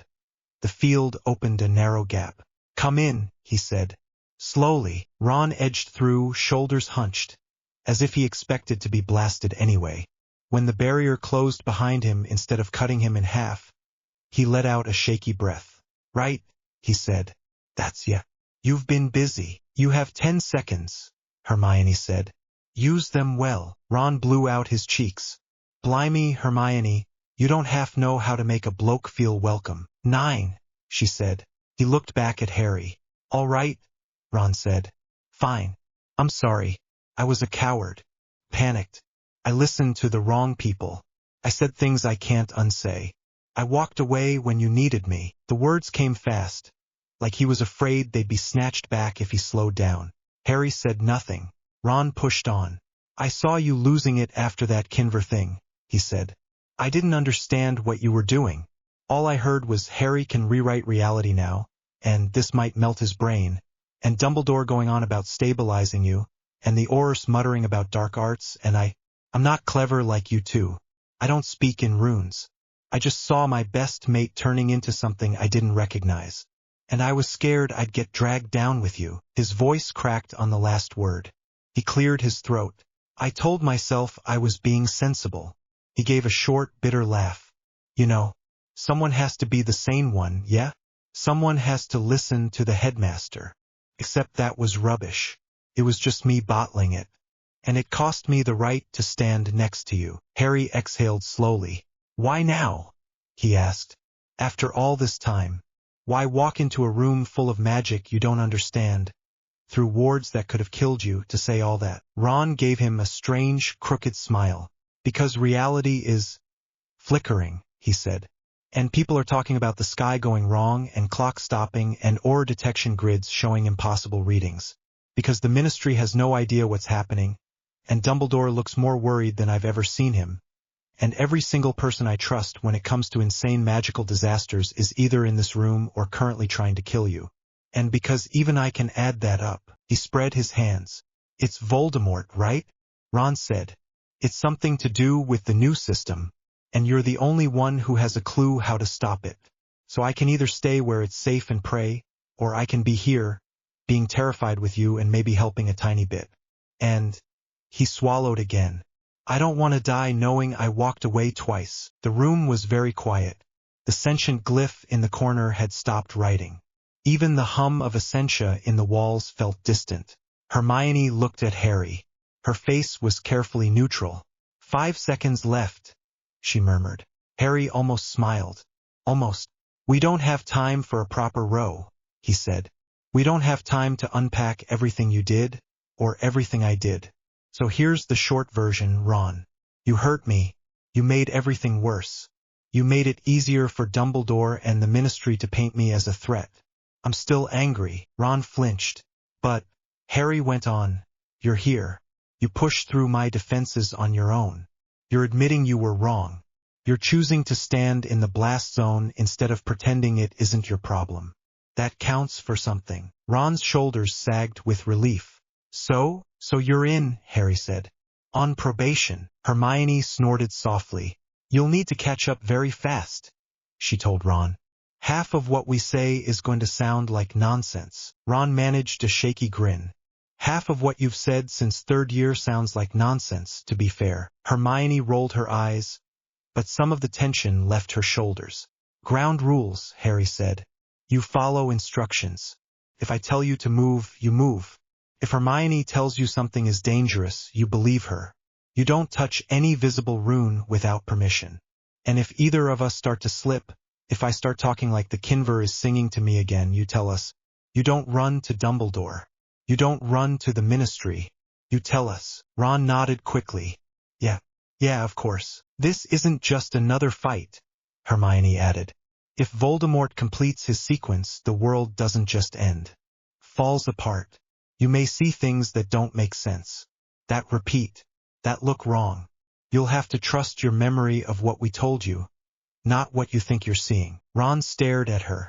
You're really selling this, you know that? He picked this, Harry said. He can live with the details. Ron took a deep breath and squared his shoulders. All right then, he said. What do you need me to do? They moved to the largest blackboard. Hermione wiped away old notes with a flick of her wand, leaving only the title. We have 2 problems, she said. 1, we have to model the damage Voldemort's sequence will cause once he initiates it. 2, we have to design a counter-sequence that can run inside the same broken frame and push it back into something stable. Ron blinked. Is there a hit him with a blasting curse option? Or is that off the table? If we could solve this with a blasting curse, we would have done it already, Hermione said. Harry picked up a piece of chalk. His hand trembled only a little. Think of it this way, Ron, he said. Right now, the universe runs on a set of rules. Gravity, time, conservation, all the stuff muggles put in textbooks and wizards ignore. Voldemort's trying to rewrite those rules by ramming raw power into them and hoping he comes out on top. That sounds like him, Ron muttered. Our job, Harry said, chalk tapping the board as he spoke, is to write a set of rules that can survive his tantrum, something that takes the same inputs and stops them from tearing everything apart. We can't stop the first pulses. The Morjuan field is already set. But we can tell reality what to do with the distortion once it appears. Ron's face twisted. You hear yourself, right? Tell reality what to do. You sound like Hermione when she's had too much coffee and not enough sleep. He sounds accurate, Hermione said. She started scribbling numbers under the title. Ratios. Thresholds. The repository logs suggested the precursors tried something similar on a much smaller scale. She went on. They failed because they underestimated the feedback loops. They didn't have a stable anchor. We do. We have Harry's scar. Ron grimaced. Yeah, that thing has been nothing but good news. Harry touched his forehead absently. The skin there was hot. It gives us a reference point, Hermione said. Something that sits at the intersection of Essentia, Kinver, and now Runecraft. If we bind the grand sequence to him, it can use his state as a correct value and push the rest of reality toward it. Anchor the world on me, Harry said quietly. That doesn't sound like something that could possibly go wrong. Hermione met his eyes. If we don't, she said, there is no world. He nodded once. Decision made. Fine, he said. Do it. They worked. Hermione dictated values. Harry translated them into glyph clusters, building layers, Essentia routing, Kinver stabilization, Ethereum reinforcement. Ron watched, wide-eyed, occasionally fetching books or parchment when Hermione snapped for them. As they refined the structure, the room of requirement adjusted itself. The air thickened with power. The floor grew smoother under Harry's feet, more like a ritual chamber than a school classroom. Candles guttered and then steadied, their flames burning a little too steadily. Harry stepped back at one point and realized the circle he had started earlier in the evening had grown. Without conscious effort, he'd added new sigils at each cardinal point, his scar guiding his hand. The outline of the grand sequence was already bleeding into the physical space. We'll need a channel here, Hermione said, pointing to a gap in the Kinver layer, something that lets you read the state of the fragmentation in real time. If we hardcode assumptions, we'll miss edge cases and the whole thing will collapse. So I have to feel it, Harry said. All of it. Hermione's jaw tightened. Yes, brilliant. Ron shifted uneasily. Is there any part of this plan that doesn't involve you being in horrible pain, mate? No, Harry said. But thanks for asking. The first glitch was small. Ron noticed it. He had been watching the quill glyph in the corner, fascinated despite himself. The little construct dipped into the inkwell, scratched neat copies of Hermione's formulae onto parchment, then tapped the page to dry the ink. Over and over. Efficient. Precise. Dip. Scratch. Tap. It did this 4 times. Then, without any break, Ron saw it do the third one again. The exact same motions. Same drip of ink on the table. Same tiny pause. Same tap. He blinked. Air. Hermione. She didn't look up. Busy. Yeah. No, I get that. But your creepy cool thing just repeated itself. It's a deterministic construct, Hermione said. Of course it repeats itself. No, I mean it literally did the same second twice, Ron said. I saw the ink drop land the same way. It's like someone rewound it and played it again. That made her look. She watched the quill for a full minute. Dip, scratch, tap, new parchment. Dip, scratch, tap. Ron, she said slowly. Are you sure? Yes, I'm sure, he snapped. I might not speak runes, but I know how many times I've seen a thing happen. Harry's scar throbbed. He felt a faint ripple under his feet, like the stone had shivered. Check the glyph net, he said. Hermione flicked her wand. A cluster of small observation runes spun up overhead, projecting a floating schematic of Scotland. Threads of light traced essential lines, Kinver flows, ambient magical density. First it looked normal. Then tiny spikes of red started to appear near one point in the highlands. They pulsed, dim and then brighter, as if something under the ground were breathing. No, Hermione whispered. He's already starting the pre-pulse alignment. He's ahead of schedule. As they watched, a thin ring of distortion formed around the nexus. On the projection, it looked like a halo of broken glass. Inside it, the map flickered between frames. For an instant, the terrain shifted to an older outline, no muggle roads, different tree cover, then snapped back. He's already affecting the Ethereum layer, Hermione said. Before the main sequence even fires. Harry's mouth went dry. How bad is it? Ron asked. Localized and low amplitude, Hermione said automatically. For now, the room itself shuddered. The candles flickered, then burned sideways for half a heartbeat before correcting. Harry staggered, caught himself on the desk. That was not just me, right? Ron said, voice high. No, Harry said. Hermione stared at the hovering schematic. He's pulling Morjuin into position, she said. Once he starts the actual sequence, those spikes will go vertical. The first real fragmentation zone will form around the nexus. If we're not in place with the grand sequence by then, we'll be trying to cast into a frame that keeps changing under us. Translation, Harry said. If we're late, our fix might not stick. Exactly, Ron swallowed. So, what, we go there now? Just the three of us? Into the middle of whatever he's doing? Yes, Hermione said. Ron stared between them. You're both completely insane. You came anyway, Harry said. Yeah, I know, Ron muttered. I hate being predictable. Harry turned back to the chalk circle. The runes glowed faintly now, reacting to the distant Morjuin build up like a tuning fork. He could feel the coming storm at the edge of his awareness. Kinver static scratched at his thoughts, bringing with it brief, unwanted images. Corridors that bent the wrong way, people walking backwards, a sky fractured into hexagons. He pushed them away. We can do this, he said, more to himself than to them. We built this system. We understand its rules better than he does. Voldemort thinks he can brute force his way through the source code, but he's still bound by it. We're not just stronger. We're correct. Hermione nodded. Exactly. Ron gave a weak laugh. Trust you two to make saving the world sound like an exam. Hermione's mouth quirked. It is an exam. The marking scheme is just a bit more final. You're not helping, Ron said. Another ripple ran through the room. This time, for a full second, the blackboard was blank. Then the writing snapped back into place. Hermione sucked in a breath. That was a localized Kinver event, she said. Reality trying out an alternate state and then discarding it. That means the fragmentation front is already brushing against Hogwarts' outer layers. We're out of time, Harry said. He stepped into the center of the circle. The runes flared, recognizing his conduit. Essentia flowed up through the stone and into his bones, cold and sharp. His scar blazed, sending a spike of pain through his skull. Hermione moved to his right, wand in one hand, arithmancy quill in the other. Ron hovered at the edge of the circle, face pale. Last chance to change your mind, Harry told him. Ron snorted. Yeah, because I've really got better plans than follow my insane best mates into a cosmic disaster zone. You're sure you're ready? Hermione asked Harry, soft now. No, he said.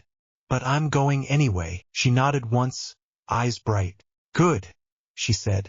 Because he's starting. On the schematic above them, the Morjuin nexus went from a pulsing red knot to a solid column of blinding light. The ring of distortion around it thickened, twisting the map view until the highlands looked like they'd been crumpled in a giant hand. The room shook. Somewhere far away, a bell rang 3 times in rapid succession and then once more, out of order. Harry felt the first true wave of fragmentation hit the Ethereum. It scraped along his nerves like sandpaper. For a heartbeat, he saw 3 overlapping versions of the room at once. Empty, full of students who weren't there, and burned black. Then Hermione's hand closed around his wrist, anchoring him. Her voice cut through the noise. Focus on the circle, she said. On the sequence. On me. Let the rest of it go past. He pulled a breath into lungs that didn't feel entirely solid. All right, Harry said. Then let's go and fix his mess. The grand runes sequence of order woke under his feet. The world lurched. Reality bent. And the three of them stepped into the fracture. Chapter built directly from the stored outline for Voldemort's flawed sequence, the race for Morjuin, including the analytical urgency, Ron's reconciliation, and the initial reality destabilization. Outline. Betrayed Unlocked. Outline. Betrayed Unlocked. Sources. The world came apart between one heartbeat and the next. For a moment there was nothing under Harry's feet. No ground, no sky, no air. Only jagged light and a deep, low noise that felt like pressure inside his skull. His stomach lurched. His scar flared so bright that his vision went white. Then the circle spat them out. They hit rock. Hard. Harry rolled. Breath knocked out of him. Palms scraping over cold stone. The taste of metal filled his mouth. For a second he could not tell which way was up, because the sky was wrong. He pushed to his knees. They were on a jagged plateau. A bare shelf of dark stone high above a forest that was not quite a forest. Trees flickered between green summer leaves and bare winter branches. A river in the distance froze, flowed, froze again. The horizon shuddered, like a sheet shaken by invisible hands. Above all of it, directly ahead, the Morjuin nexus burned. It was not a clear point. It was a twisted column of light that rose from a raw wound in the ground, thick and bright and painful to look at.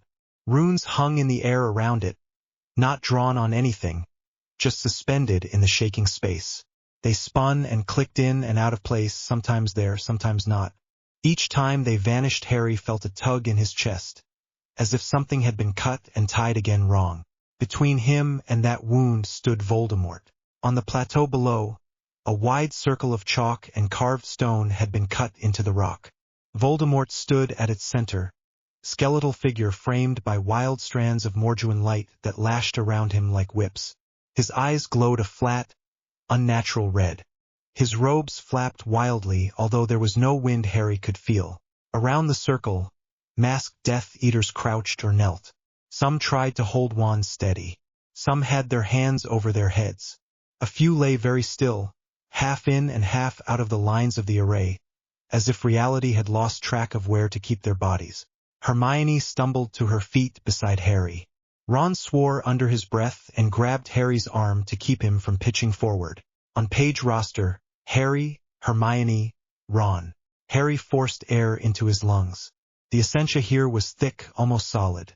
Every breath dragged the stuff in. It crawled over his skin, drawn to his scar. The Kinver noise at the back of his mind roared. Hungry. Delighted. Hermione squeezed his wrist. Hard. Focus, she said. Her voice shook, but the grip was firm. Anchor on me. Count the constants. Do not lean into the noise. He latched onto her voice like a rope. Right, he said. His throat felt raw. Where are we relative to the nexus line? Hermione squinted at the burning column, then at the faint lines of sigils floating in the air. We are in the outer ring of the physical array, she said. The main Morjuin draw is centered on that wound. Voldemort is standing at the primary essentia intake. The Ethereum shear is already present along the edges. Ron stared. You two realize that sounds like gibberish to normal people, yeah? Lucky for us, this is not a normal night, Harry said. He pushed himself upright. His legs trembled. He stayed close to Hermione. Ron kept slightly behind them and to the right, wand out, eyes darting over the plateau. Spatial anchor. Harry and Hermione side by side, facing the nexus, Ron behind them, closer to the broken edge of the stone shelf. Reality skipped. For a single instant there were two Voldemorts in the circle. One upright, one half collapsed, both screaming different words. The sound scraped across Harry's nerves. Then one version blinked away, leaving the upright figure hunched but still chanting in that awful, high voice. Ron swore again. Tell me that was just my brain. It was not, Hermione said. That was a localized fork. The Ethereum is starting to lose track of a single timeline. Voldemort's voice cut across the unstable air. Potter. Harry looked down at him. Voldemort tilted his head back. His eyes burned with furious, fever-bright focus. The skin around his mouth was stretched thin. Veins of light pulsed under it, running down his neck into the runes carved into the stone at his feet. "You are late," Voldemort said. "You always are." Harry swallowed the taste of blood. "Looks like you started the party without us," he called back. "How is that going for you?" Voldemort smiled. It was a wrong expression on that pale face. "It is beautiful," he said. "Can you feel it, Potter? The root of magic itself, no longer blurred by wands or schoolboy tricks. The source code of reality, laid bare. You understand it. That is why you are here." Harry felt the Morjuan field press against his mind again. Tempting. Why, endless. He forced his jaw to unclench. "I am here because you are about to bring the whole thing down on all our heads," he said. Voldemort laughed. The sound bent in the air. Harry heard it echo twice, once delayed, once early. "You still think in small terms," Voldemort said. "You think in buildings and towns and your little school. I think in worlds. I am about to step beyond them. You cannot stop me." Hermione spoke, voice clear and sharp. "You cannot handle the field you have already opened," she called. "Your sequence is unstable. Your Morjuan intake line does not account for Ethereum shear. You are about to fragment yourself along with everything else." Voldemort's eyes snapped to her. "Little girl," he said softly, "do not speak to me of numbers. I am beyond the need for arithmancy homework." Voldemort lifted both hands. The runes in the air spun faster. The wound at the center of the circle widened, a jagged crack that exposed a dark nothing under the stone. Light poured out of it in thin, cutting beams that sliced the air but left no marks. The plateau shook. Harry staggered. Kinver screamed through his head, delighting in the growing chaos. Different images crowded his senses. The sky filled with black smoke. Then it was full of stars he did not know. Then it was blank as parchment. Each frame lasted only a heartbeat, but everyone left a mark. Hermione steadied him.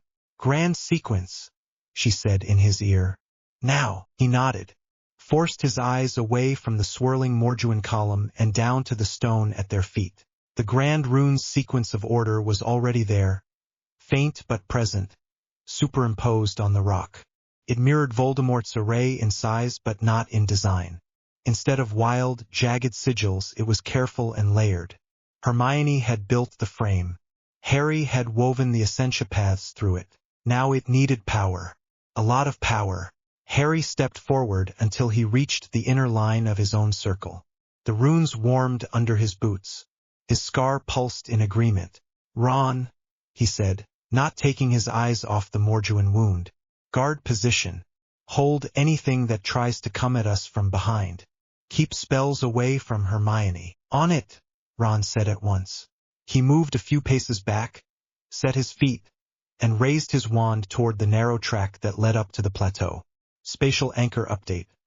Harry at center edge of the grand sequence, Hermione at his right, half inside the circle, Ron behind them near the path, watching for movement from the forest below or any Death Eater who tried to flank them. Several masked figures had started to edge away from Voldemort's array. One saw Harry, pointed, and lifted a wand. "Stunner incoming," Ron snapped. A red bolt arced up the slope. Ron knocked it aside with a sharp shield charm and sent a silent curse back that hit the Death Eater square in the chest. The mask flew off as the figure toppled. The face underneath went slack. "One less problem," Ron said through his teeth. Harry tuned it out. He placed his hand flat on the stone inside the first ring of runes. The grand sequence accepted him at once. Essentia surged up from the lines into his hand, into his arm, into his scar. It felt clean and sharp, like cold water poured into veins that had only known static for weeks. He felt the shape of the plateau, the pull of the Morjuan column, the strange, thin skin of the Ethereum overhead. All of it laid out in a network of values and edges. "Hermione," he said, voice already distant to his own ears. "Confirm intake limit for Essentia. If I draw too much at once, the physical substrate will crack." Hermione flicked her wand. Tiny observation runes flared around them like fireflies. "Readings are climbing," she said. The plateau can tolerate a moderate flow. The weak point is not the rock. It is you. Story of my life, Harry muttered. Set my upper bound just below full burn then. No more room for half measures. Ethical check, Hermione said at once. If you force reality into an exact copy of your state, anyone who has shifted under the fragmentation will be ripped back into place. That may kill them. If we do nothing, they die in worse ways, Harry said. He felt another skip in time.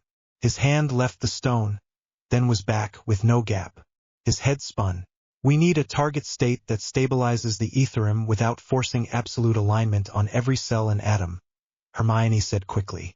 Use your scar as the anchor for the rules, not for the details. So we let some local changes stand, Harry said.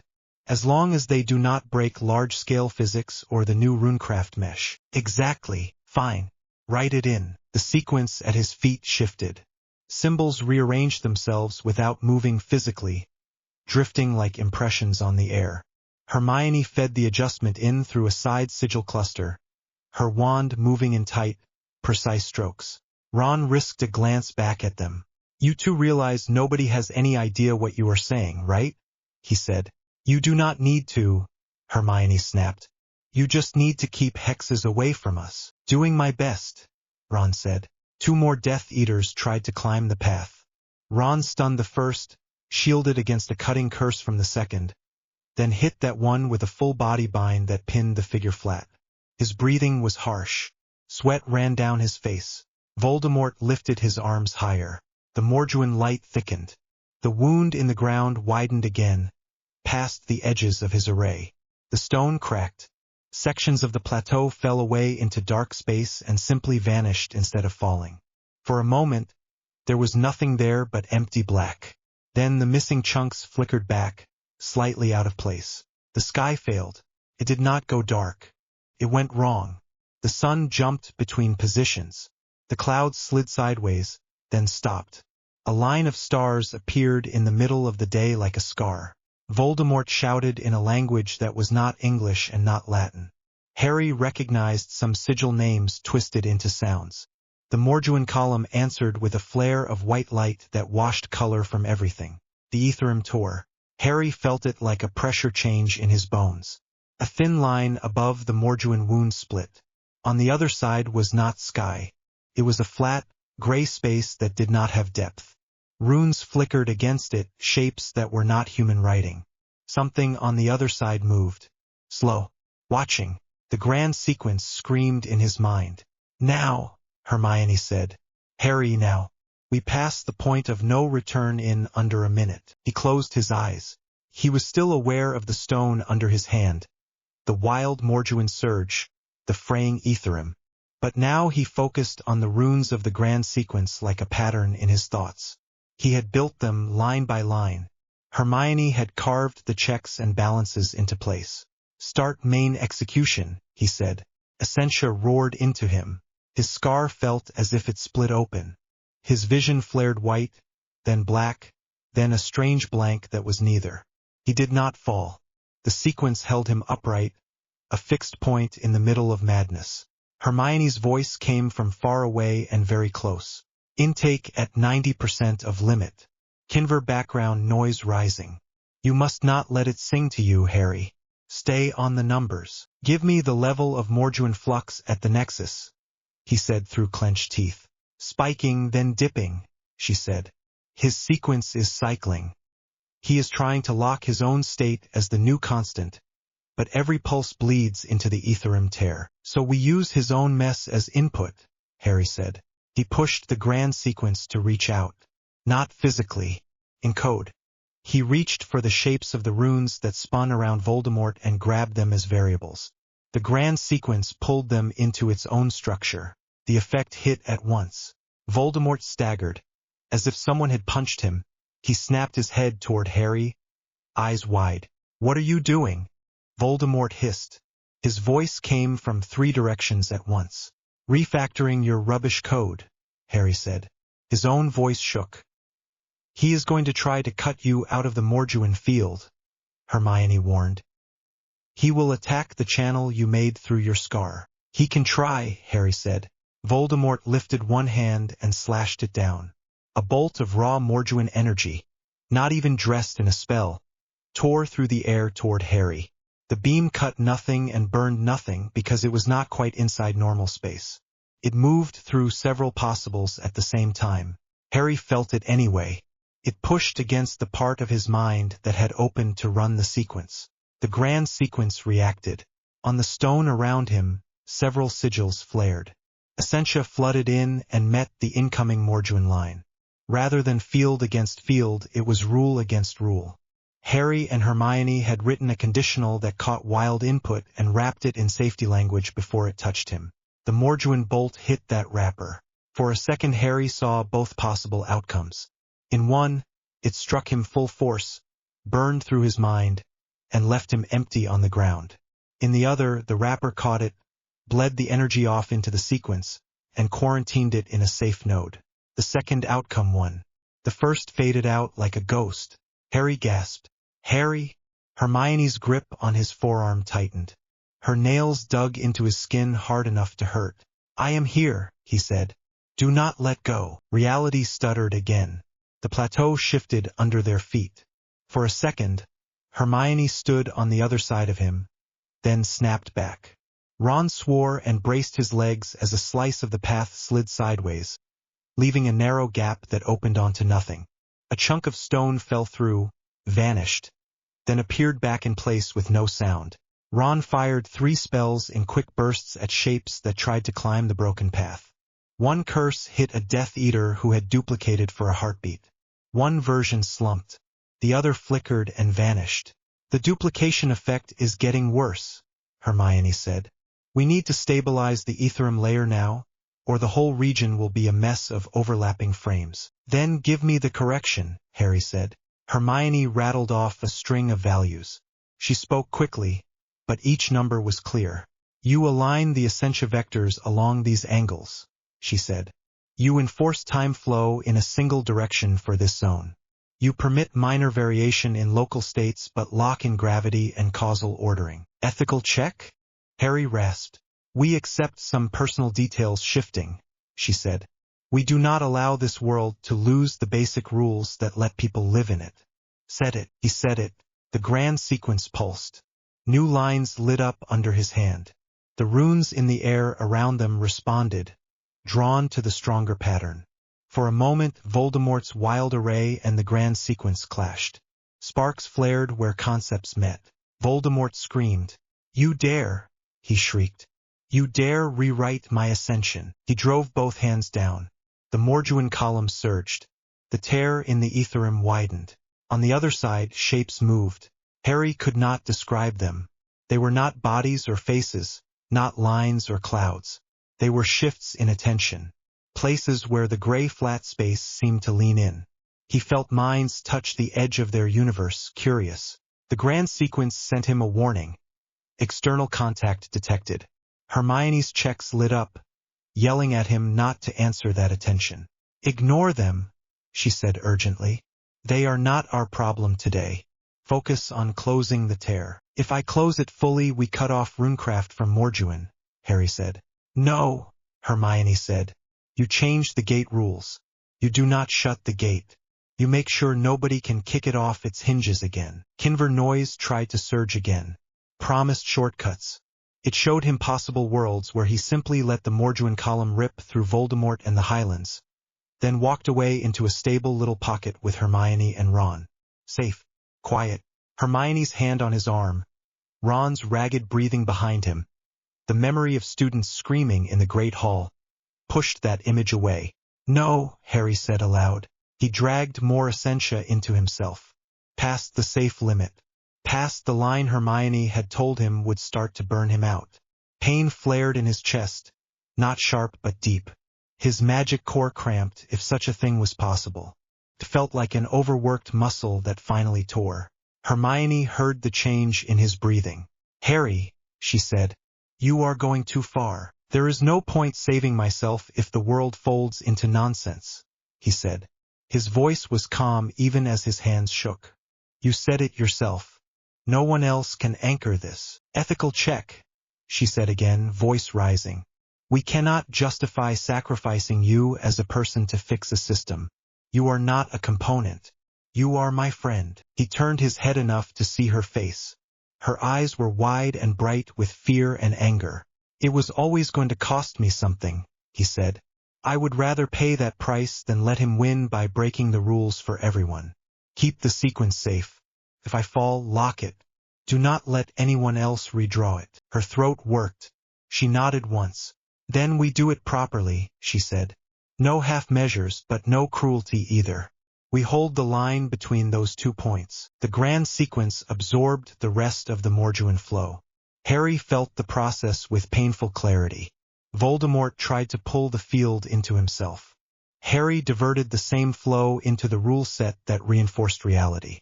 For a few long seconds, the actual stuff of magic was split between 2 contradicting instructions. The clash hit. Voldemort howled. His body jerked, as if he were a puppet with strings cut in random order. His hands clawed at his own chest.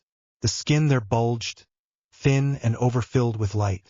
Cracks of blinding whiteness spidered out from his ribs. He tried to cast. Harry felt the spell structure form wild and huge. It never made it to a word. The grand sequence reached out and tagged it as invalid input. The spell collapsed in on itself. The Morjuan energy that Voldemort had not properly shaped fed back into him. He was not killed by a curse. He was not struck down by a wand. He was undone by his own code. For a moment, Harry saw Voldemort the way the system saw him. Not as a person, but as a bundle of states and instructions, tied together in a fragile frame. The wild Morjuan line he had opened tore through that bundle and found nothing solid enough to hold. There was a flash. A short, hard sound, like stone cracking underwater. Then there was no Voldemort, not a body, not even Ash. Just a twisted memory in the Morjuan column, a record of failed instructions that the grand sequence instantly quarantined and stripped of force. The tear in the Ethereum shuddered. For a terrifying second, the external attention leaned in harder, as if whatever watched wanted to press through the gap and see what had dared to catch a wild Morjuan event and tame it. The pressure of that regard made Harry's eyes water. Then the grand sequence fired the last part of its code. Closed the tear. Not fully. Not with a shut door. It laid a set of rules over the opening. A firewall, in Hermione's words. Nothing could push through without matching the pattern. Nothing could rip the gate wide without tripping the checks and burning out. The gray space on the other side of the Ethereum faded from sight. The pressure in Harry's bones eased. Reality stopped stuttering. The sky snapped into a single state. Late afternoon, heavy clouds, cold air. The river in the distance flowed at one speed. The forest settled on one season. The plateau stopped trying to be in 2 places at once. Harry sagged. The grand sequence still hummed, but the flow of essentia into him slowed. His scar cooled from a burn to a dull ache. He tried to pull on his magic for a simple test charm and felt his core answer in a thin, tired way. Something had changed. Harry? Hermione's voice shook. She still had his arm. He had dents in his skin where her fingers had dug in. He opened his eyes and found her watching him with the kind of focus she normally reserved for exams that mattered. I am here, he said. His voice sounded rough. I think I am in one piece. Ron let out a long breath from behind them. You say that like it was in doubt, Ron said. Harry turned slowly. Ron still stood at the guard point. 3 stunned Death Eaters lay on the path. 2 more lay near the edge of the plateau, one half hanging over the drop. Ron's robes were torn at one sleeve. Blood soaked the fabric near his shoulder, though he did not seem to notice yet. His face was pale. State continuity. Ron is injured, breathing hard, wand still in hand. Any more coming? Harry asked. Ron shook his head. If they are taking the scenic route. I think most of them fled when their boss started glowing like a cursed lantern. Hermione let go of Harry's arm only long enough to step closer and check Ron's shoulder with a swift charm.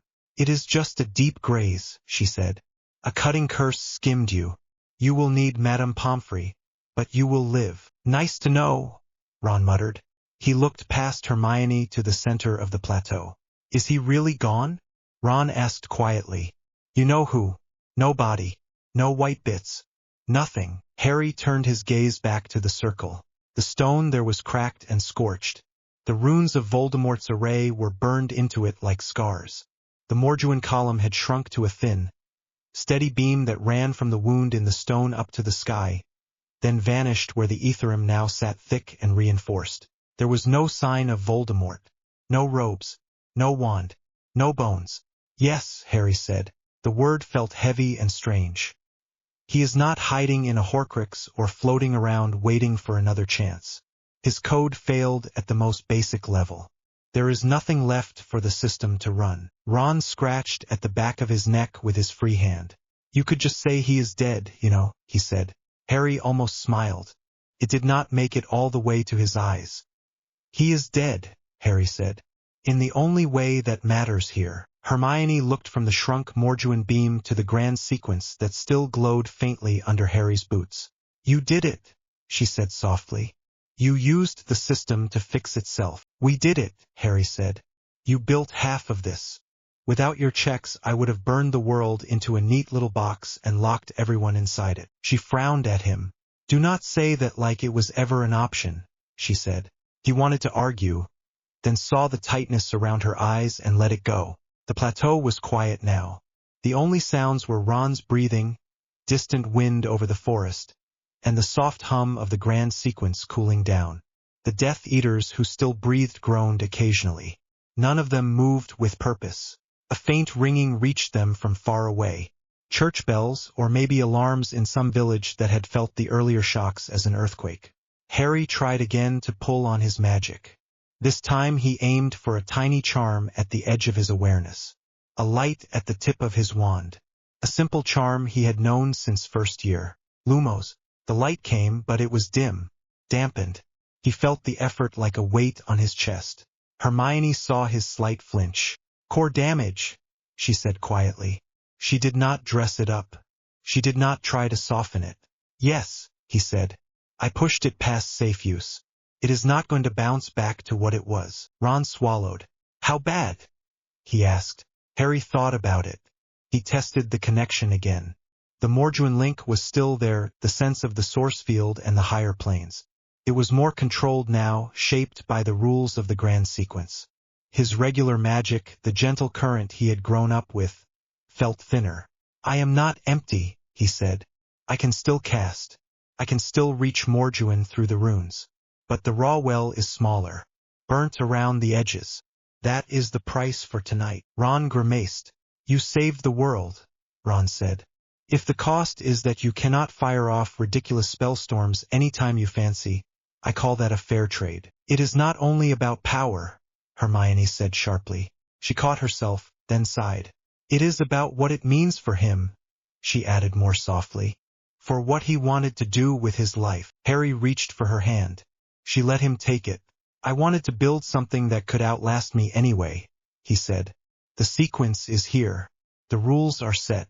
Runecraft is not going back in the box. He tilted his head back and looked at the thin Morduan beam. It was calm now. No wild flares. No dangerous surges. Just a quiet link.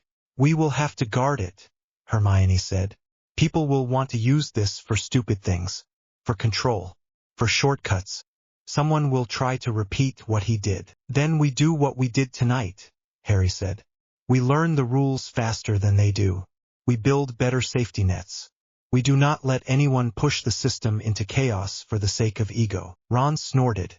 You know this means you are never going to get a quiet year ever again, right? He said. Harry looked at him. You are still here, Harry said. So I guess neither are you. Ron's ears went red, but he did not look away. I said I would not walk away twice, he said. I meant it. The wind picked up, carrying the sharp smell of broken rock and something else. A faint, strange scent that did not belong to this world. Harry frowned. Do you smell that? He asked. Hermione's eyes narrowed. Yes, she said. Residual Aetherim echo. The breach may be closed, but the fact that it opened at all has left a mark. Ron sniffed the air. Smells like when Fred and George set off a new kind of firework, he said. Only worse. The external attention, Hermione said quietly. It knows this universe exists now. It knows we can touch Morjuin directly and not die at once. That is not going to go away. Harry remembered the sense of minds leaning against the gate. Curious. Patient. Good, he said. Hermione stared at him. Good? She repeated. He nodded. If something out there is going to look through the cracks, I would rather it know that we are not children playing with sticks, he said. We have code. We have rules. We can talk in the language it understands. You are assuming it wants to talk, Ron muttered. Harry did not argue. He let go of Hermione's hand only long enough to step out of the circle. His legs nearly gave out at once. He swayed. Hermione moved in fast, slipped an arm around his waist. He leaned into her without thought. She was warm and solid and real. Ron came to his other side, ready to catch him if he tipped. Spatial anchor. Harry between Hermione and Ron, all three still on the plateau, the cooled grand sequence under their feet, the subdued Morjuin beam ahead, stunned Death Eaters behind them. Harry turned his head slightly toward Hermione. You know, he said, voice low. For someone who claimed she was not a combat mathematician, you just saved reality with a lot of very fast sums. Her mouth twitched. You did the hard part, she said. No, he said. He leaned in and kissed her. It was not the frantic, desperate kiss of earlier, stolen in the middle of fear. It was slow, careful, tired. A thank you and a promise and a relief all at once. She made a small sound in her throat and pressed closer, one hand curling in the fabric at his back. Ron cleared his throat. I am still standing right here, he said, but there was no real annoyance in it. Only weak humor and the slightly dazed tone of someone who had seen too much for one day. Harry broke the kiss and rested his forehead against Hermione's for a second. We are not done, he said. I know, she replied. He straightened as much as his damaged core allowed. We need to bind the grand sequence into something more permanent, he said. If I fall asleep and someone else pokes this place without knowing what we did, they could trigger old lines. I can set a secondary anchor linked to Hogwarts, Hermione said at once. We turn the castle into the monitoring node. It is already soaked in magic and old wards. With the right tweaks, it can host part of the sequence as a stable frame. Ron groaned. You are actually planning homework while we are still standing on the smoking ruin of a mad ritual, he said. Backup plans are not homework, Hermione said. Harry let them bicker softly for a moment. The normal rhythm of it soothed the edges of his shaken mind. He glanced once more at the sky. It looked normal. That did not change the knowledge that the Ethereum now carried a new mark, one that would be visible to anything else that knew how to read such things. Harry Potter, he thought, not as a title but as a fact, had just told the universe that this reality could spell its own name. He did not know yet what would answer. He did know that when it did, he would be there. Even if his core hurt and his hands shook and his magic came slower. Because that was what the architect of reality did. He took a careful breath. Let us get off this rock, he said. Then we can argue about rules and future threats in a place with chairs. Ron nodded with heartfelt agreement. Best idea you have had all night, Ron said. Hermione flicked her wand and began to weave a controlled transport sequence around them. One that respected the tired grand sequence and the newly patched Ethereum. Harry felt it settle over his skin like a soft net, careful and safe. As the plateau faded from view, he looked one last time at the thin Morjuin beam and the faint mark where the Ethereum had once torn. Something far away shifted in answer. Only a touch, only a hint of regard. Then they were gone. The world came back in pieces. Floor first. Stone under Harry's boots, solid and cold. Then air, thick with the smell of potions and soap. Then sound. A sharp gasp from Hermione next to him and a loud clatter as Ron hit something metal. Harry's knees buckled. He caught the edge of a bed with both hands. White sheets. Neat rows. The far wall lined with cupboards. Hospital wing. Hermione was on his right, hunched over, one hand pressed to her temple. Ron had crashed into a trolley of bandages and glass bottles. The trolley listed but did not fall. On page roster for scene 1 Harry Hermione Ron. Hermione forced herself upright. She grabbed the bed rail and blinked hard, eyes trying to focus. Ron groaned and pushed the trolley back into place with his shoulder. "Tell me that is not the afterlife," he muttered. "Because if it is, I want a refund." Madame Pomfrey burst from her office. Her sleeves were rolled back. She had a bandage roll in one hand and her wand in the other. Entrance. Madame Pomfrey enters from the office door at the far end of the ward. "What on earth?" she snapped. "Do you think you three are doing materializing in the middle of my ward?" She stopped dead when she saw their faces. Harry tried to speak. His throat was dry. "Voldemort," he said. The word came out as a rasp. "He is gone." The nurse's eyes flicked over him, then to Hermione, then to Ron. She saw blood on Ron's shoulder, dirt on their robes, the tremor in Harry's hands. "Beds," she said at once. "All of you, now." She flicked her wand. 3 beds slid out from the neat row close by. Clean sheets unfolded themselves. Hermione did not argue. She let Madame Pomfrey steer her onto the nearest mattress. Ron climbed onto his with a hiss as his shoulder pulled. Harry sank down on the 3rd bed, the one between them. Spatial anchor. Harry in middle bed, Hermione on his right, Ron on his left, Pomfrey standing at the foot of the 3 beds. The matron moved fast. She slammed a vial into Ron's hand and snapped at him to drink. She waved her wand over his shoulder and muttered diagnostic charms in short, sharp bursts. A soft green glow spread over the cut. "It missed anything vital," she said. "You are lucky. Try not to move that arm until I say otherwise." Ron nodded, swallowing the potion with a grimace. Madame Pomfrey turned to Hermione. "Concussion signs, magical exhaustion, and your pulse is through the roof," she said after another series of charms. "You will rest. No arguments." Hermione opened her mouth anyway. Harry gave her a look. She shut it again. "And you," Pomfrey said, moving to Harry. Her wand hovered over his chest, his head, his scar. The diagnostic charm took longer with him. Lines of blue light sank into his skin and then pushed back out again, slower than they should have. Pomfrey frowned. "Your magical core is strained," she said. "Not empty, but you have pushed it far past any sane limit. I am seeing scar tissue around the edges, for lack of a better term." Harry swallowed. "Can you fix it?" "I can support it," she said. "Potions. Rest. No heavy casting for a while." Her eyes sharpened. "What did you do?" Hermione and Ron both looked at Harry. He watched Madame Pomfrey for a second. Her face was stern, but there was worry underneath. "We stopped him," Harry said. "We stopped Voldemort from tearing the world into pieces." Before Pomfrey could answer, the ward door slammed open. Professor McGonagall strode in, tartan robes swishing, jaw tight. Behind her, Dumbledore walked with his usual calm, but his eyes were harder than Harry had ever seen.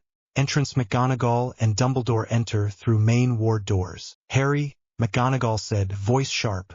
"Miss Granger." "Mr. Weasley." Her gaze ran over them, tallying injuries, dirt, shaking hands. Her mouth thinned. "What did you do?" she asked. The castle shook. Time stuttered.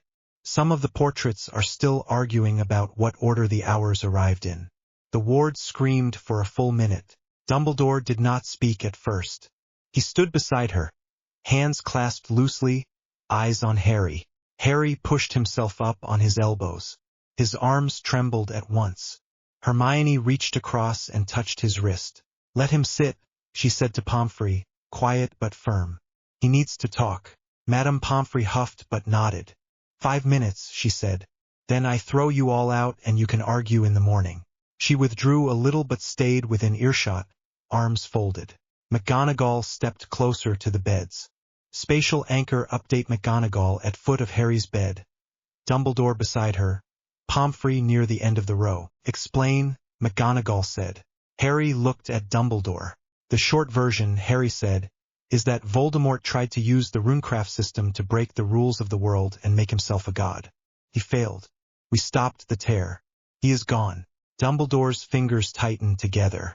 "Gone," he repeated. "How certain are you?" "No trace," Hermione said. Her voice was rough but clear. His sequence collapsed under its own weight. The Morjuin field consumed the instructions that tied him together. The system has nothing left to run. He is not hiding in anything this time. McGonagall looked between them, eyes wide. Dumbledore drew in a slow breath. Many in the castle thought the end of all things had come, he said quietly. The sky ripped. Time faltered.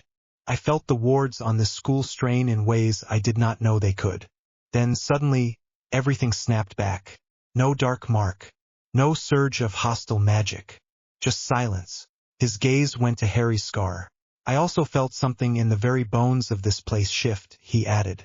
The magic of Hogwarts changed. Hermione straightened a little on her bed. It had to, she said. We tied the grand sequence into the castle as an anchor when we came back. It is the safest large reservoir of magic we have. Pomfrey made a small noise of dismay at the word reservoir. So it is true, Dumbledore said softly. You have rewritten parts of the structure. Harry met his eyes. We stabilized it, Harry said. We did what you were afraid of and the thing you were trying to stop. We talked to the system and it listened. McGonagall's hand tightened on the foot of the bed. The wood creaked. Dumbledore closed his eyes briefly. When he opened them again, the lines at the corners seemed deeper. I would like to speak with you alone, he said. Harry, Miss Granger, Mr. Weasley, Professor McGonagall, Poppy, if you would give us a moment. No, Harry said. Silence fell. Dumbledore's brows rose. No private talks, Harry said. Not about this. I am done with closed meetings and half-truths. If we speak, we do it in the open. Here is fine. Later, in the Great Hall if you want to bring others. But no more sealed offices and quiet deals. McGonagall looked at Dumbledore. Potter has a point, she said. The whole school was nearly torn apart. Whatever is decided about this new form of magic will affect all of us. Madame Pomfrey sniffed. I am not leaving my patients, she said. If you raise your voices at them, I will throw all of you out. Dumbledore studied Harry for a long moment. His eyes were tired. Very well, he said. We speak here. He moved to the side of Harry's bed instead of the foot, so he was closer and did not have to raise his voice. McGonagall stayed near Ron's bed. Pomfrey remained a step back, but within range. On page roster no worry Hermioneron Dumbledore McGonagall Madame Pomfrey. Spatial anchor Harry reclining in middle bed. Hermione right bed. Ron left bed Dumbledore standing beside Harry's bed. Near his knees McGonagall between Ron and Harry. Pomfrey near Hermione's bed foot. First, Dumbledore said, you have my thanks. Whatever fears I have about the methods, you prevented a catastrophe beyond anything our world has faced. Ron blinked. That sounded painful, he muttered. Saying thank you, I mean, McGonagall shot him a warning look. But there was a flicker of humor in it. Dumbledore did not smile. But second, he went on, we must speak about what you have done and what you intend to do with it. This system you have opened is not a closed book anymore. The ministry will want to control it. The Board of Governors will demand answers. Parents will fear for their children. I need to know that you understand the gravity of this. Harry laughed once, short and rough. I understand gravity fine, he said. I just spent the last hour making sure it still works. Hermione squeezed his wrist. We know, Professor, she said. We know what this means. That is why we are going to set rules for it before anyone else tries to. Dumbledore tilted his head. You are 16, he said. You cannot simply declare law. Then help us write it, Harry said. You do not get to lock it away. That did not work the first time. It will not work now. You kept things from me, Harry added, quieter. You made plans around me. You set the order to watch me. You let people think I was a risk to be managed instead of someone you could trust. That was the betrayal. Not only from you. From the whole system that decided it was safer to treat me as a threat than as a person. Dumbledore closed his eyes again. I did, he said. I told myself I was protecting you from information that would crush you, while also protecting the wider world from a boy who might not be ready for the weight that came with it. He opened his eyes. They were bright with pain. I was wrong, he said simply. Hermione let out a slow breath. Good, she said. Thank you. Ron made a small choking sound. You heard that, right? He whispered to Hermione. He said it out loud. Yes, Hermione said softly. I heard. Dumbledore looked at Ron. I have been wrong many times in my life, the headmaster said. I will likely be wrong many more. I hope I am still wise enough to admit it when someone stands in front of me having saved the world I was trying to defend in my own flawed way. He shifted his gaze back to Harry. I do not want to take this power from you, Dumbledore said. I doubt that I could even if I wished to. The link is written into your scar, into your very being. But I must ask you this. How do you intend to live with it? That was the real question. Not the fight. Not the runes. The day after. The year after. Harry swallowed. With help, he said. With rules we write together. With full records. We will teach others how to do the safe parts. We will publish the grand sequence in a form that cannot be twisted the way Voldemort tried to twist his own design. Hermione nodded. We want ancient runes and arithmancy to be required subjects from third year, she said. No more optional. No more leaving the structure of magic to a handful of nerds in the corner. If people are going to live in a world where the code of reality is readable, they need to be literate. McGonagall made a small coughing sound that was almost a laugh. Nerds, she repeated under her breath. Ron raised his hand slightly. As one of the people who did not take ancient runes, he said, I feel personally attacked. But she is right. Being blind to this nearly got us all folded into a knot. Also, Hermione said we want a Runecraft Ethics Council. Hogwarts, Ministry, independent scholars. Not just one person with a white beard making choices for everyone. Dumbledore winced slightly at that, but his mouth curled for a second in a dry, almost smile. You have a talent for brutal accuracy, Miss Granger, he said. Thank you, she replied. Pomfrey cleared her throat. All of this is fascinating, she said. But my patients are still exhausted. Albus, either agree in principle so we can sort details in the morning or come back later. Dumbledore nodded. In principle, he said, I agree. Hogwarts must lead on this. It is our duty as a school and as a home to so many. I will call a meeting of the staff, the board, and several ministry representatives tomorrow. You three will be present. He looked at Harry again. And as for you, he said, I will no longer move pieces around you as if you were a pawn. I cannot promise I will not make mistakes, but I can promise that I will make them in front of you, not behind your back. Harry held his gaze. That is a start, Harry said. McGonagall blew out a breath she seemed to have been holding for a long time. If the headmaster is finished, she said, I have to see to half a dozen frightened students who thought the stars were falling. Try not to make any new holes in reality until breakfast. She gave Harry a small nod. There was pride in it and worry and something like respect. Exit McGonagall leaves through the ward door. Dumbledore follows after one last glance at Harry's scar. Pomfrey moved closer and snapped her wand once. A curtain of soft blue light settled around the three beds. Rest, she said. No more magic tonight. If you so much as whisper a rune, I will stun you and tie you down. Ron sank back on his pillow. Yes, ma'am, he said. Hermione lay down fully, still keeping one hand close to Harry's. Harry let his eyes close. He did not sleep for a while, but he let the noise in his head fade to a low hum. The world held. That was enough for one night. The next afternoon, the great hall looked less broken than it had any right to. The ceiling showed a clear sky, a fresh blue that almost felt smug. The long tables had been pushed back. Instead of 4 house rows, there were chairs arranged in a wide half-circle facing the staff table. On page roster for scene 2 Harry, Hermione, Ron, Dumbledore, McGonagall, Snape, Kingsley, Shacklebolt, Ministry Representative Cornelius, Fudge, Sprout, Flitwick, several order members including Tonks and Lupin, students seated scattered around the sides, Ginny, Neville, Luna near the front. Harry sat in the front row of chairs with Hermione on his right and Ron on his left. His robes were clean now. Madame Pomfrey had replaced the worst of the damage with fresh fabric. The cut on Ron's shoulder was wrapped tight under his shirt. Harry's magic felt thin but steady. When he reached for it, it came just slower than before. The grand sequence sat at the back of his mind the way a familiar room sat at the edge of memory. Spatial anchor trio in front chairs close to staff table, Dumbledore in center chair at staff table, McGonagall on his right, Snape on his left, Kingsley near the end with Fudge beside him, order and other staff spread out. The murmur in the hall faded as Dumbledore rose. Thank you all for coming on such short notice, he said. His voice carried without effort. You all felt what happened last night. A rustle of uneasy agreement ran through the room. Some of you saw the sky fracture, Dumbledore went on. Others experienced time slipping, or heard the castle groan. You have questions. You are owed answers. He turned slightly and looked at Harry. Last night, Dumbledore said, Lord Voldemort attempted a ritual at a high magical convergence point far to the north. His aim was to force the very laws of magic to change for his benefit alone. He let that sink in. He failed, Dumbledore said.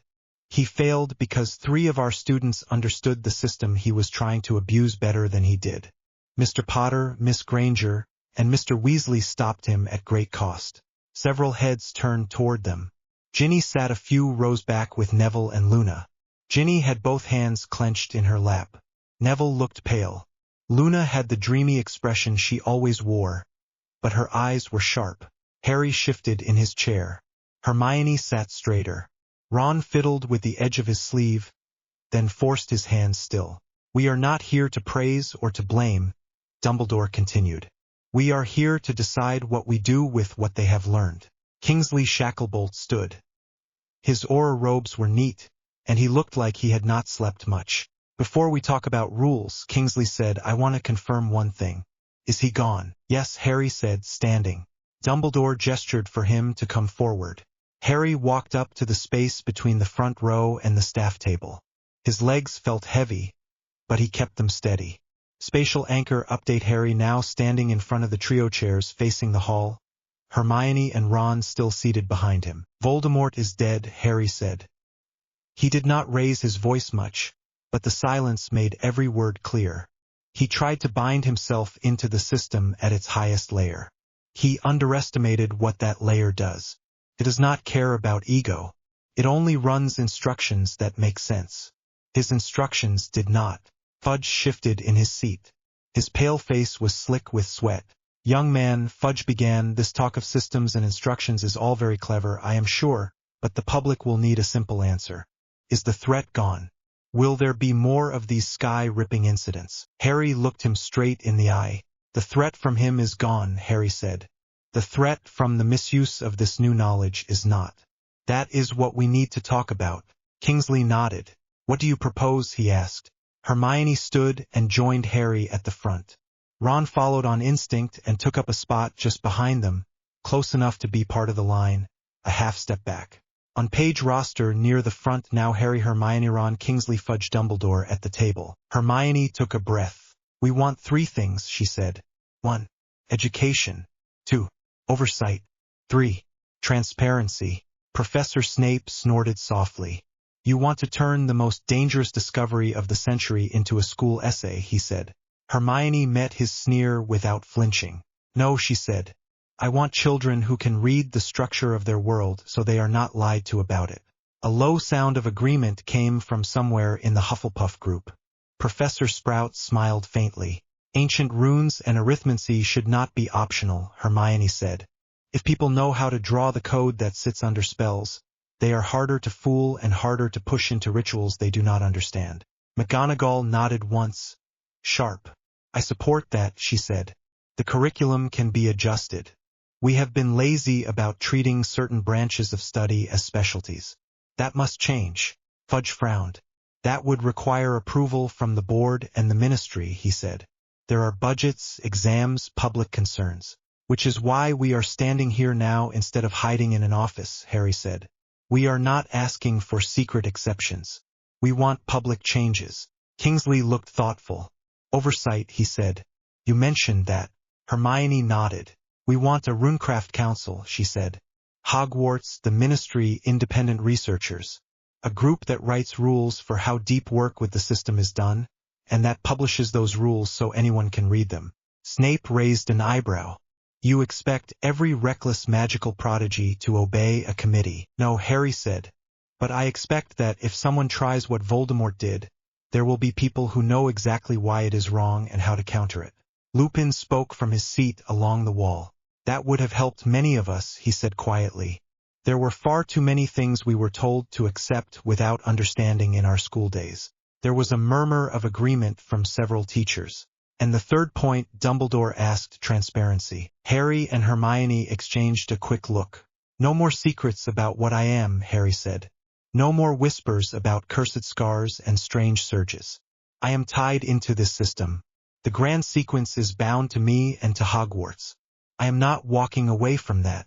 But I am also not letting anyone pretend I am a weapon they can aim in the dark. Ginny rose from her seat. Her hands shook a little, but her voice was firm. Most of us already talk, she said, about what happens around HAARY, about the runes in the corridors, about how the castle felt last night. I would rather have the truth than rumors. Neville stood up beside her and nodded. We will be scared either way, he said. We might as well be scared of real things, not made-up ones. Luna smiled. Besides, she said, if there are other worlds out there peering in, they probably already know more than we do. It seems polite to catch up. Several people stared at her. Harry almost laughed. Kingsley looked at Dumbledore. Headmaster, he said, you know how badly the Ministry handled things when it tried to hide the return of you-know-who. We cannot repeat that pattern because the situation is strange. If we bury this, it will come back in worse forms. Fudge sputtered. You speak as if we were the villains here, Shacklebolt, he said. Kingsley did not raise his voice. I speak as someone who stood in that atrium and saw the results of denial, he said. We let fear drive policy last time. It ended in disaster. We need a different path now. Dumbledore listened to them all. Then he straightened. Very well, he said. We will make the Education Board hear us. We will argue for the curriculum changes. We will form the council Miss Granger suggests. Hogwarts will offer its runic infrastructure as the first test bed. He looked at Harry again. And we will do this with you, not around you, he said. If you permit it. Harry felt the room watching him. He thought of the plateau, the tear, the eyes in the gray space. He thought of his burnt core, the new calm slow way his magic came to his fingers. He thought of Hermione beside him, Ron's shoulder still bandaged, the way they had held him up. Fine, Harry said. We do it together. There was no rush of applause. Just a soft, collective exhale, as if the whole hall had been holding its breath. That evening the grounds were quiet. The sky held steady. Harry sat on the grass near the lake with Hermione leaning against his side. Ron's shoes were off. He dangled his feet in the water and flicked droplets at the giant squid every now and then. On page roster for scene 3 Harry Hermione Ron. Spatial anchor Harry and Hermione sitting close together near the edge of the lake. Hermione on his right. His arm around her shoulders, Ron a few steps down on the bank, feet in the shallows. The castle loomed behind them. Lights glowed in some windows. Here and there, faint lines of runes shone along the stone, responding to the new structure. It feels different, Hermione said quietly. Can you tell? Harry nodded. The magic is less noisy, he said. The Kinver layer is quieter. The Essentia flows are still there, but they obey the grand sequence now. I can feel it sitting in the walls. It is comforting in a strange way. Hermione rested her head against his shoulder. Comforting, she said. That is one word for it. World-saving homework is another. Ron snorted. I still say if you two turn this into an exam, you are mad, he said. Runecraft Ethics. Essay on how not to blow up your plane of existence. Hermione smiled. I like the sound of that, she said. Harry looked down at his hand. He flexed his fingers. Magic answered. Faint but present. It will not go back to what it was, will it, he said. Hermione shifted so she could see his face. Your core, she said. No. Madame Pomfrey said there is lasting strain. You knew that when you kept pulling. He nodded. I did, he said. It was worth it. Ron twisted around enough to look up at them. If you ever try to do that on your own again, I am hexing you, Ron said. Scar or no scar. System architect or not. Harry smiled properly for the first time in a while. That would be impressive with your ancient runes, Mark, he said. Ron threw a handful of water in his direction. Fell short, but the splash broke the heavy mood. You two are going to be unbearable when they add those new classes, Ron said. You will sit in the front and correct the professors. Hermione shrugged against Harry's side. I will only correct them when they are wrong, she said. Which will hopefully not be often, now that we have shown everyone what is at stake. Harry turned his head and pressed a small kiss into her hair. She tilted her face up. He met her halfway. The kiss was soft and slow again, the way it had been on the plateau but without fear clawing at the edges. This one tasted of grass, lake air, and relief. Ron made a show of looking away. Honestly, he said with no heat, At least warn a man. Hermione laughed against Harry's mouth. Harry pulled back, resting his forehead against hers for a moment. This is real, right? He said quietly. Not one of the broken frames trying to run again. Hermione squeezed his hand. It is real, she said. We fixed it. He believed her. For the first time since this all began, the noise in his scar felt like background music instead of an alarm. They sat there until the sky turned from blue to deep navy and the first stars came out. The stars stayed where they were supposed to. Later that night, Harry stood alone in the room of requirement. The room had changed again. It was calm now. A wide space with a smooth stone floor and simple walls. The grand sequence was carved into the stone in faint lines, not bright, but clear. On page roster for Scene 4 Harry, spatial anchor Harry standing at the center of the circle, near the main node, facing the far wall where an observation rune glowed. He walked the edge of the circle slowly. Every few steps he paused and rested a hand on a node. Essentia hummed there, quiet and controlled. He stopped at the main nexus, where the sequence tied into his scar and into the castle. An observation rune floated above it, a simple glowing mark that pulsed in time with Hogwarts' own magic. Status, Harry said softly. The rune brightened. Words formed in the air in plain English. Runecraft mesh stable Morjuan access limited by new rules, no active tear in Ethereum. He let out a breath he had not noticed he was holding. He almost turned away. Then his scar tingled. Not pain. Not a warning. More like the feeling of someone looking at the back of his head. He faced the wall again. External, he said. The rune flickered. New words appeared.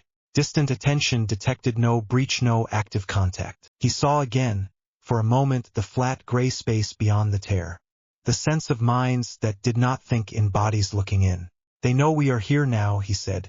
The rune did not answer. It was not that kind of construct. Harry stood there in the quiet room and thought very practically about the future, about extra wards to add, about how to phrase the rules so that anyone who tried to punch another hole in the Ethereum would be stopped before they even finished the first line. About how to train a generation of witches and wizards to think in structures, not only in flashes of power. About what he would say when, not if, something from the other side tried to talk. He did not feel small. Tired, yes. Scarred, yes. But not small. He had looked at the code of his world and told it to hold. It had listened. The betrayal that had started all of this had been simple.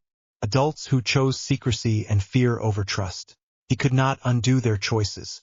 He could choose differently. Harry reached out and touched the central rune with 2 fingers. It warmed under his skin. Hold the line, he said. The circle hummed. The rune flashed once in answer. Harry smiled to himself. Then he turned and walked out of the room, leaving the grand sequence humming quietly behind him. The world's new code running in the walls of the school that had always been his first real home. Outside, the corridors of Hogwarts were still. The portraits muttered to each other in low voices about curriculum changes and new committees. Suits of armor stood at proper attention, no longer glitching back and forth between poses. Harry headed toward the common room, toward Hermione and Ron and whatever came next. The world was not safe.